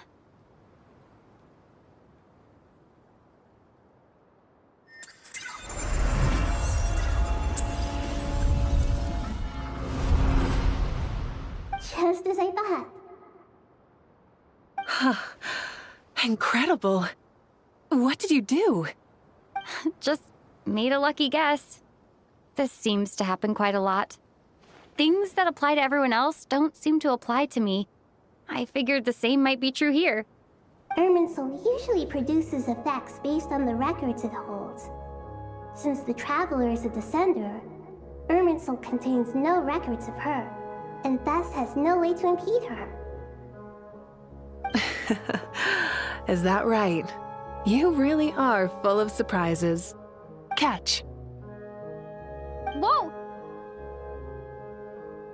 Thank you, Moika. Thank you for trusting us with something so important. All right. No need to get so formal. It's not like we're strangers. Besides, there's still one problem. You might be able to pass through the barrier, but I don't know about the Gnosis. Any other surprises for us, Traveler? Let me try something. I have the Pyrognosis in my hand. It feels strangely ordinary, not particularly heavy. And yet, this tiny thing symbolizes the mighty authority of a god. I need to think hard about my memories of Pyro. My memories of journeying through Natlan. All those important experiences I've had. The Gnosis disappeared. Traveler, are you alright? I'm fine. The Pyrognosis disappeared into my body, just like phlogiston. Maybe it resonates with you because you've mastered the power of phlogiston. You might not be recorded in the ley lines, but you're still our Tumaini. Whew.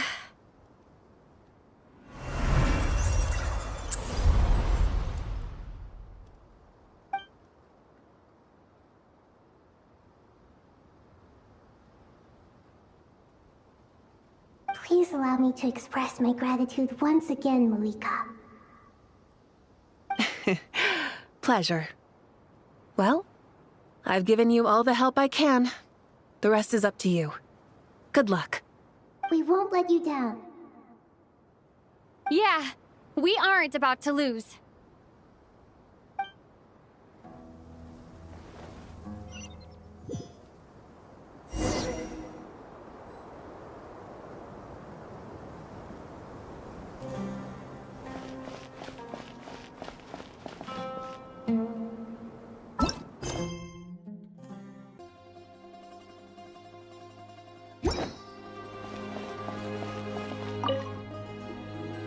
Traveler, Paimon, how are you feeling? Paimon's a teensy bit nervous, but only a teeny tiny bit. Seems like she's gotten way braver over the last few years, huh? Of course.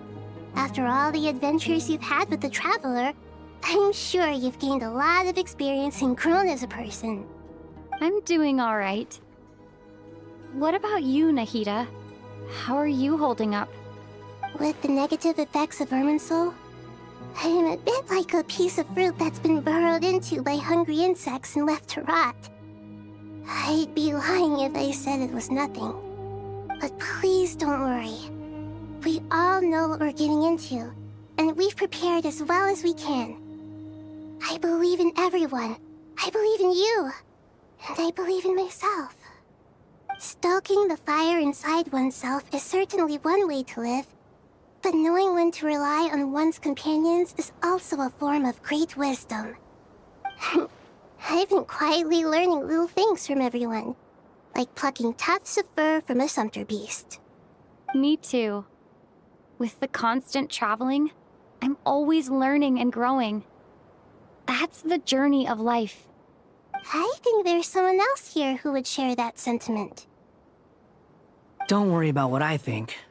I was just passing by and happened to overhear your conversation. What are you talking about, Hat Guy? This is the top floor. No one passes by the top floor. Says who? You can fly just like I can. I would have thought it makes sense to you of all people. I don't know why, but I feel a little more relaxed now. It shows that you feel comfortable laying down your burdens in our presence. It means that Sumeru is a place you can trust, where you know we have your back. And we feel exactly the same way around you. That's what it means to be friends.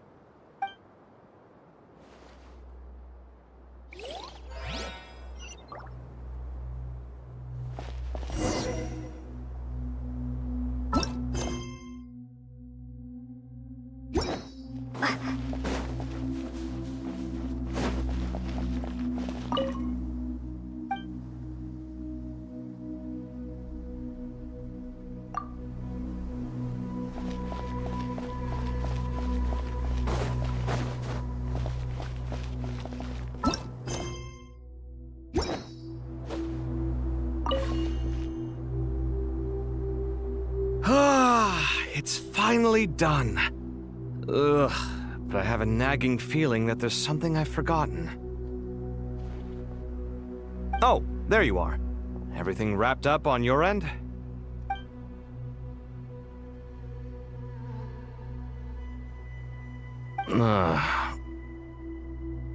Okay, fair enough. That was a pointless question. We were working in tandem, after all. You must really be exhausted. Well, it's been a busy day for both of us. When work ends, you clock out. No looking back. Yeah, we're definitely due a break. Probably a little late to start drinking now, though. I'll stick with water. Here, this one's for you. Thanks. You want a bite to eat? I can grab us something. Or wait, I think there's a stove nearby. Let me take a look. Are you nervous? A little, yeah. Unlike you, it seems. How are you not feeling at all nervous? Because everything that happens next is beyond my individual control. I don't worry about things I cannot influence. What do you mean, cannot influence? You're the one who came up with half of the strategies we ended up using. There's only so much I can do. I was only doing my duty. Was it like this last time, too?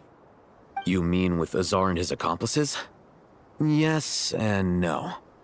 The situation back then was easier to control, but we weren't as prepared as we are this time.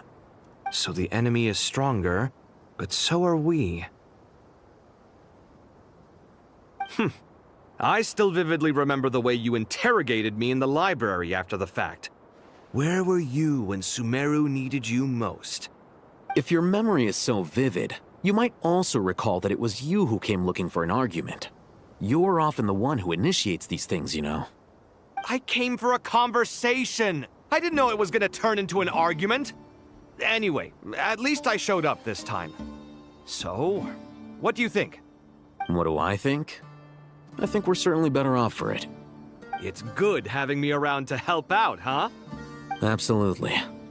As a citizen of Sumeru, you displayed a remarkable sense of responsibility in the face of disaster. Certainly feels that way. I just shudder to think how the world would have ended up if we hadn't gotten control of the situation. So, do you think this is what impending disaster looks like? The sky is so clear, and there isn't a whiff of decay or destruction in the air. It's hard to imagine that the fall of humanity could happen on an ordinary day like this. Awful things happen all the time. Sometimes people can stop them, and sometimes they can't. What you and I have done is increase our chances of stopping this one.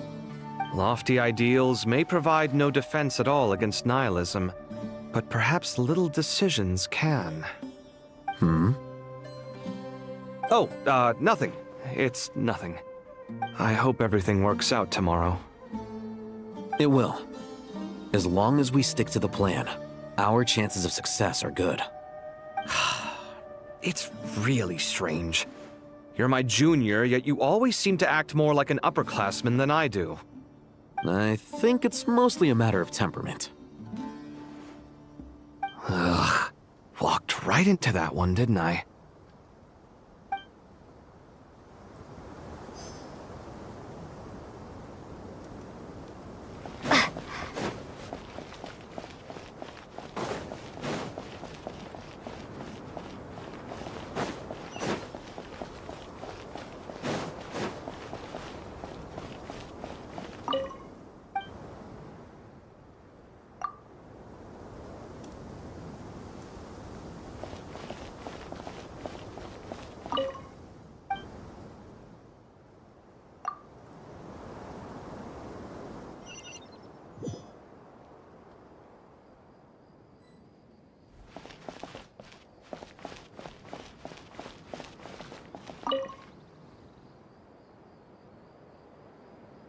We'll make our move after sunrise tomorrow. Good. Is everything ready? As much as possible. That'll be enough. Don't let the pressure get to you. We'll take things one step at a time. That's how we've always done it. Master Tainari! Mr. Sino! So this is where you were.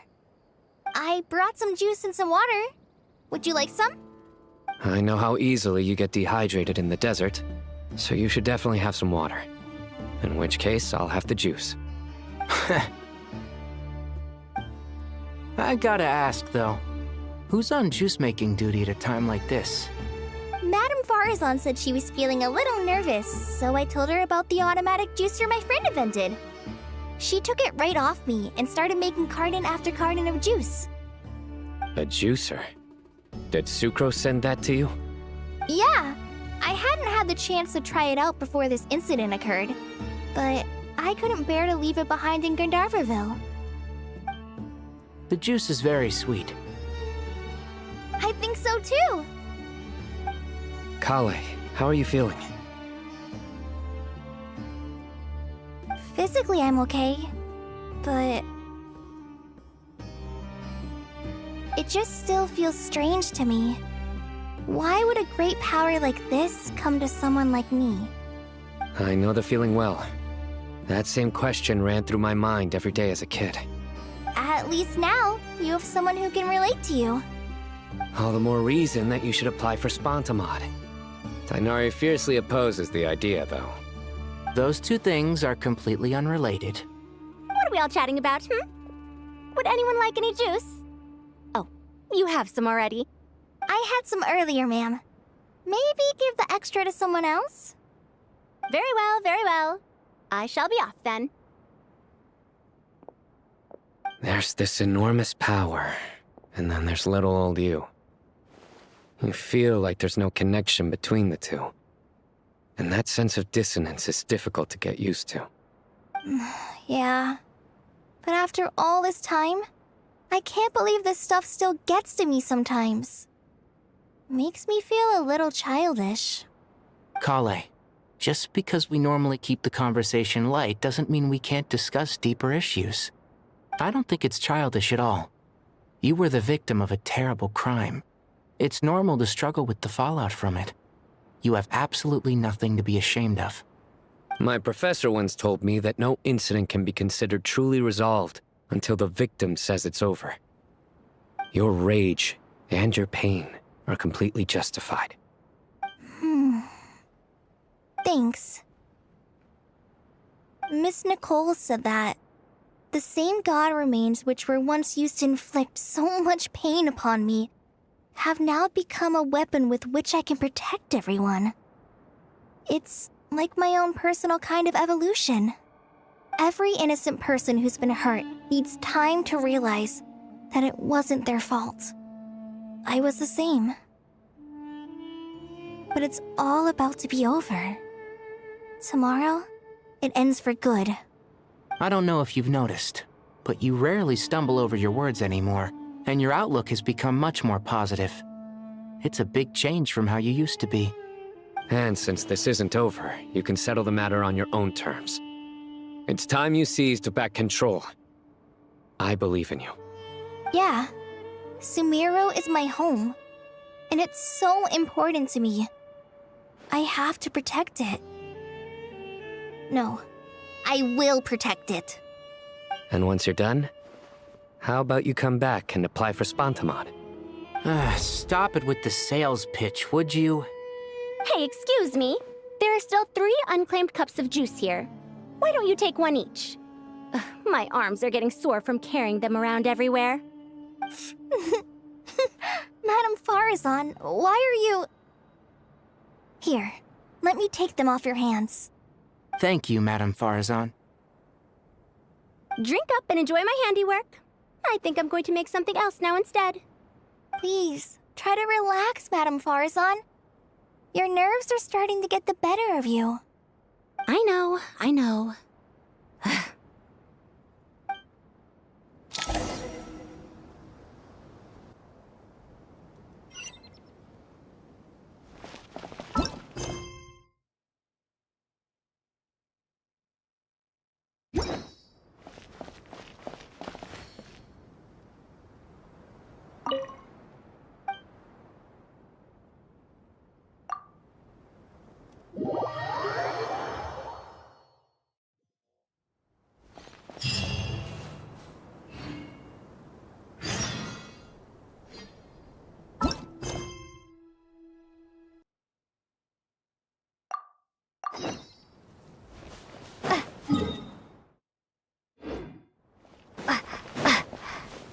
Time to go!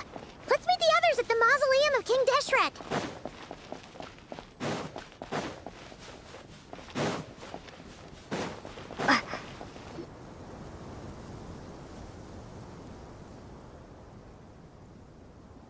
I have not felt this way in a long time. Standing up high, gazing out at the rolling dunes. One cannot know what freedom truly means without first losing it. The golden slumber truly lives up to its name as a dreamland.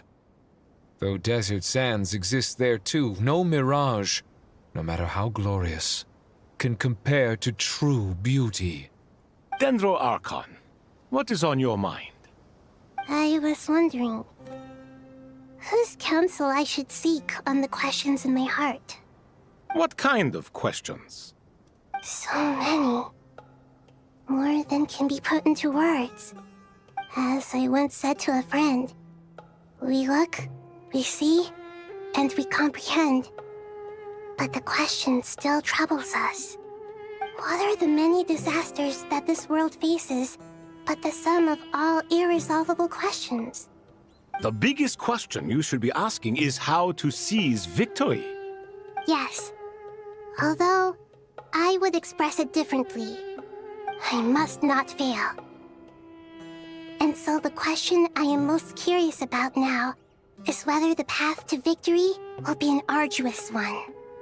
What we declare to be a young sapling, we may, in fact, find to be a towering tree, if we would only cast aside our ignorance and look beyond the veil of time to see her true form. Nahida! We're here! Just in time. The preparations are almost complete. Ready when you are. We're here too. Miss Nicole! Miss Nicole! You run so fast! I thought I'd get a lot of exercise as a forest ranger, but I can barely keep up with you. Sorry, I got a little carried away.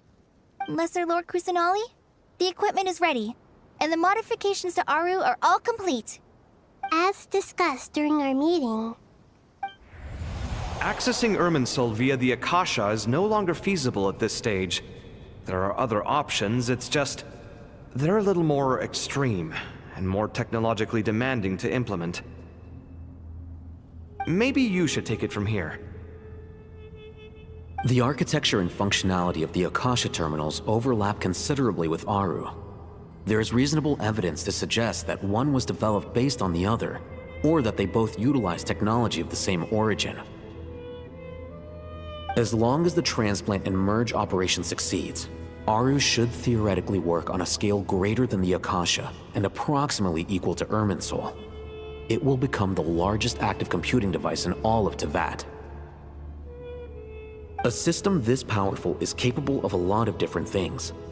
In the past, the Akasha was primarily used for one-way information transmission, but I suspect it could also serve as a central bridging hub. In the pursuit of greater knowledge, some scholars have attempted to connect their consciousness to Irminsul through the use of terminals, incense, and meditation. Correct. In academic language, scholars who reach that stage are said to have entered Satyavata life. Hypatia has performed this practice many times in the past, and she was once under my care for a period of time. Right. And this at least proves that there is a zone within Irminsul that can be connected to. That's right. Providing wisdom to the people is one of the very reasons for Irminsul's existence. I think I understand where you're going. Please, continue. In that case, I'll skip to the conclusion then. We need to further modify Aru, merge it with the Akasha, manufacture terminals, and distribute them to every single person we can reach. Every person? Even the desert folk? Yes, everyone.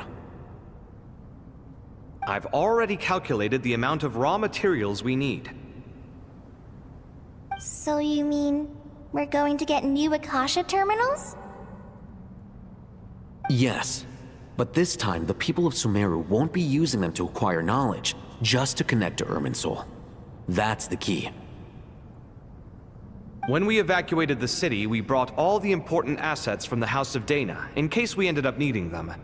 Fortunately, this included the Akasha system's main terminal. We've checked all the relevant records, and one thing is certain. Nothing like this has ever been done on this scale before, so... Everyone in Sumeru is part of the plan. Whoever controls the people controls the situation. Since this function of Irminsul was introduced, it has only ever been made available to scholars, who don't constitute a particularly large group of people. But by expanding the scale to include all the people of Sumeru, all the individual connections will stack up to create a significant load on the system. Under normal circumstances, Irminsul would be able to cope with the additional load. But with it already being under strain from other activities, its remaining capacity is limited. Thus, it might be possible to shut it down completely by overloading it.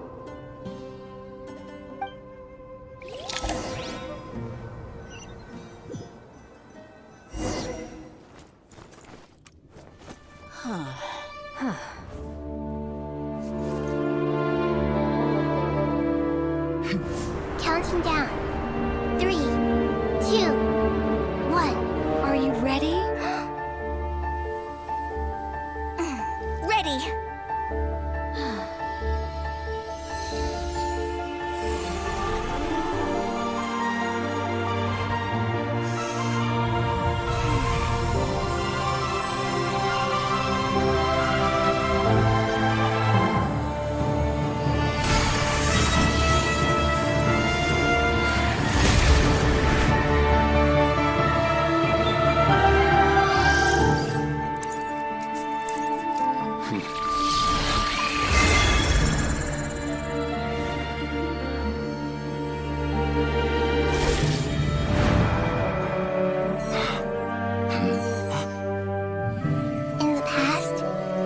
People sought knowledge, they turned to the Tree of Wisdom.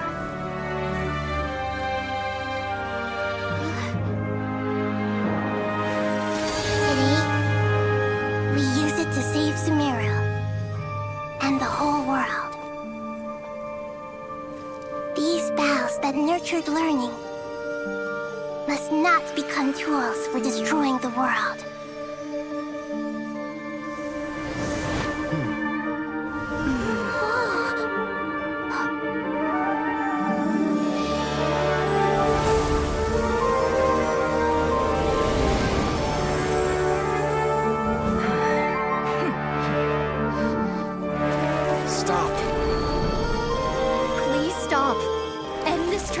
destruction!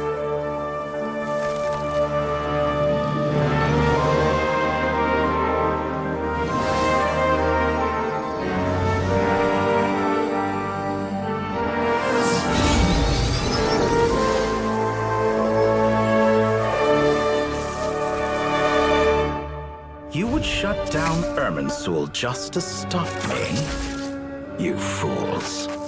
I have all the time in the world.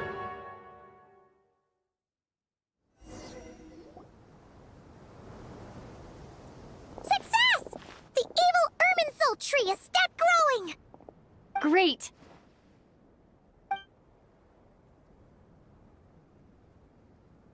What a display of true courage!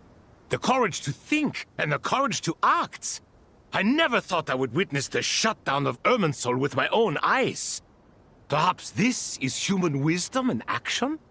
Indeed, only humans could do such a thing. Gods are few and far between. What was once created for spreading knowledge is now used for another purpose. A rather ingenious plan. I am grateful to you three for your help. Only thanks to you were we able to extend Aru's interference capabilities to cover all terminals. Now, nobody who wears a terminal will have their activity accurately tracked by Irminsul. No matter how many eyes Dottore possesses, he will not be able to see us clearly. Now for the next step. I will need the help of your supreme powers once again. How might we be of service, Lord of Dendro? I need to reach the Eternal Oasis immediately. Right now? In that case, Ibis King, would you agree that this is a fine opportunity to dust off our old tricks? Never. I assume you have that chess set with you? You mean the one you gave to me as a gift? Asking for it back, are you? How could I? You misjudge me. I just wanted to show you another way you can use it. Connect to Safei Shatranj.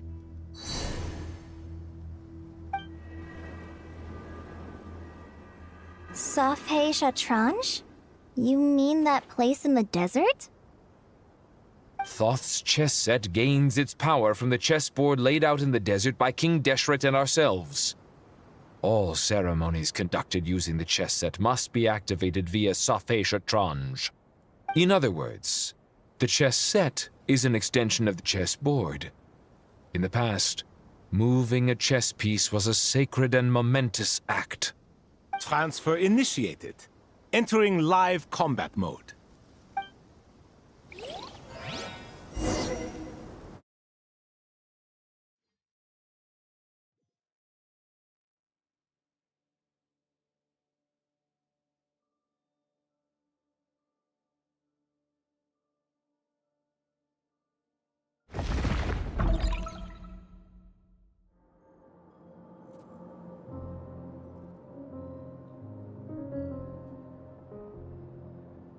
We haven't heard a single word from our spy in the desert. I'm afraid he might have been captured. Never mind. But we spent years turning him. And a lot of Mora. Nothing comes for free in this world, but the loss is not without its purpose. For a small price, we have wasted a precious amount of the limited time they have. Quite a bargain, if you ask me.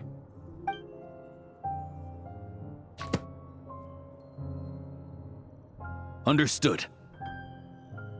Weighing profit against loss is a necessary part of life. But to tell the truth, I have been operating at a loss since this all began. Since many centuries ago, in fact. For instance, why would a banker act as the executor of a will? If you hadn't deposited your personal belongings at Northland Bank, I would have no reason to be here right now.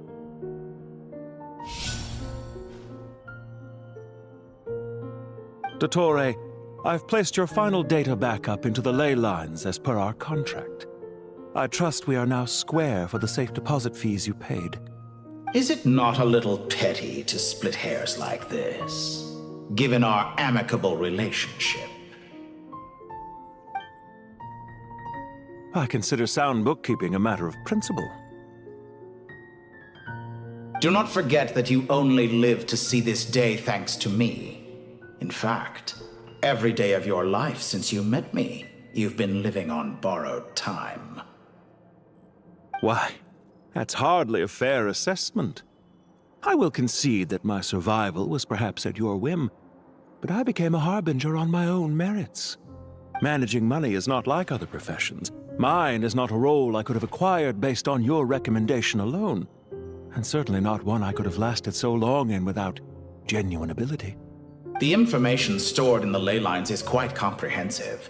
Rest assured, I have not forgotten how strong your pride is.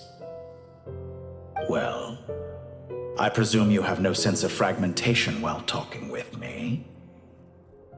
How could anything possibly go wrong with such strict measures in place? The remainder of your soul was split in two, with one half sent to Nodcry and the other stored in the most secure vault of the Northland Bank. Though I must say, your disdain for the other segments is quite amusing. Zandik is you, and you are Zandik. Zandik created the segments, yet you, a segment yourself, reject him.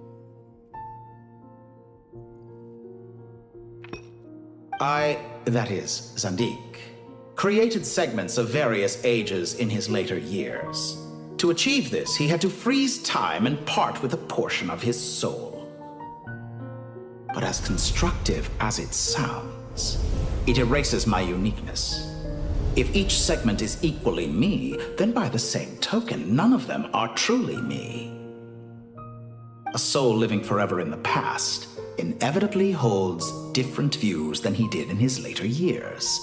The same thing that completes me also restricts me. You too might ask yourself which stage of your life you want to be preserved at. The day your business failed? Or the day you were framed by a gang and sold off to a medical lab as a test subject? We needn't dredge up the past. This undesirable plan was eventually scrapped. Lesser Lord Kusanali was quite right. I needed an opportunity to eliminate myself. And after that, I concluded that there was no more effective plan than directly splitting the soul. Once the soul is transferred out, you will find that creating a physical body is far simpler than creating a puppet. The other half of your soul suffered a crushing defeat in Nodcry, you know. And yet in the process, I obtained the information I always wanted, did I not? Because now we finally know where the best testing ground truly lies. I once thought your ultimate goal was to ascend to godhood. But as it turns out, that was merely one of your experiments.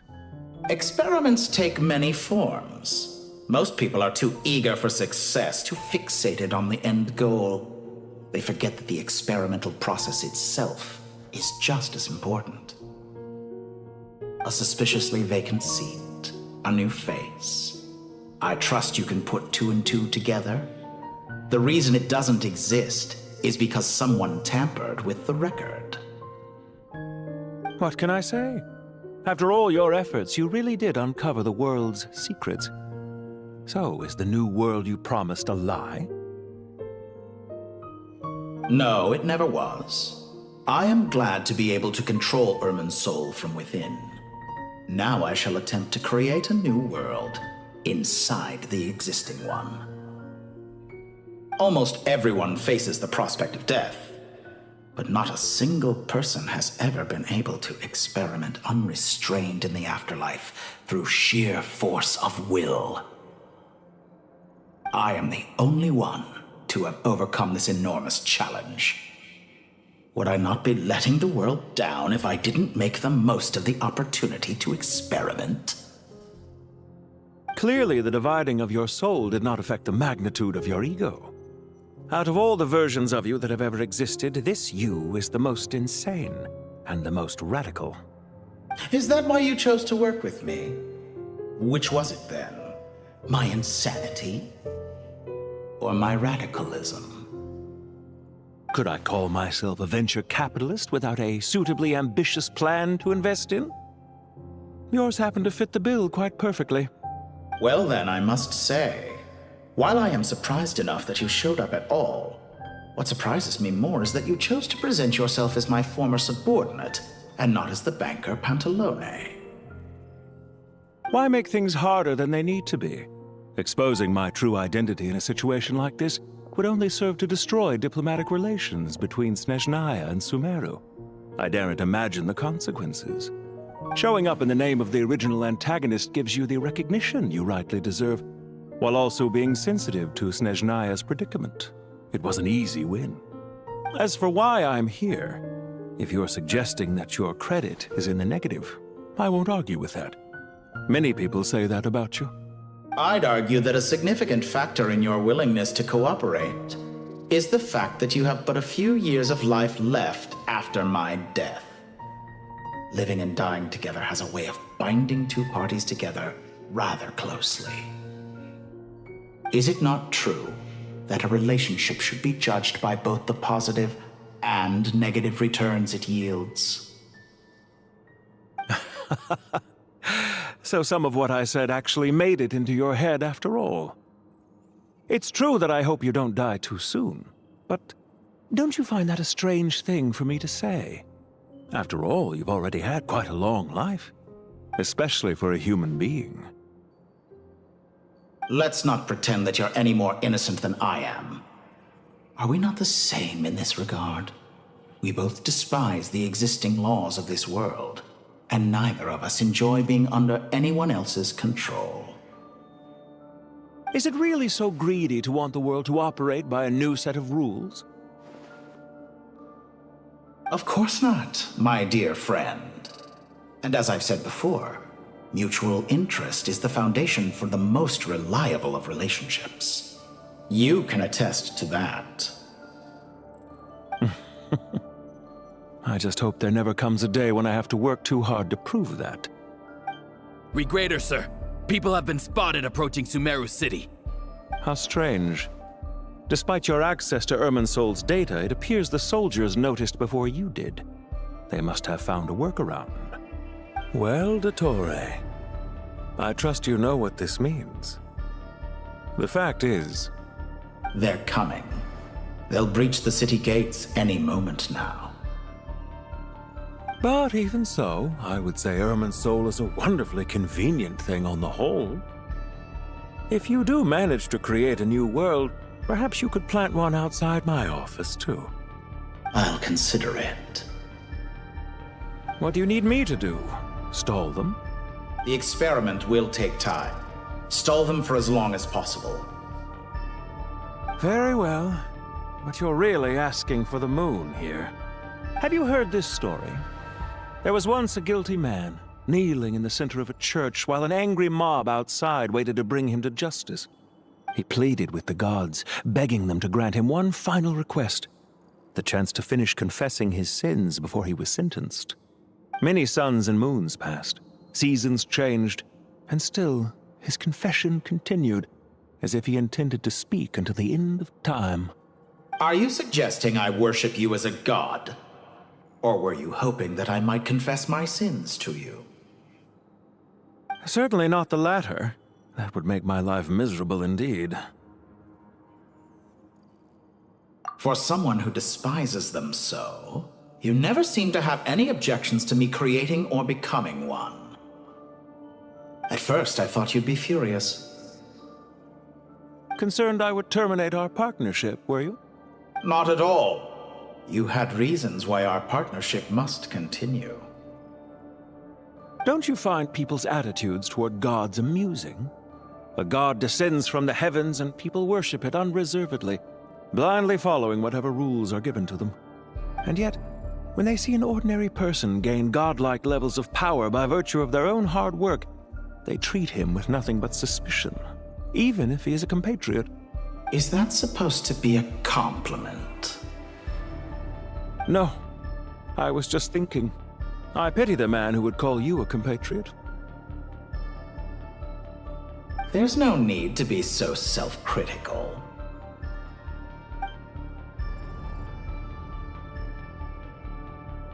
I know it's a little late in the day to be asking this, but how have you been keeping?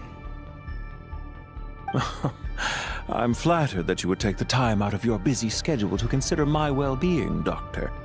The part of your soul that went to Nodcry caused quite a stir, sending our organization back to the drawing board on numerous fronts.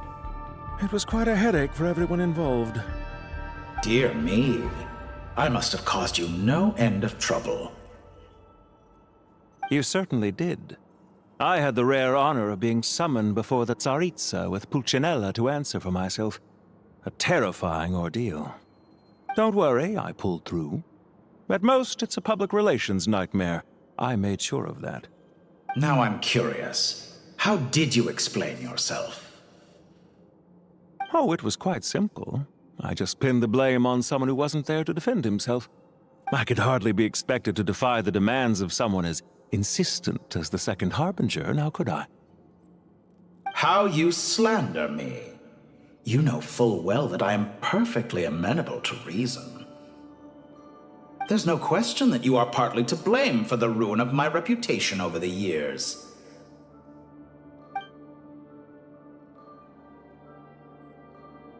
Do you have anything lined up for when this is all over? Hard to say. Field work always takes quite a toll on me, as you know. Once I'm back at Snezhnaya, I'll start with a well-earned cigarette. Why are you so eager to ruin your lungs after I went to the trouble of replacing them for you? If you have an issue with it, feel free to try to stop me.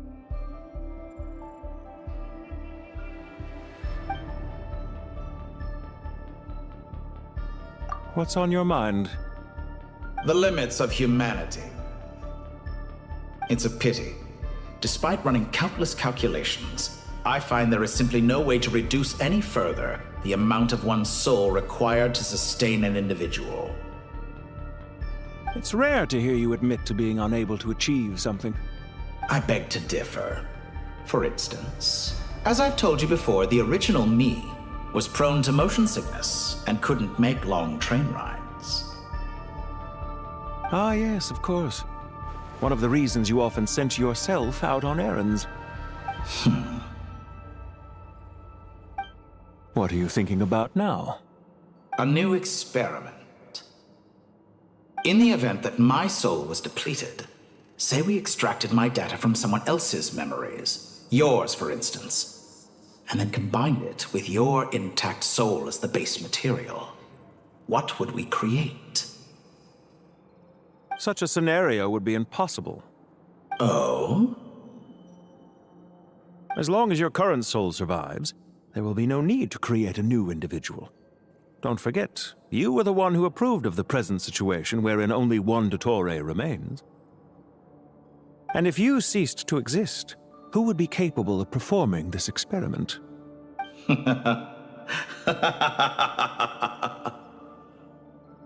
Since the day I met you, you've always excelled at talking your way out of a quandary.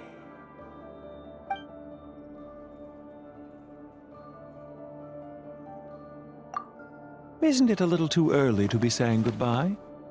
Not that I wish to keep you from your business, of course. Very well. Let's leave the conversation there for now.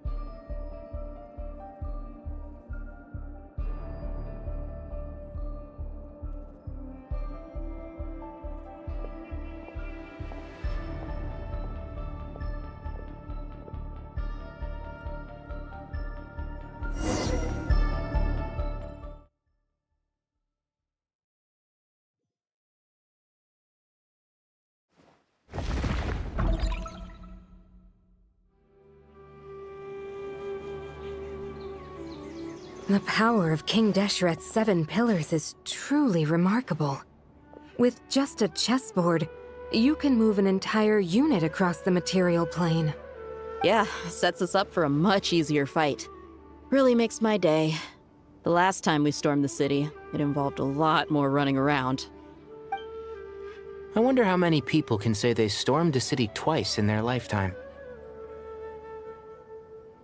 I was just thinking that. I've definitely had more than my fair share of unusual experiences in my life. This is my first time here, actually. We never usually leave Gandharvaville. I hope this will be my last time. Does everyone have to chime in? Can't we just fight? What an amusing comment, my dear lady. Yet humans often alleviate tension via small talk, do they not? Whoa! Why is Candace's shield talking? Because the image on her shield is one of me. And I, of course, can appear wherever I wish to. Huh. Well, la-dee-da. Isn't that fancy? Could I get in on this? You wish for your gauntlet to speak? Why, certainly. Ahem. I think you'll find that it is I whose image is carved hereupon. Thanks. Definitely feel stronger now. You're welcome, my lady. I am glad to lend you my power. Sino, what's the situation? There are troops stationed at every entrance. As we expected. A frontal assault will suffice. Everyone, stick to the plan. We'll take the main entrance. You head for the House of Dana's side door. Move out.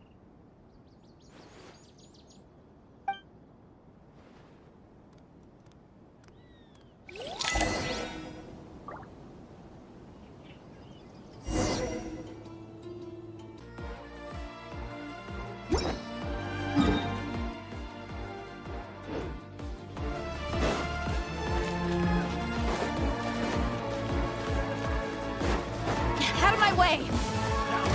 Take this! Watch out! Get lost. Whew. Thank you, Jet. You gotta be more careful. If you're not ready to put your life on the line, you can't be certain of defeating your opponent. She's right. Keep your wits about you, Rana.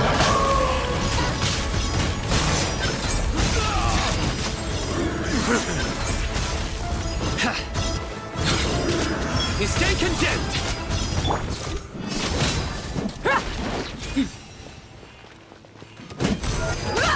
You're dead meat! It's jammed.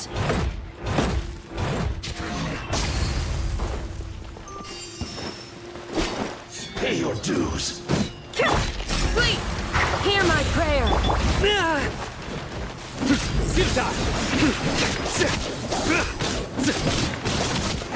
So soon.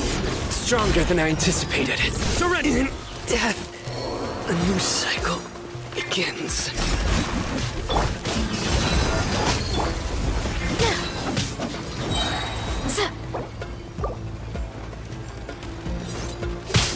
Grant us your blessing!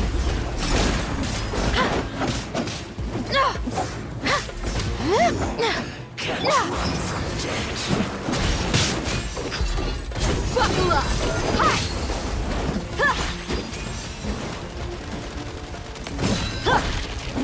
My judgment has failed.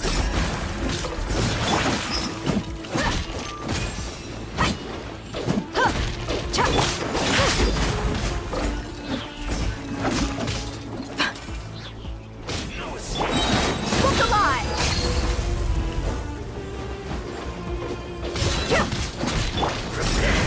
Hear my prayer! Gloves off!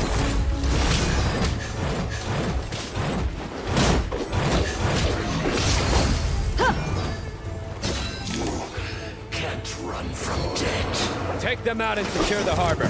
Reinforcements will arrive by water. Consider it done. Show no mercy. Transgression! Grant us your blessing! Here! Hurry up!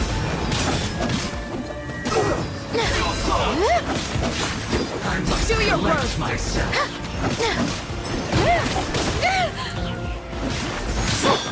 Let's get it on! You asked for it! Out of my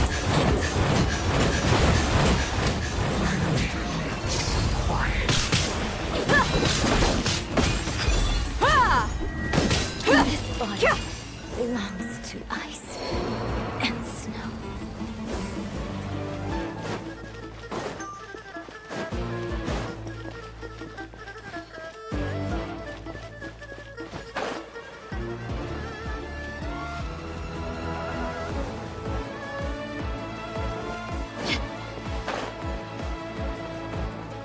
Looks like we're in a tough fight.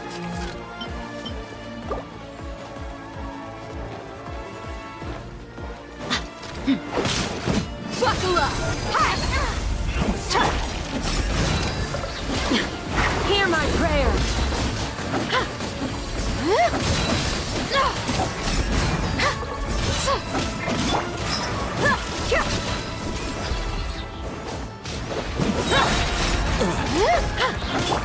Let's get it on! Gloves off! Can't run from death. Please, grant us your blessing! Use the force all time.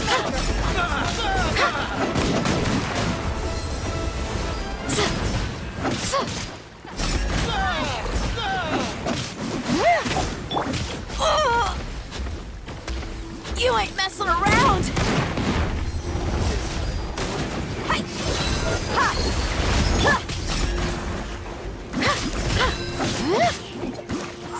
Resistance is futile. Your sight We shall prevail!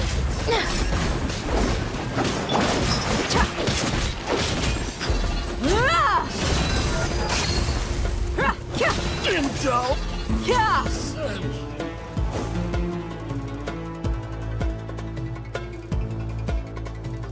Waterway secured.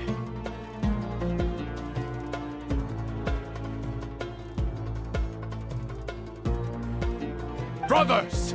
Sisters! Perfect. Just in time. Welcome. Once we've linked up, we'll continue the advance. The team has arrived at the north entrance, as planned. Good. Press on.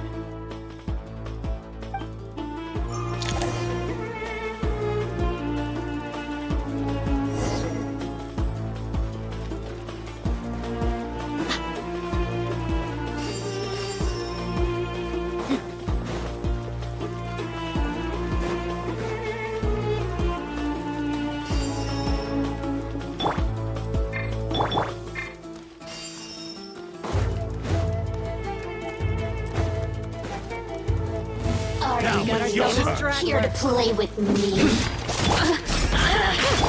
Buckle up! Over here!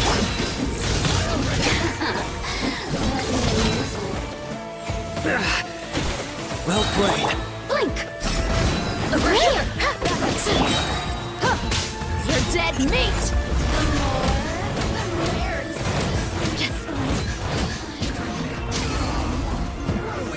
Let's get it on! Through me, justice is served. Yield! Hear my prayer!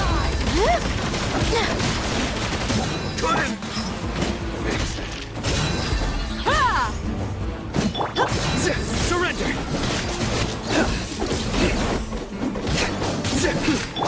Buckle up! You asked for it! Took too long.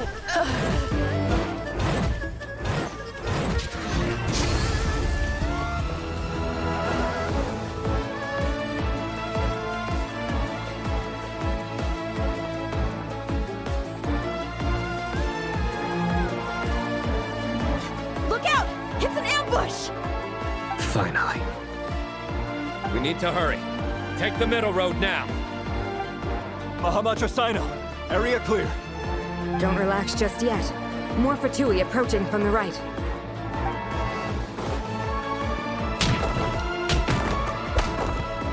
Irminsul cannot track our movements.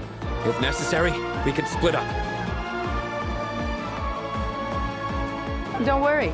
We'll wipe them all out. As you can see, our people came raring to go. Good, good. How are things with the traveler? Can Tainari keep her safe? Don't underestimate Tainari just because he's a forest watcher. He can handle it. All right. You know that's not what I meant.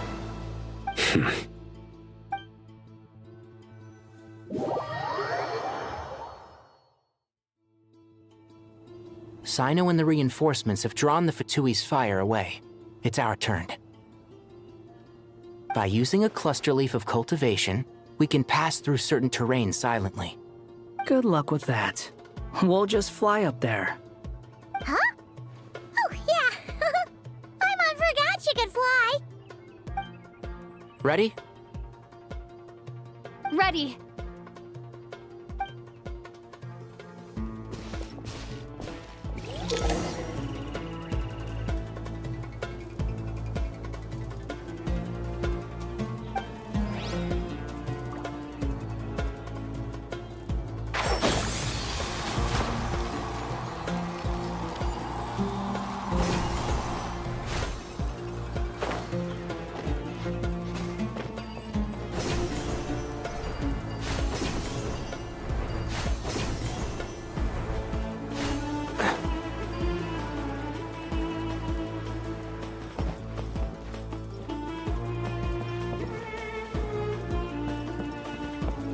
Shroud!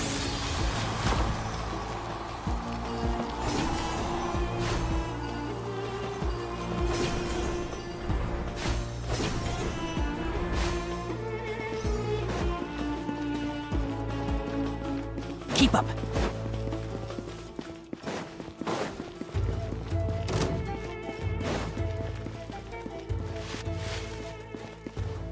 This ought to do it. One with the forest. I'll uproot you! Big one! Couldn't!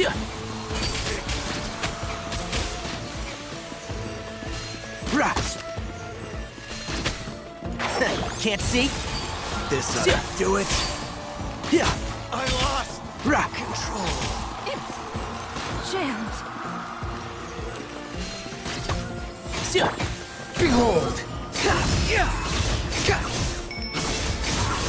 So quiet.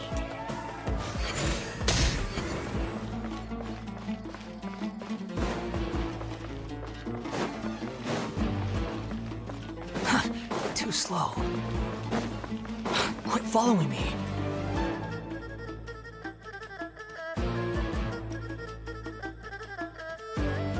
Fatui soldiers up ahead.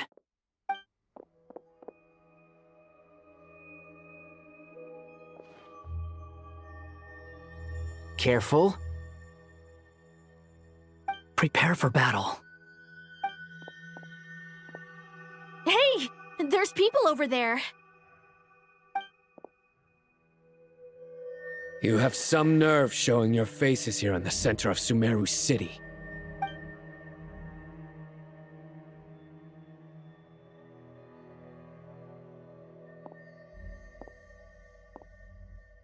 You're right on schedule. Well, this guy sure as heck isn't your average Fatui sergeant. I have stationed quite a few people nearby. It definitely looks like they were waiting for us. But something feels off. Everything about this guy feels too deliberate. I highly doubt he's just a subordinate of Dottores. And he's no mere sergeant.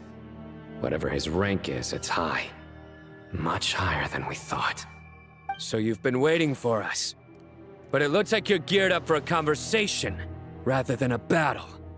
Very clever, General Mahamatra Sino. I know you're the one in charge of this siege, and I look forward to making a deal with you. A siege? Sumeru City belongs to us! Historically, yes. But things can always change. We have quite a sizable force with us, you know. For instance... There's a Fatui ambush at the north gate. Can you handle him? We can for now. Yes, I'm quite sure both sides can hold their ground for the time being. The battle has not yet reached its climax. But what happens next? Do you enjoy watching bloodshed? Surely some of those here are people you count as friends. Once a war begins, some people must die. I doubt you wish that fate upon anyone you know. Wait a second. It's a trick. He's not even there. Silence! He disappeared. What was that? A ghost? Curses. He was never there to begin with. That was just a shadow projected there to lure us in. Enough talk! Attack! I apologize for being unable to accompany you at this crucial moment, but I am compelled to leave for reasons beyond my control. Please excuse me. Sumeru's General Mahamatra is quite ruthless. It's a good thing I wasn't there in person. Your illusion held them up for a time just fine. But now that they have seen through it, they will realize you were just a decoy. Decoy or not, what matters now is that they will be heading your way imminently. Not imminently. They are already here.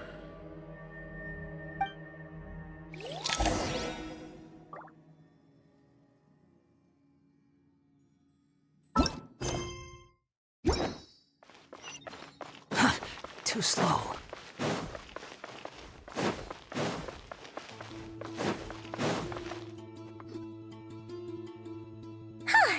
We made it! This is far enough. Tainari, you go help Sino. Don't worry about us. We'll manage from here. Are you sure you don't need me to stand guard? No need. Once the connection is established, we'll disappear from the Sanctuary of Surasthana. Go help the others. All right. Goodbye for now, then. Please tread carefully.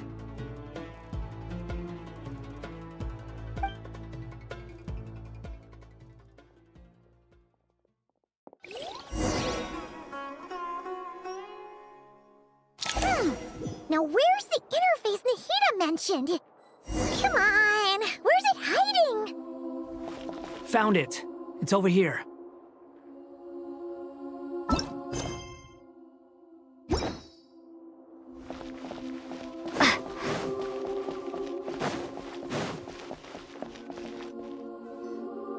We can connect to the inside of Irminsul through the Sanctuary of Surasthana's built-in security system.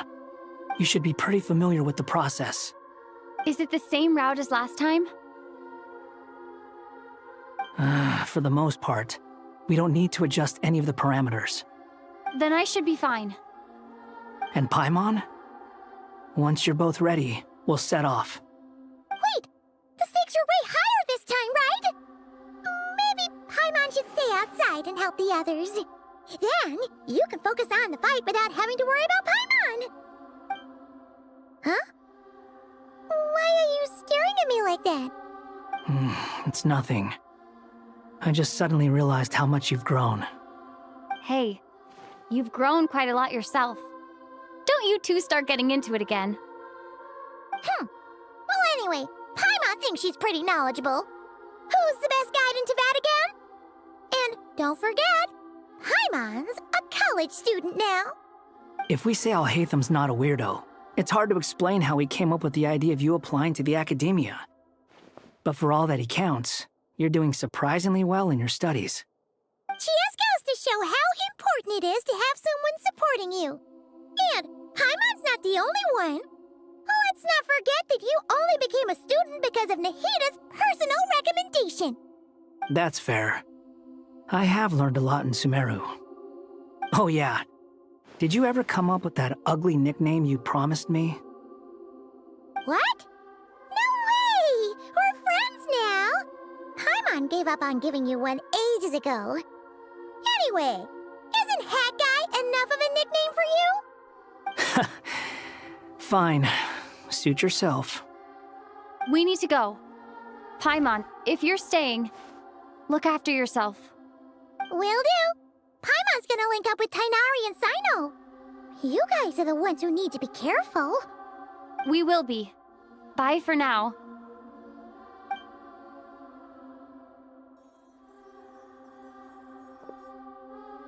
Initiating connection.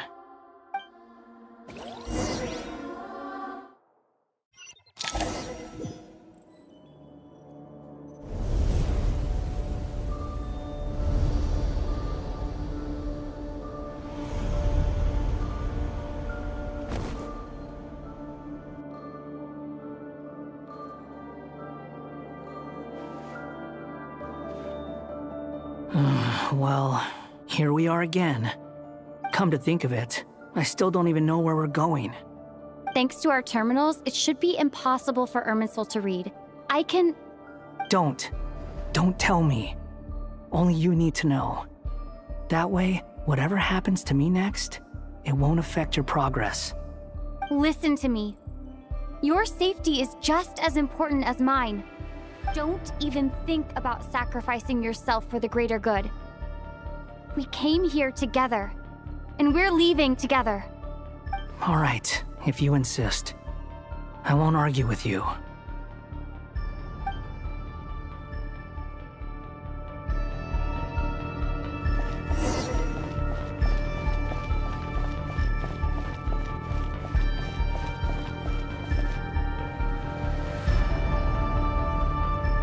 This place looks so different from how I remember. It's unrecognizable.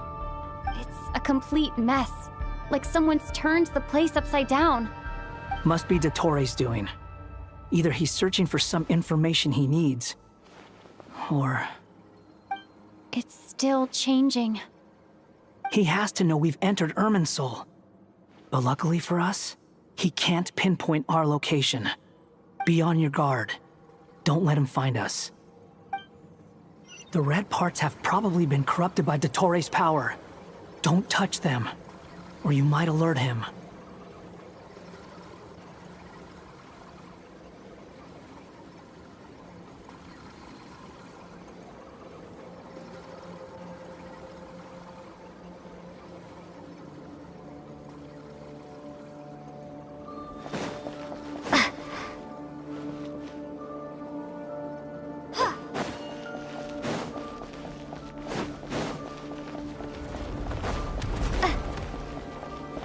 He's looking for us. Tread carefully. That wall could be a problem. Fortunately, it looks breakable. Give it a shot. The wind rises.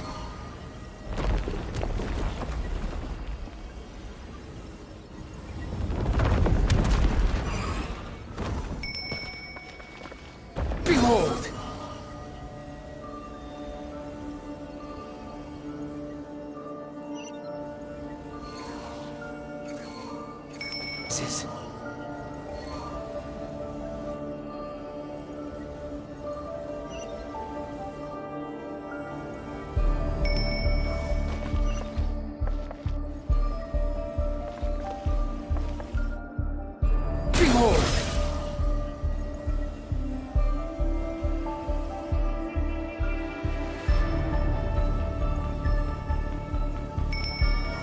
The same old trick again?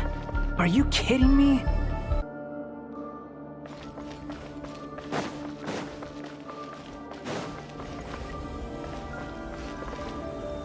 Squall Fury!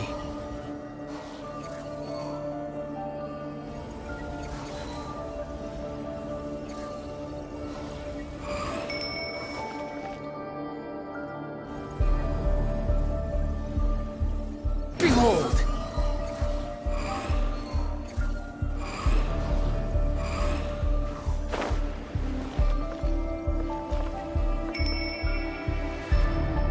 Rises.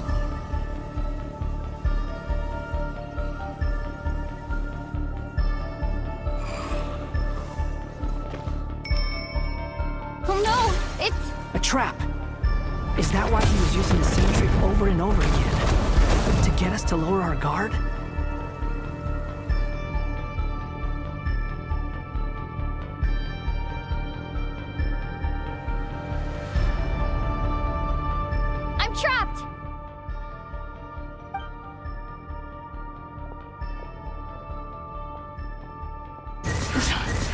Why won't this thing budge?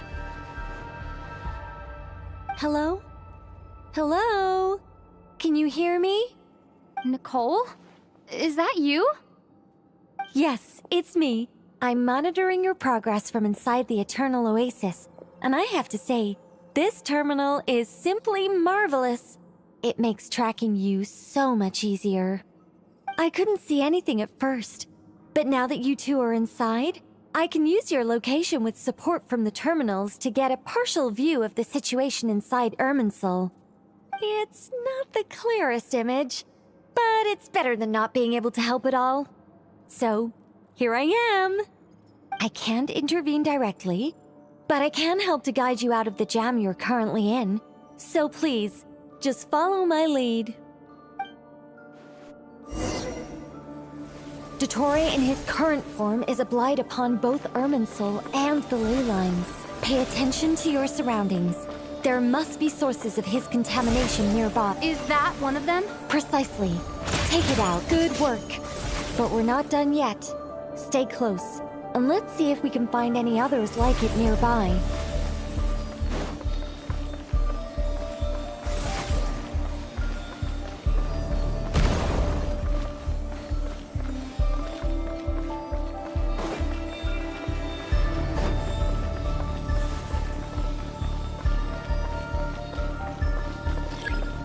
Behold!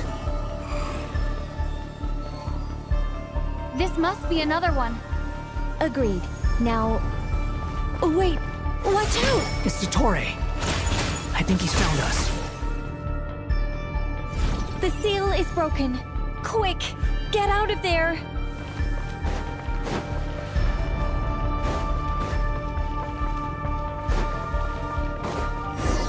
And where exactly do you think you can run to? Wait, what is that? Pursuers. Fleeing like vermin. What a pathetic sight. Hey! Watch yourselves! Stay focused! There's a cliff ahead! Jump! More of those corruption sources. Destroy them as you did before, and open the exit as quickly as possible.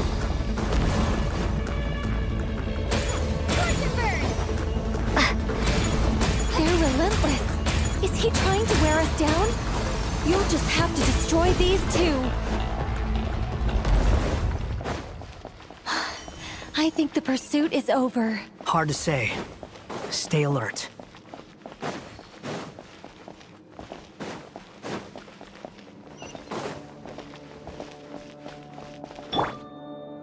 The wind rises.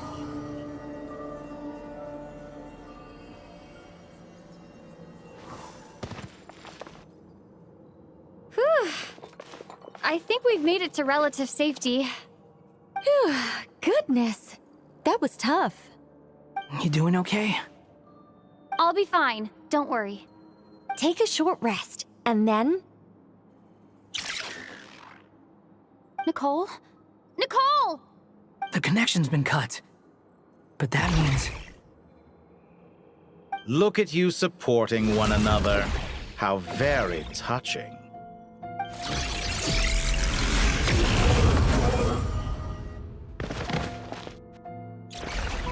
Dottore!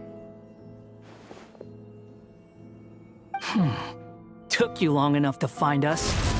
You're more useless than I thought. Oh, really?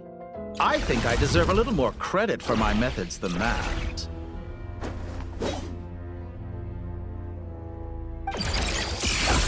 Rather than hunting you down, I chose to let you roam free. I indulged your presumption that I was unable to track your movements, played along with your clever little plan. Fleeing is for animals, but I rather enjoy watching you flee. Some things lose the will to run altogether as soon as you put them in a cage. If that's true, then why did you come looking for us? Because I wanted to observe you up close, of course. Don't misunderstand me, I'm not here for a fight. Is it so unusual that I wish to greet my old acquaintances in person? After all, it's been a while. Scaramouche.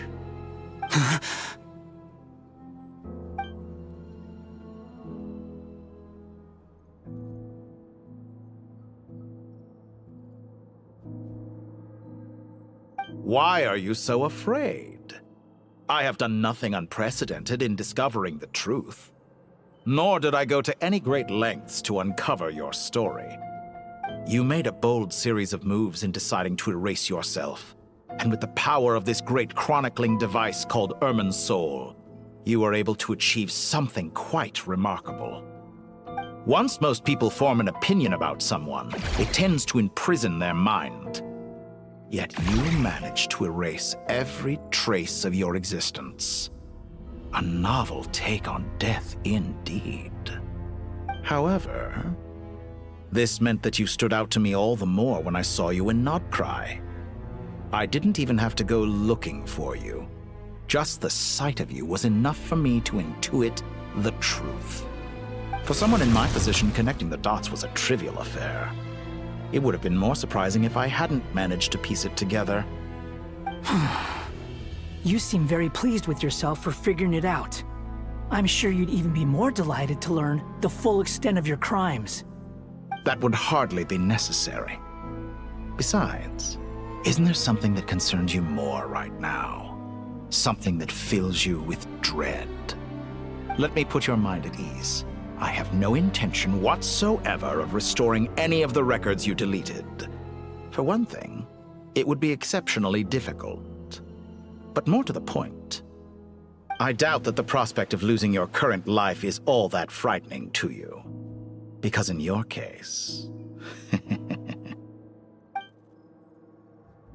the cruelest twist of fate is that you'll never again have the chance to make up for any of your mistakes. Isn't it? Dottore?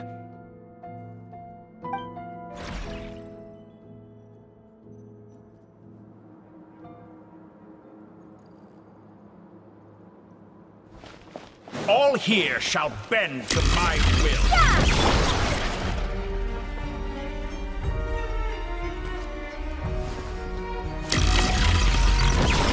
You're dead! Behold!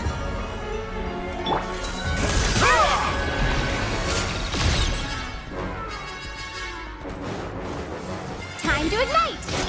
Squall and Fury!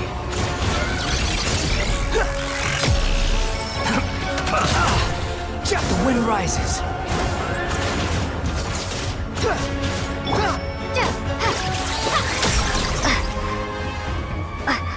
I'm afraid you'll need to do better than that to take me down. I expected you to have grown stronger. Ah, how foolish of me. I forgot that you lack any means to increase your power. You will pay for everything you've done. Oh, will I now?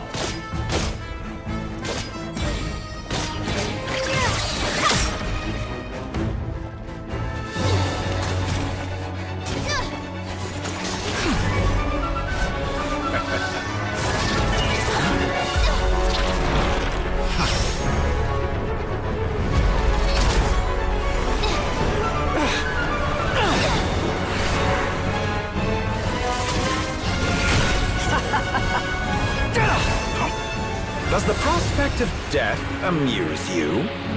I could ask you the same question! I'll distract Dottore. You focus on the mission. Got it.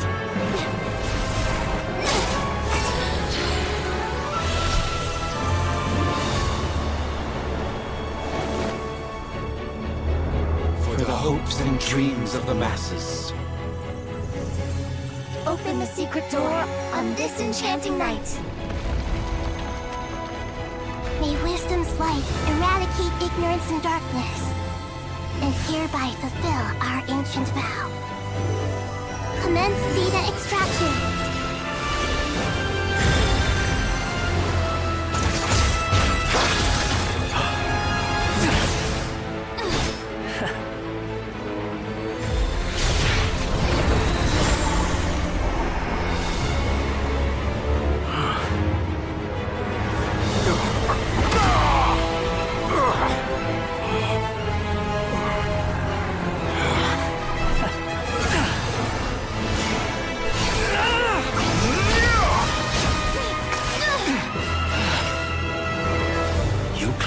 Outdated ideals and stand in the way of progress.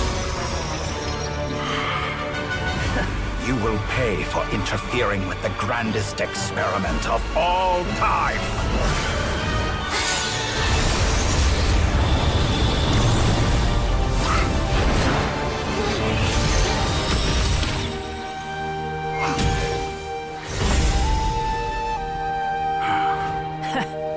timing.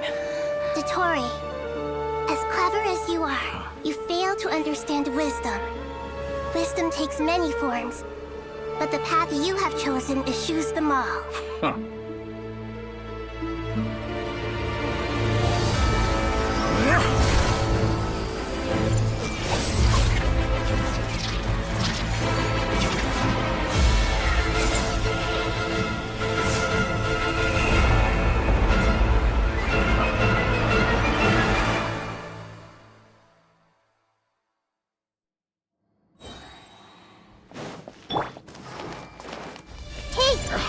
My strength is fading! Since you are within Irminsul, it stands to reason that any power you wield comes from it. You're extracting the information from Irminsul just to strip me of my power. I will find his weakness.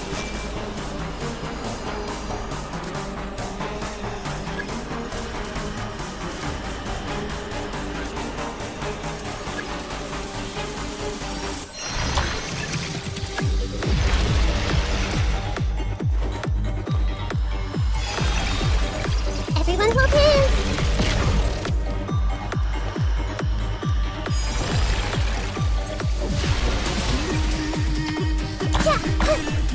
Now! I admire your attempt to produce a variant, but it's nowhere near enough!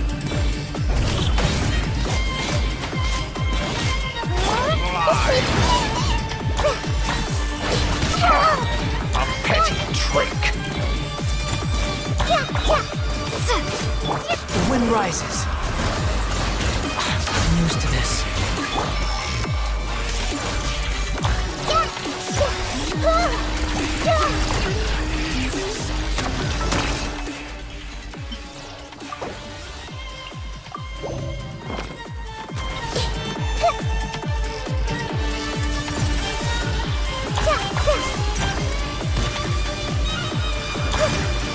Burn all before you!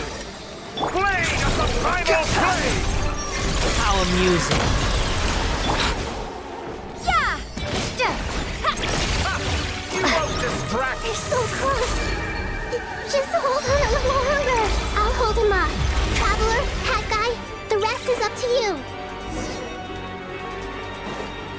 We certainly have a knack for surprising each other, don't we? I'm just getting started. It's time! Say your prayers! The enemy offensive. They've got your back.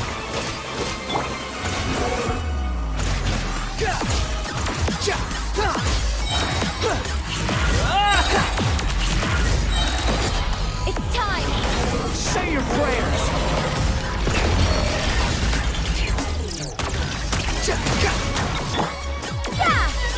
Squall Fury! Let's try this! Muso no Hitotaki!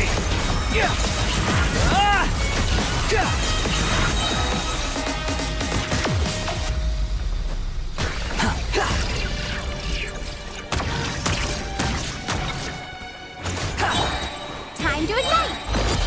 It's time! Say your prayers! Behold! Primal flame! You're dead!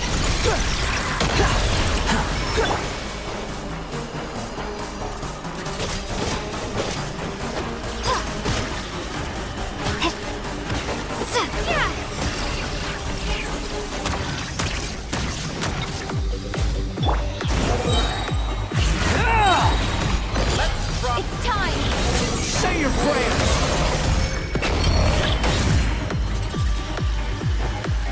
The wind rises.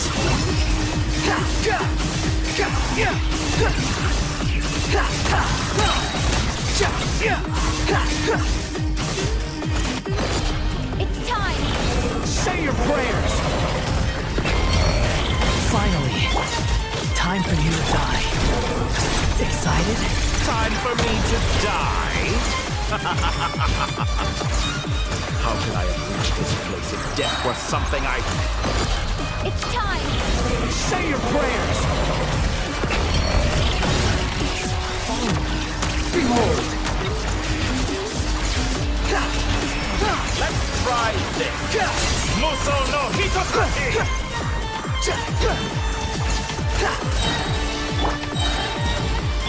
Squall! It's time! Say your prayers!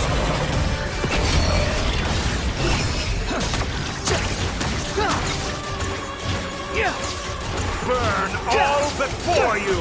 The wind rises. Blade of the primal blade! Upon the gate. It's time! Say your prayers!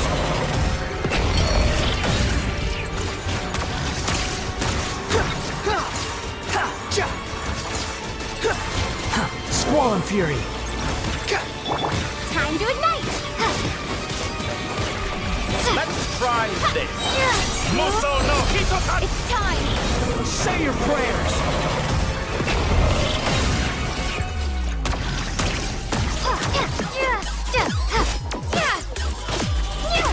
Scorch and burn!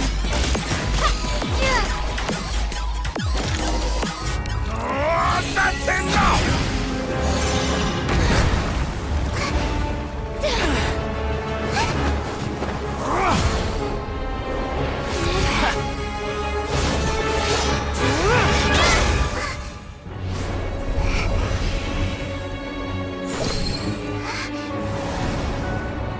It's all yours. Do with it as you see fit.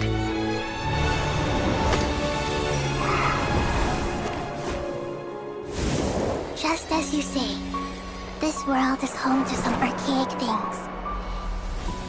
And as you suppose, you are a formidable opponent. You have long coveted the secrets of wisdom. So now, I will demonstrate true wisdom in action. I invoke my supreme authority as the keeper of Irminsul. Commend me or condemn me. But give your verdict now!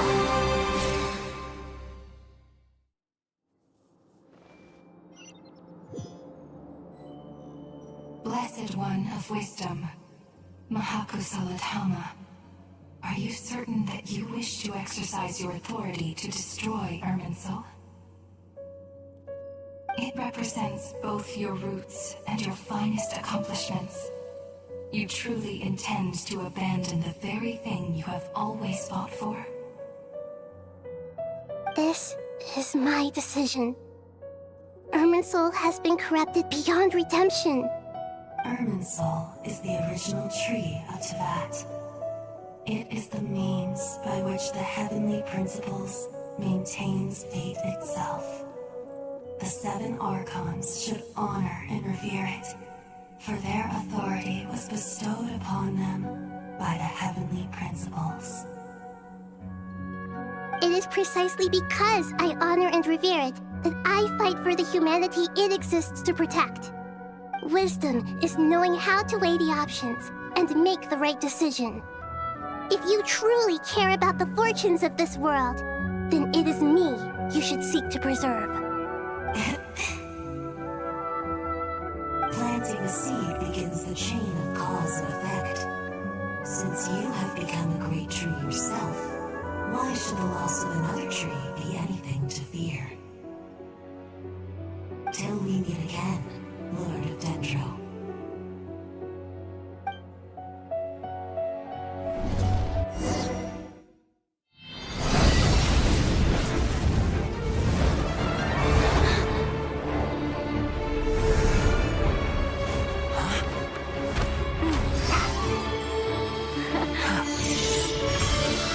The first flame. The pure, cleansing fire.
shall we? Where were we? I was suggesting that you needn't perform when signing a contract. You're only sitting here because your bank demanded an evaluation of the trustee.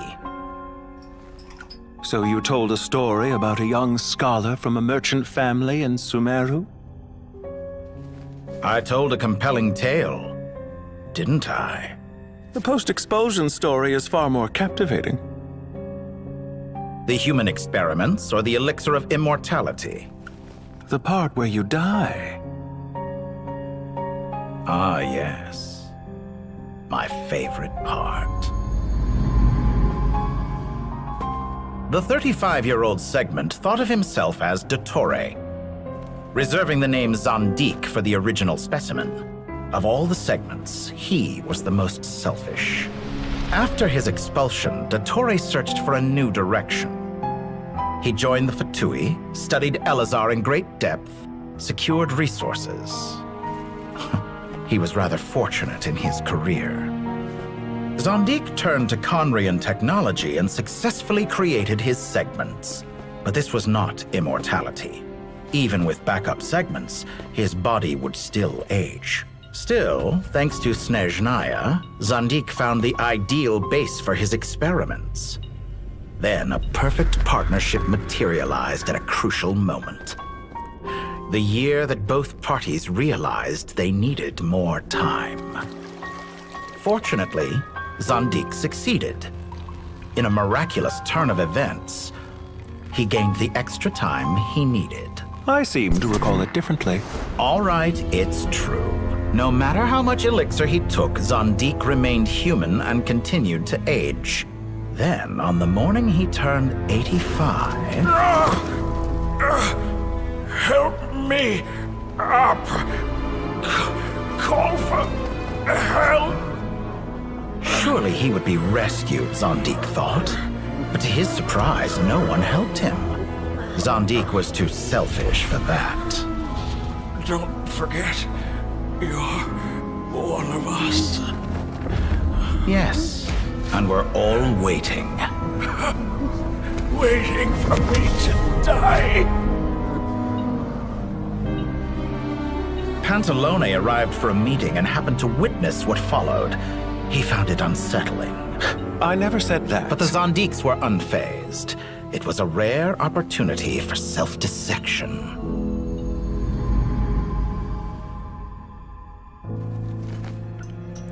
What does all that have to do with you depositing your data at Northland Bank? It has made me cherish my time in this world all the more.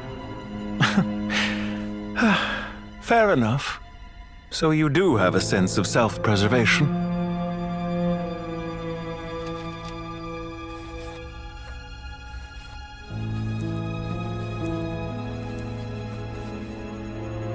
What do you mean?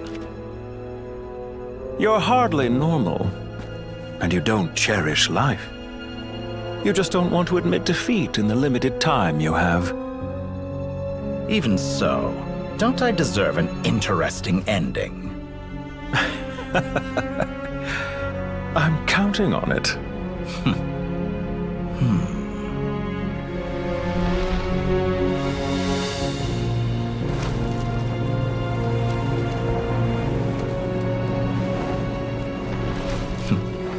If nothing else, I expect my funeral will be a grand affair indeed.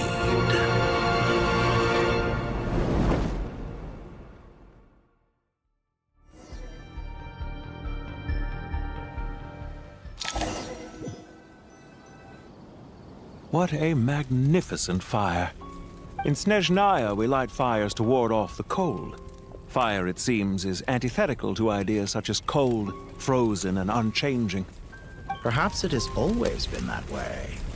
From the beginning, fire has been used to drive away wild beasts and warm the body and mind. You could say it's a form of treatment. One that cures the human heart of mortal fear. Mortal fear? Something you haven't been acquainted with in a long time, by the sounds of it. Whereas you, I'm sure, must know the feeling quite well indeed. I remember when we first discussed the elixir of immortality. You claimed that extending your lifespan was about buying more time. But was that really the truth? You fear the prospect of dying a wretched end in this world, don't you? Of course I do. I'm only human after all. And while you may have forgotten it, you cannot deny that you too were once human, Dottore. I do not believe that there is no such fear in your heart. Perhaps you are right. But I abandoned it long ago and devoted myself to my experiments. I have felt no fear since. From the very beginning, I never thought you could win this game. But still you came, contract in hand, to honor our agreement. Because I am a reputable partner. And as we have discussed, experiments are about more than results alone. The process is equally important. I have come here and completed my creation, and I do not regret my decision. I'm afraid your journey ends here. After I die, there will be no one to make the elixir of immortality, and your remaining stock will only last a few more years. How then will you prove that you didn't perish in this incident alongside everyone else? When I feel optimistic about market environments, I never forcibly adjust them. They have their own direction. And I myself am one such environment. I have been quite particular about many things in my life. But where the manner of my death is concerned, I choose not to be. You make yourself sound so magnanimous. Oh, but I am. And I hope you will be too. It may have been a long time since anyone told you this, Dottore, but I recognize that you are a truly rare talent. Ha! I can see it. The experiment in blasphemy that I've been performing all this time. It has been a long process, and I do not care about the results as much as people might imagine. If the very goal of your experiment was to explore infinite possibilities, then there was never any reason for it to end. Indeed. Yet now, the experiment has officially drawn to a close. What should I call you? Zandik? Or do you prefer Dottore?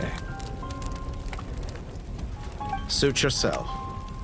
Goodbye, Feofan. This time, that's what it truly is. And don't I know it? Goodbye, Zandik.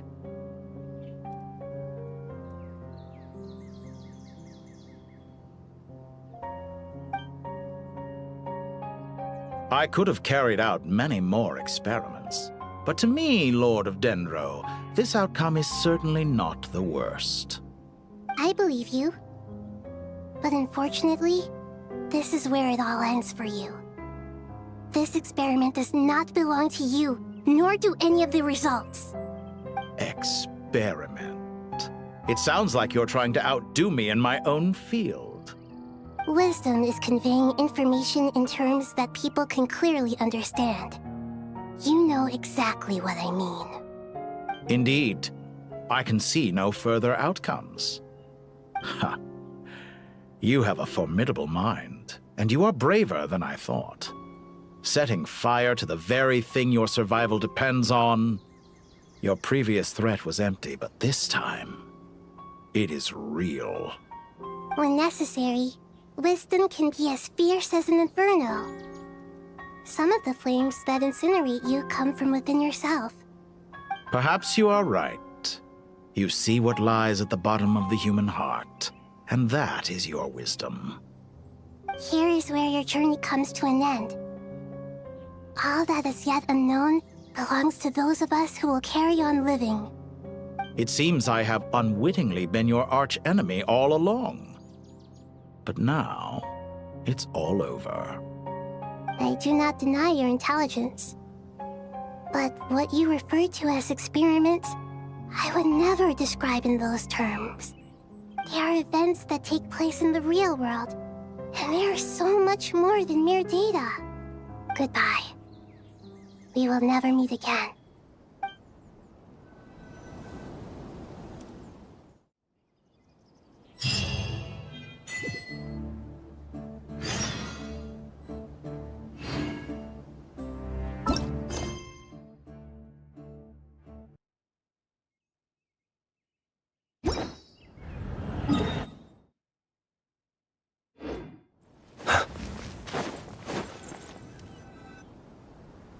Well, that's the last of them.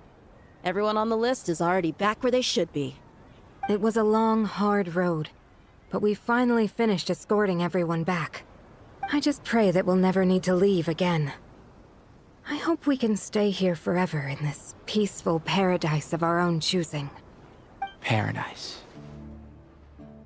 In the annals of the Temple of Silence, that word carries great significance. It represents the hopes and desires of the gods. Their longing for a place to rest. I wouldn't think gods need such a place. People always think they're the only ones who can lose their homes. They forget that gods too need a place to reside. As the Goat King once said, "A god without his people shall cease to exist." Gods need their believers every bit as much as their believers need them. Only we can truly understand how much the desert faith has faded over the centuries. But we still talk about the gods as though they're a part of our lives. Given the myriad ways in which gods and humans interact, I'd say they really are. How else could Dunyarzad consider the Dendro Archon a friend? Well, that sounds about right to me. Describing them as friends sure makes us feel a whole lot closer. If you told me a few years back that I'd have this many friends, I'd have called you a liar. Belief is a choice, just like friendship. We've made our choices through battle. The right ones, wouldn't you say? I'll be heading back to the Temple of Silence. I heard the Goat King and the Ibis King decided to pay us a visit. How about you? It's back to Aru Village for us. Still plenty of supplies to distribute and people to help. Until next time, old friend. As long as you can find the time, you're always welcome to visit us in Aru Village. Right back at you. Make sure to drop by the Temple of Silence the next time you're free.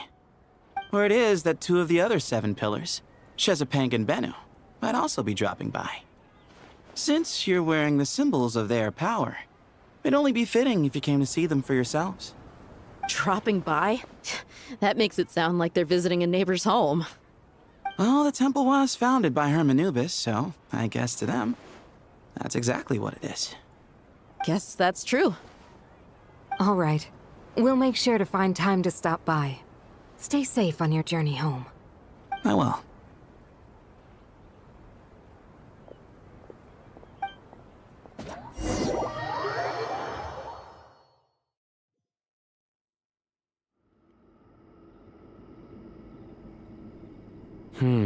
You do have a point.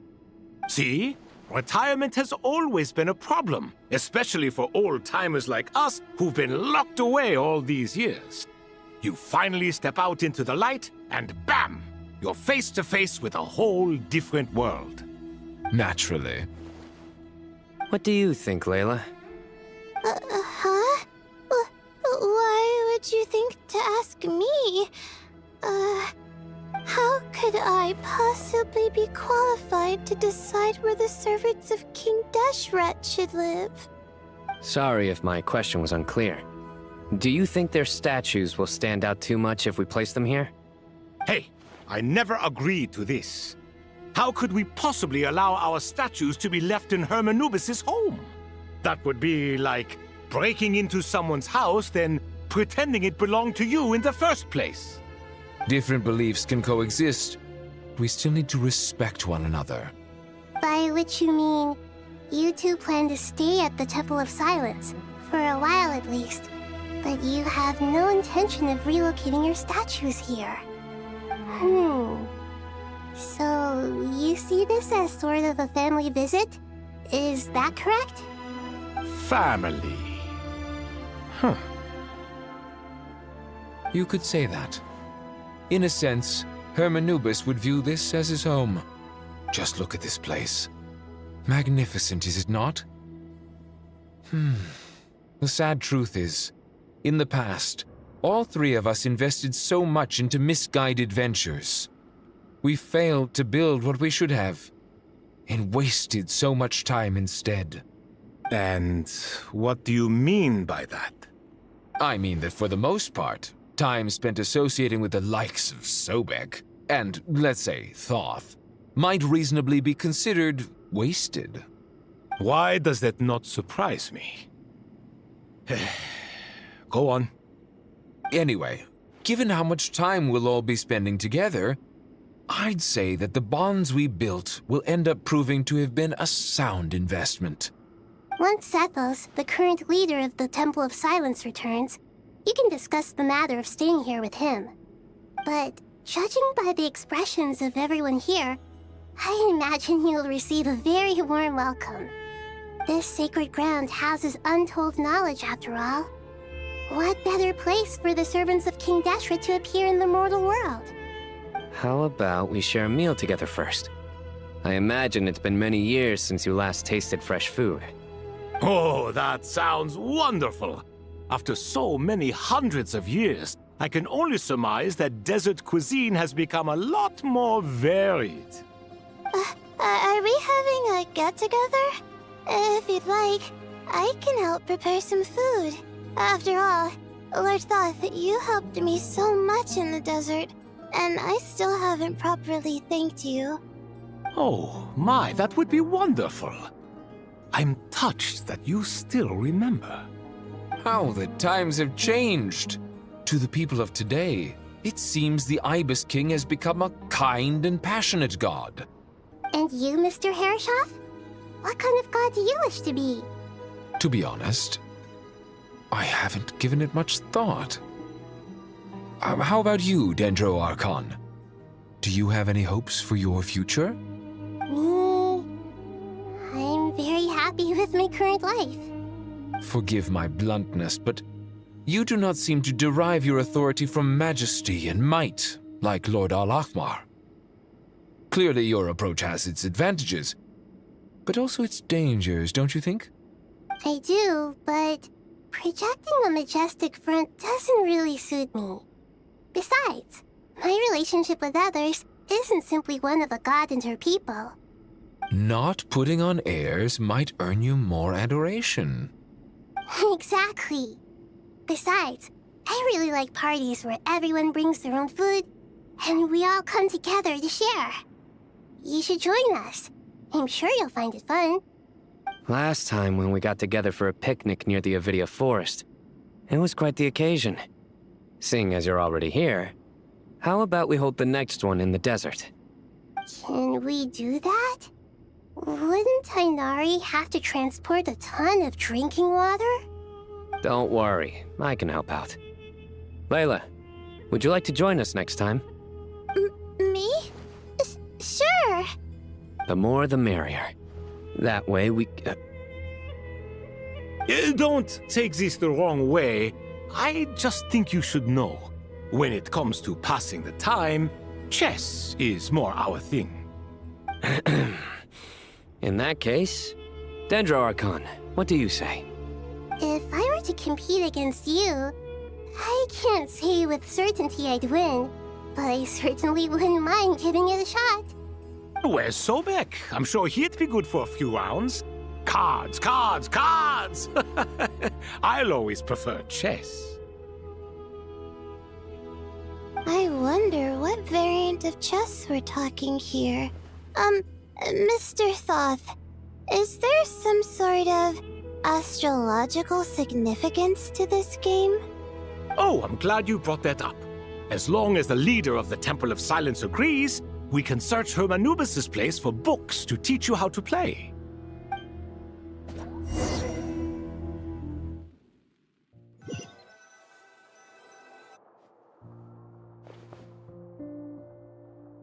Such devastation visited on Sumeru City. So many houses destroyed or damaged in the fighting. Who could have foreseen this? Look at all of this. It's going to take me forever to tidy up. I suppose living below the academia doesn't always work out to your advantage. I would have thought a little appreciation of my sincerity and effort in helping to clean up this mess might be in order. Helping? Effort? This is your house! Of course you should be putting in the effort! If anything, I'm the one who's helping! So you see yourself as just a helper in this situation. I must admit, I'm rather shocked. If you're trying to say that since I live here too, I have an obligation to tidy up, fine. I suppose I do. Wait a second, stop changing the subject! Nevertheless... In the wake of a great storm, a missing roof is a predictable inconvenience. Can you stop making it seem like I care more about this house than you do? Doesn't it upset you at all to see your home in this state? I won't pretend it's ideal, but that's no reason to be upset. This is the roof over your head, your shelter from the cold. The furniture is scattered, the paintings have fallen off the walls, the windows are shattered. Don't you feel even a little disheartened? The way I see it, these problems are easily solved. Ugh, this is precisely why I hate talking to you about sentimental things. It's like banging my head against a wall. You simply don't understand just how much work goes into making a proper home. It sounds like this is causing you a lot of anguish. You mean the house or the paintings? I mean your sentimentality. Oh, well, yes. But I'd rather not dwell on such things right now. Generally speaking, when anguish becomes the norm, people usually make an attempt to improve their situation. But there are so many people and things in life that are difficult to change. It's not like you can force them. Besides, anguish can be a source of inspiration. And I'm not sure I could break my reliance on it. I'm glad you're able to make yourself think like that. What kind of a response is that? I was stating a profound truth about the very nature of art. Suffering is the cradle of all creation. Even you can't deny that. And I wasn't trying to. I'm just happy for you. Pure and simple. Can't you tell? Happy about what? Happy that you can always find an answer that backs up your views. You... More often than not, life is a process of running into problems and then searching for answers. Yours more than most. Not everyone's so good at justifying things to themselves. It's something that you've been steadily mastering. Huh. What about you, then? What skills have you been mastering lately? Pass me that box. Huh? Okay. You may consider this my progress on the path to mastery. What? Wait a second. Isn't that box mine? Hey, it is! It must have fallen off that shelf. I'll hate them. Those are my paints and inks. Would you like me to put it in your bedroom for you? Huh? I mean, sure, if you don't mind. What kind of progress is this? Does he think he can bribe me?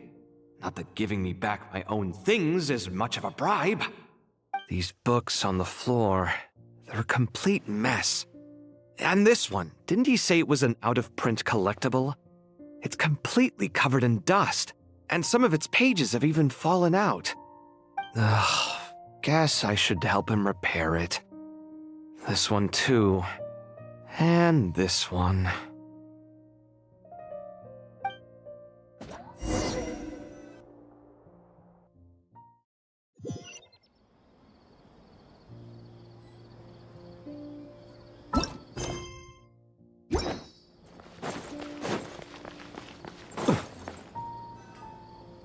Local subter beasts, imported goods, such a bright future ahead. I can picture the Mora just rolling in.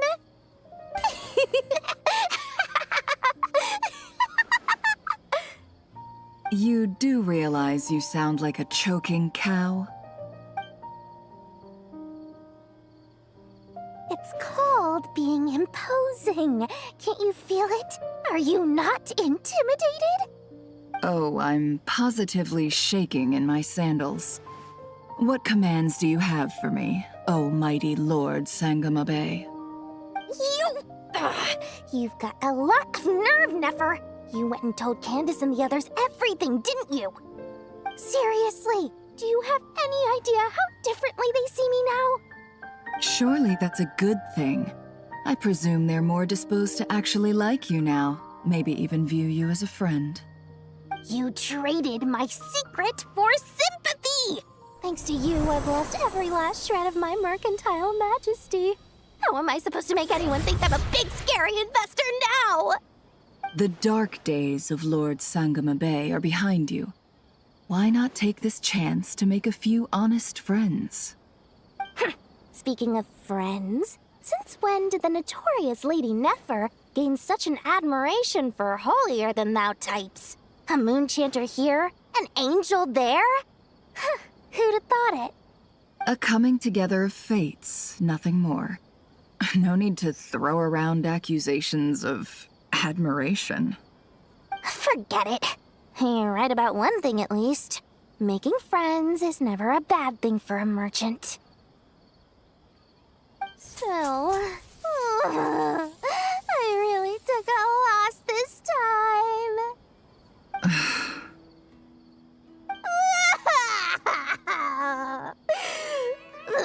What are you looking at? I'm trying to see if you're really crying or if those are just crocodile tears. A little birdie told me that when Lord Sangama Bay makes money, the tears flow from the center of her eyes. But when she loses it, they flow from the corners. Which is it this time? Ugh, you are so annoying. I'm not talking to you anymore. Nefer, thank goodness you're here. I've been looking everywhere for you. Huh? Oh, well. If it isn't the House of Dana's very own librarian. What can I offer you today, Miss Katayun? Oh, no, I'm not here to buy. I'm here to bring Lady Nefer a book, and a fascinating one at that. We agreed to meet at the entrance to the mausoleum of King Deshret. One more thing, I bought this copy with my own money. It's not borrowed. Reasoning knows not time of day, but suspense always follows a blizzard. That's quite the mouthful. Huh? Isn't that the one that... It was all the rage for a while. People throughout the city were clamoring to get their hands on a copy. The names inside were all circled. Everyone thought it was a riddle. Don't bring up that book in my presence. I don't even want to hear its name. That thing was nothing but a scam. Surprisingly enough, I've actually heard of this book, though it doesn't seem of much consequence. So, what truth lies behind it? You're from the Vahumana and you're asking me what the truth is? I'd say the actual truth was about the least important part of the whole episode. I brought you this book because it probably has the most interesting backstory of any in the House of Dana's collection, at least in recent years. As for its quality, well, you can judge that for yourself. Don't tell me it's actually any good. You may not know this, Lord Sangama Bay, but Lady Nefer has a fondness for books with... how should I put this? Mixed reviews? No eye for good literature, huh? Perhaps she feels that bad books hide interesting secrets? But I shouldn't put words in her mouth. It's probably fair to say she prefers the conversations that books can spark over the substance of the books themselves. Suits my style as an intel broker, wouldn't you say? Very interesting, thank you. I'll return it to you once I'm done reading. And as it happens, I have something for you, too. Incense? I imagine you've already used up the incense I gave you last time. Here's some more. This batch is from Nodcry, so the scent won't be quite the same. Well, actually, I've been saving the incense you gave me. I couldn't bring myself to waste it without a special occasion. But I'll gladly accept this, too. And I promise I'll use it this time. Katayun, you haven't changed a bit.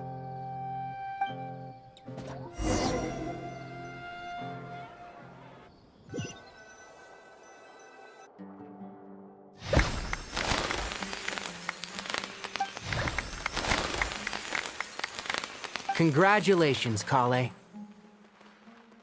Well done, Kale. After studying for so long, you've finally become a full-fledged ranger. Sure hasn't been easy for you, huh? This really is fantastic news. All grown up. No longer a trainee, but an official forest ranger. Oh, the next step is to secure tenure in the academia. Thanks, everyone. It's true. I'm an official forest ranger now. Master Tainari, thank you for your guidance and support. I wish Mr. Sino were here so I could thank him too. Sino had a matter to attend to at the Temple of Silence. I don't imagine he'll be back for some time. But don't worry, we can celebrate together once he's finished. I'm afraid the party will have to wait. Kale still has some matters to attend to first. Kale? Is everything all right? No, it's not what you think. There's nothing wrong with my health. I just have a few things I need to deal with. I've made plans with the Traveler and Paimon to visit Mondstadt. Master Tainari and Mr. Sino will be accompanying us too. Well, that's a relief. Let's get together when everyone's back. I'm sure you'll be doing even better by then. Of course. I have a feeling you're right.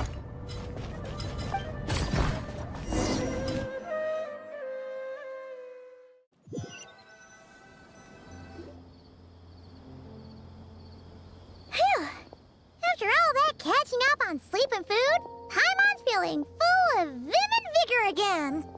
For someone who spends so much time resting, your recovery routine is surprisingly simple. Hey! Paimon's been working her butt off too, you know. She flew all over the city helping everyone out.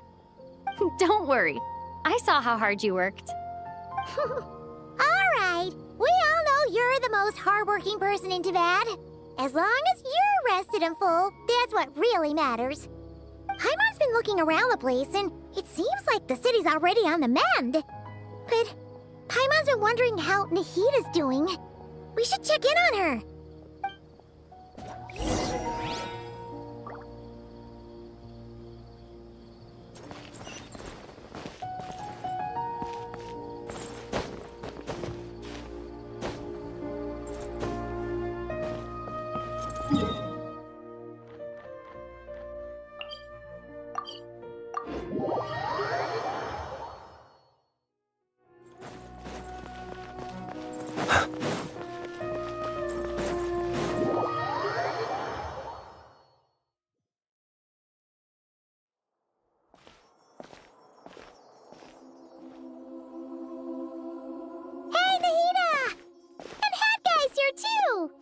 Traveler, Paimon! What's going on here? Nothing much. Nahida was just expressing concern for my physical and mental well-being. Oh, the Traveler told Paimon all about that. We've both been very worried about you. Are you feeling alright? You make it sound like I'm on the brink of some kind of breakdown. Truth is, I'm doing much better than you might imagine. If we can just get to the bottom of Dottoro's intentions, we can minimize his negative influence. That's the sort of thing I excel at. Just listen to that newfound optimism. It seems like having you enroll in the Vahumana was a truly inspired move. I can really see the positive influence. Observe, a classic Sumeru specialty. Chalking everything up to education and learning. To be honest, even I can sense the change in you. Everything Dottori said to you was a way to manipulate your mind. Fortunately, you're no longer under his sway. Can someone as old as me really continue to grow? If it helps, just think of yourself as a late bloomer. It's all a matter of phrasing, and it comes down to what standards you measure yourself by. For a puppet, developing at such an age is perfectly normal. But if you choose to call yourself a late bloomer, it sounds more like you consider yourself human. However you see yourself, well done. All right, I see what you mean. Anyway, what's your next step? What else can I do but complete my current courses? Everything else can wait. Anyway, that's enough chit-chat. There are still things in the city I need to help out with. I'll be heading there now.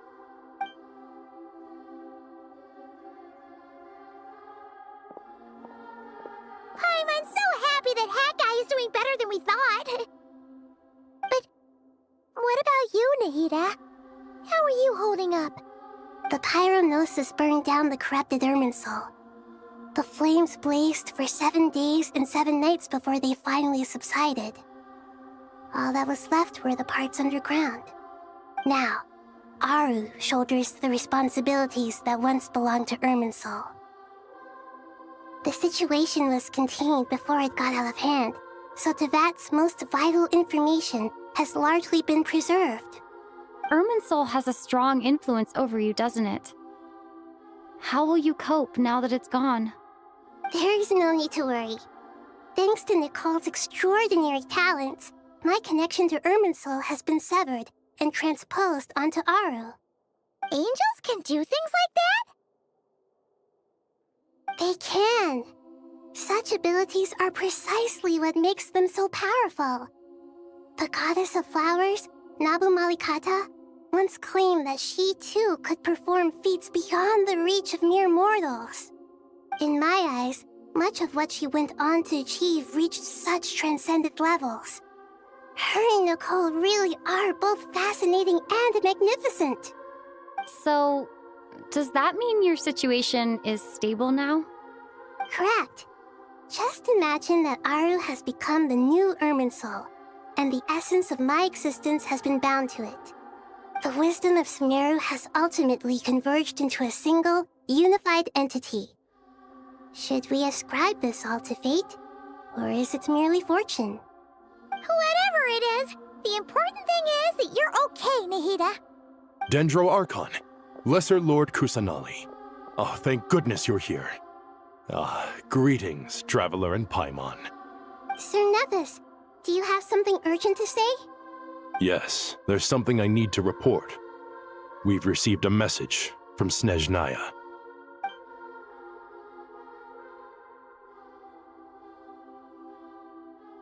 The Fatui Harbinger, the Rooster, sends us his sympathies, along with all the usual pleasantries.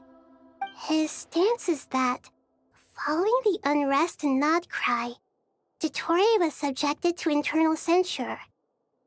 This madness was the act of a rogue element, one who cannot be seen to represent the Zapoliarni Palace. No less than can be expected. Snezhnaya paid a heavy price working to stop him. They even lost one of their own harbingers. The letter goes on to say that even so, Snezhnaya cannot claim to be blameless. Apparently, they will deal with Dottore's subordinates in accordance with Snezhnayan law, holding all those involved in his crimes accountable. Additionally, they are supplying relief funds and supplies, which are already en route. They hope this will aid in Sumeru's reconstruction. Sounds like he's got an answer for everything. True, but as diplomatic rhetoric goes, it's highly effective. Completely watertight, both in logic and sentiment. This disaster has had a profound impact on Sumeru. There is much that I will keep in my heart. The matter of Dottore can be seen as settled for now. We are sure to cross paths again in the future, and in that light, Snezhnaya would do well to uphold their responsibilities and keep a tight rein over their actions. With Irminsul burned, the flow of fate now carries many more possibilities. I will be watching carefully. Perhaps we can move on to a less serious matter? Dendro Archon, will you eat with us once this matter is dealt with? Everyone wishes to celebrate together. Your presence would be most welcome. Of course! Junior Zod, Sino, and Hypatia all told me the same thing. If there isn't enough room for everyone, we can arrange back-to-back feasts. What a wonderful idea. That just leaves the question of what we should eat. Not more tomatoes, surely. More? Dendro Archon, what do you mean by more tomatoes? Those good friends of yours are always talking about tomatoes. Sometimes when I'm walking through the city, I can even hear them arguing in the fields. Since you see them so often, you must hear about tomatoes even more than I do. Tomatoes. tomatoes. The word has a certain magic to it. Like the autumn fur of a sumpter beast swirling in the wind, sometimes flying up my nose. Tomatoes. What can we make with tomatoes? Wait, why tomatoes? Take your time, there's no need to rush. The traveler, Paimon, and I still have somewhere we need to visit. You'll have plenty of time to think it over before I return. Does this mean you're going to Natlan? Meet them there in person. It will require a long journey. I know. But this is necessary. I must go myself. Traveler, Paimon, we'll set off as soon as you're ready. Is that all right? Sure. We'll be ready whenever you are. You'll hear no objections from Paimon. We should grab some snacks along the way, though. It'll be just like going on a long holiday. Wonderful. I'm looking forward to this so much.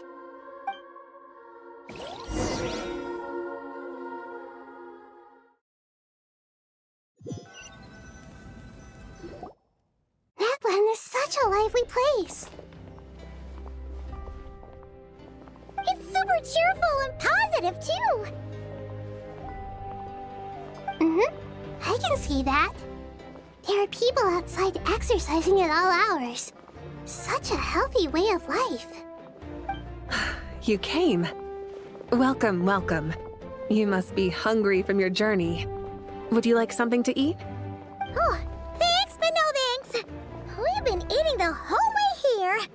We had a mushroom platter, Sap's meat stew, butter braised chicken, hot sour pudding. Paimon's positively stuffed. All right, all right. No need for all that detail. I'm starting to get hungry myself. Maybe later then. We can wait till everyone's got an appetite.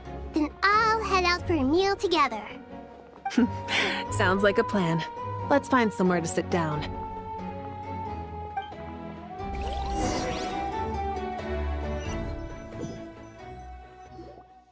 I should tell you, I already have some sense of why you've come.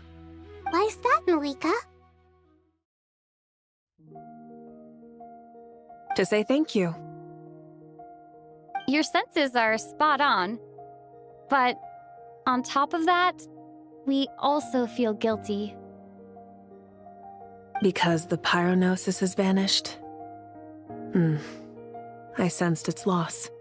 Despite scouring through the remnants of Irminsul, we couldn't find any sign of the pyronosis. Not even any trace of it burning to ash. That's certainly unusual. Still, the potential fallout from Irminsul's loss is significant, to say the least. Perhaps the pyronosis's disappearance is simply a knock-on effect of the impact it's had on a certain strand of fate. There's no need to feel guilty. We were clear that this time, there was to be no returning, only giving. Pure and simple. Thank you really is a fascinating phrase. We use it to express gratitude for the smallest of things. Yet, when faced with a kindness too immense to describe, we use exactly the same words. It's not that we lack other means of expression. It's that when we truly need to express our feelings, the simplest and purest words are always the most powerful. You're right. In Natlan, we prefer simple expressions too. Companionship, friendship, support. They might not sound fancy, but the sentiment behind them is sincere. That's wonderful to hear. Sincere feelings are often a vehicle for the deepest wisdom of all. Irminsul's destruction doesn't seem to have done you much harm. I'm glad to see you're doing well. There's still a lot of work to do, but before we begin, we felt it was important to come here and speak with you. Partly to express our gratitude, but also because we felt that seeing you, in a sense, is like basking in warm sunlight. That's a nice way of putting it. I like that. To tell you the truth, though, I'm not a fan of somber meetings. So, since there's nothing more to say, why don't we go bask in some actual sunlight? The weather's beautiful today. What a great idea! Paimon's gonna lie back and soak up some rays.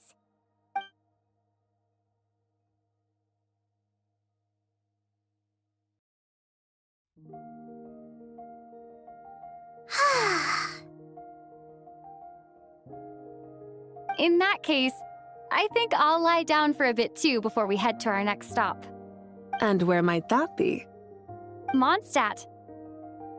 Paimon and I are gonna head back there with Kale and the gang. Long ago, I sensed that the god remains inside Kali had come from the goddess of flowers, but I kept it a secret. Those remains weren't hurting Kali, not as she is now. They simply exist. Besides, I could sense a deep yearning within her. A yearning for an ordinary life. A yearning to hold on to the hard-won happiness she now enjoys. With someone like her, I have a responsibility to keep her secret. She should be ready to face the truth by now. Whenever people meet, there is always the potential to create warmth and kindness. Every child grows up, but even as adults, they are still children in the eyes of certain people. Oh, just like how Paimon sometimes sees Nahida as a little kid. Is that so? Well, anyone who's friends with a kid is probably a kid themselves. Of course! And there's nothing wrong with that. When we get back, we'll actually be hanging out with another of our friends who happens to be a kid. Or more like looking after, in her case. Anyway, we'll always be there to watch out for our friends. Dear Sucrose, when you receive this letter, I'll probably be as busy as always. But busy with wonderful things. That's because I'm no longer a trainee. I'm now an official forest ranger. Impressive, right? Sino said them official rangers sound much tougher than trainees. Though he did say it was already pretty tough to start out with. You probably heard that something big happened in Sumeru recently. Don't worry, it's all been taken care of. We're heading to Mondstadt soon, so if you're free, maybe we could meet up? Plus, it's not just me, a few of us are going. Hey, do you still remember that time we all got together? You know, when we all went to the Windbloom Festival? It'll be just like that.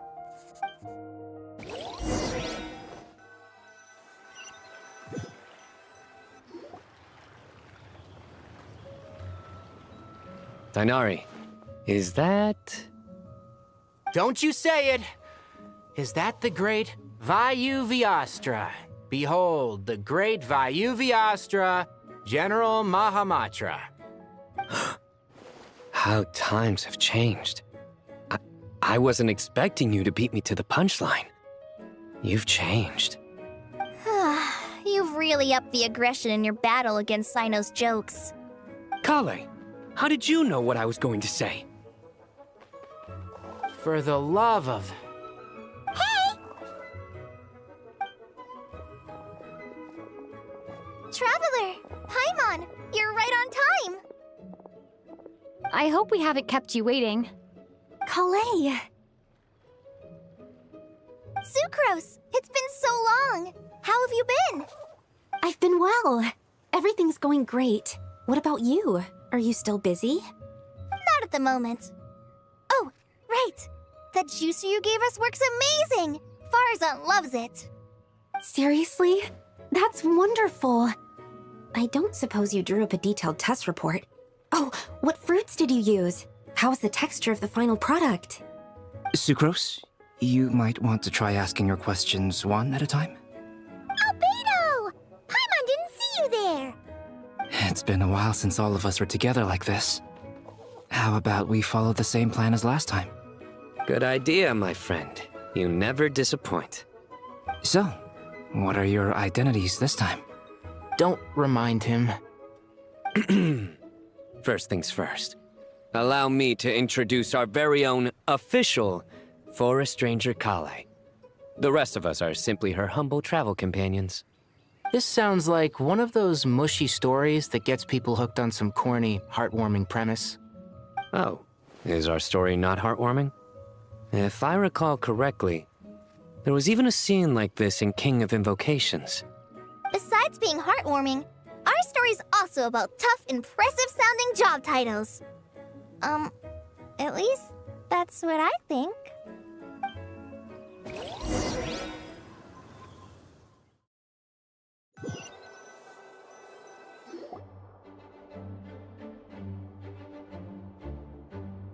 Oh, you're here already? I'm still giving Dodeko a little trim. I won't be a moment. A trim? Does Dodoko need haircuts too? Of course. It's important to know how to take loving care of the apples of your eye. All of these trivial matters get left to me. It's because I'm an angel, and angels are, in a way, the guardians of all Teyvat. Oh, right! Well, that's definitely an impressive-sounding job title. What are you writing? I'm just brainstorming some cool-sounding lines. Oh, write them on these card backs. Of course. Clearly, my lines are pretty amazing, wouldn't you say? Miss Nicole. Kale? You seem a little nervous. I was just wondering, who was the person you mentioned who needed their wish fulfilled? Wish? What do you mean? Miss Nicole asked if we could meet up in Mondstadt once everything was over. She said a friend of hers had a wish that needed my help to come true. Well, you never mentioned that before. All we knew was that you'd arranged to meet in Mondstadt. But we thought it had something to do with the god remains. To be fair, everything I told you was true. Anyway, my friend is waiting. Come on, let's pay her a visit.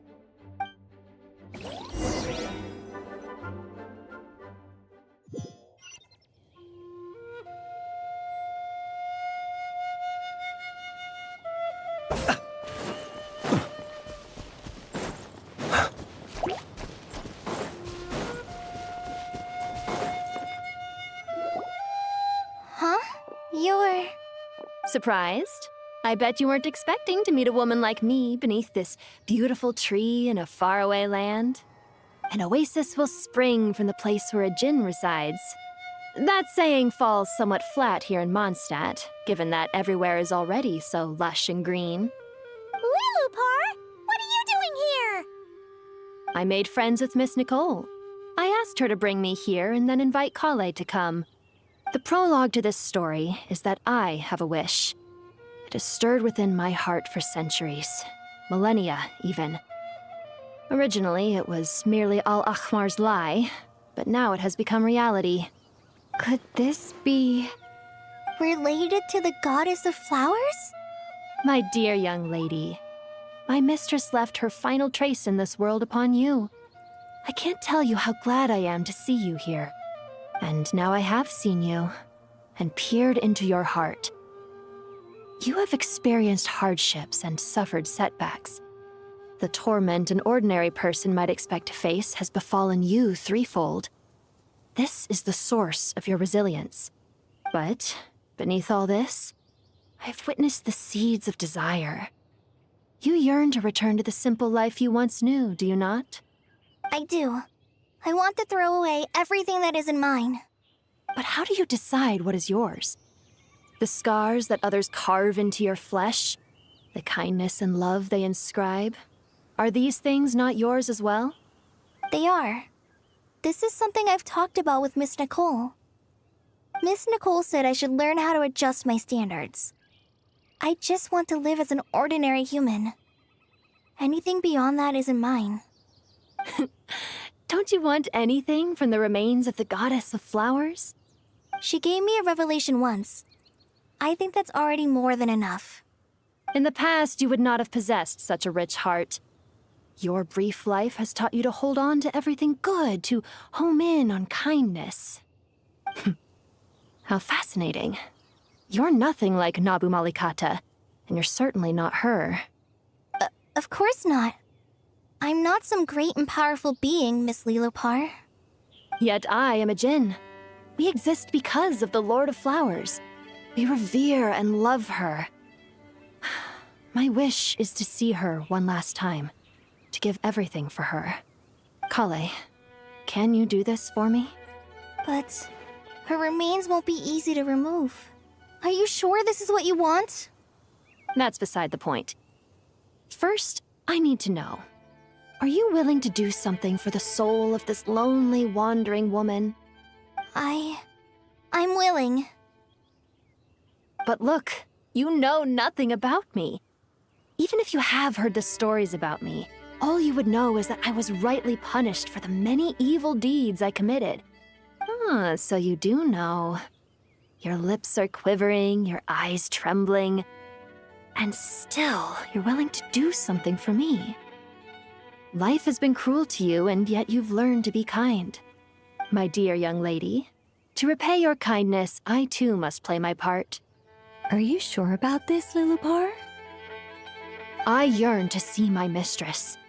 For this moment, the world can burn to ashes, the universe be engulfed in flame. I care about nothing else. And you, Kale, I can give you a gift. You'll become just another ordinary human. But Miss Lilupar, what will happen to you? My wish will be fulfilled, and I can die happy. Why would you wish for that? A long, unending life might seem desirable for one who has never possessed it, yet it brings torment to one who has. My remains are scattered across the yellow sands, but my soul can find no peace. Since you've promised to grant my wish, give me that release. Allow the dying to die, and let the dead rest in peace. You have my thanks. Kale, there's no pressure on you. What she said, it's all true. A wish is a genuine desire, after all. It's as if you want to use the last of your life to give me a better future. Nothing so selfless. We'll be using our futures to fulfill each other's wishes. This is a noble act, a beautiful and secret transaction between two women. I understand. Miss Lilupar, I'm ready. Close your eyes, Kale. Then open your soul. From there, I will embrace my mistress. The downpour of flowers is your touch. Like returning to the very beginning. Like surrendering to your grace, my mistress. People say that devotion is beautiful, yet filled with pain. How foolish of them. For me, devotion is beautiful, pure and painless. Devotion is my love. Thank you.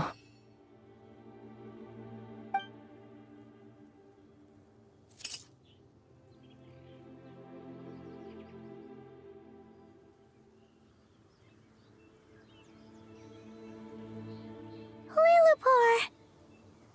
She disappeared? She left, carrying the blessing of flowers. Kale, are you alright?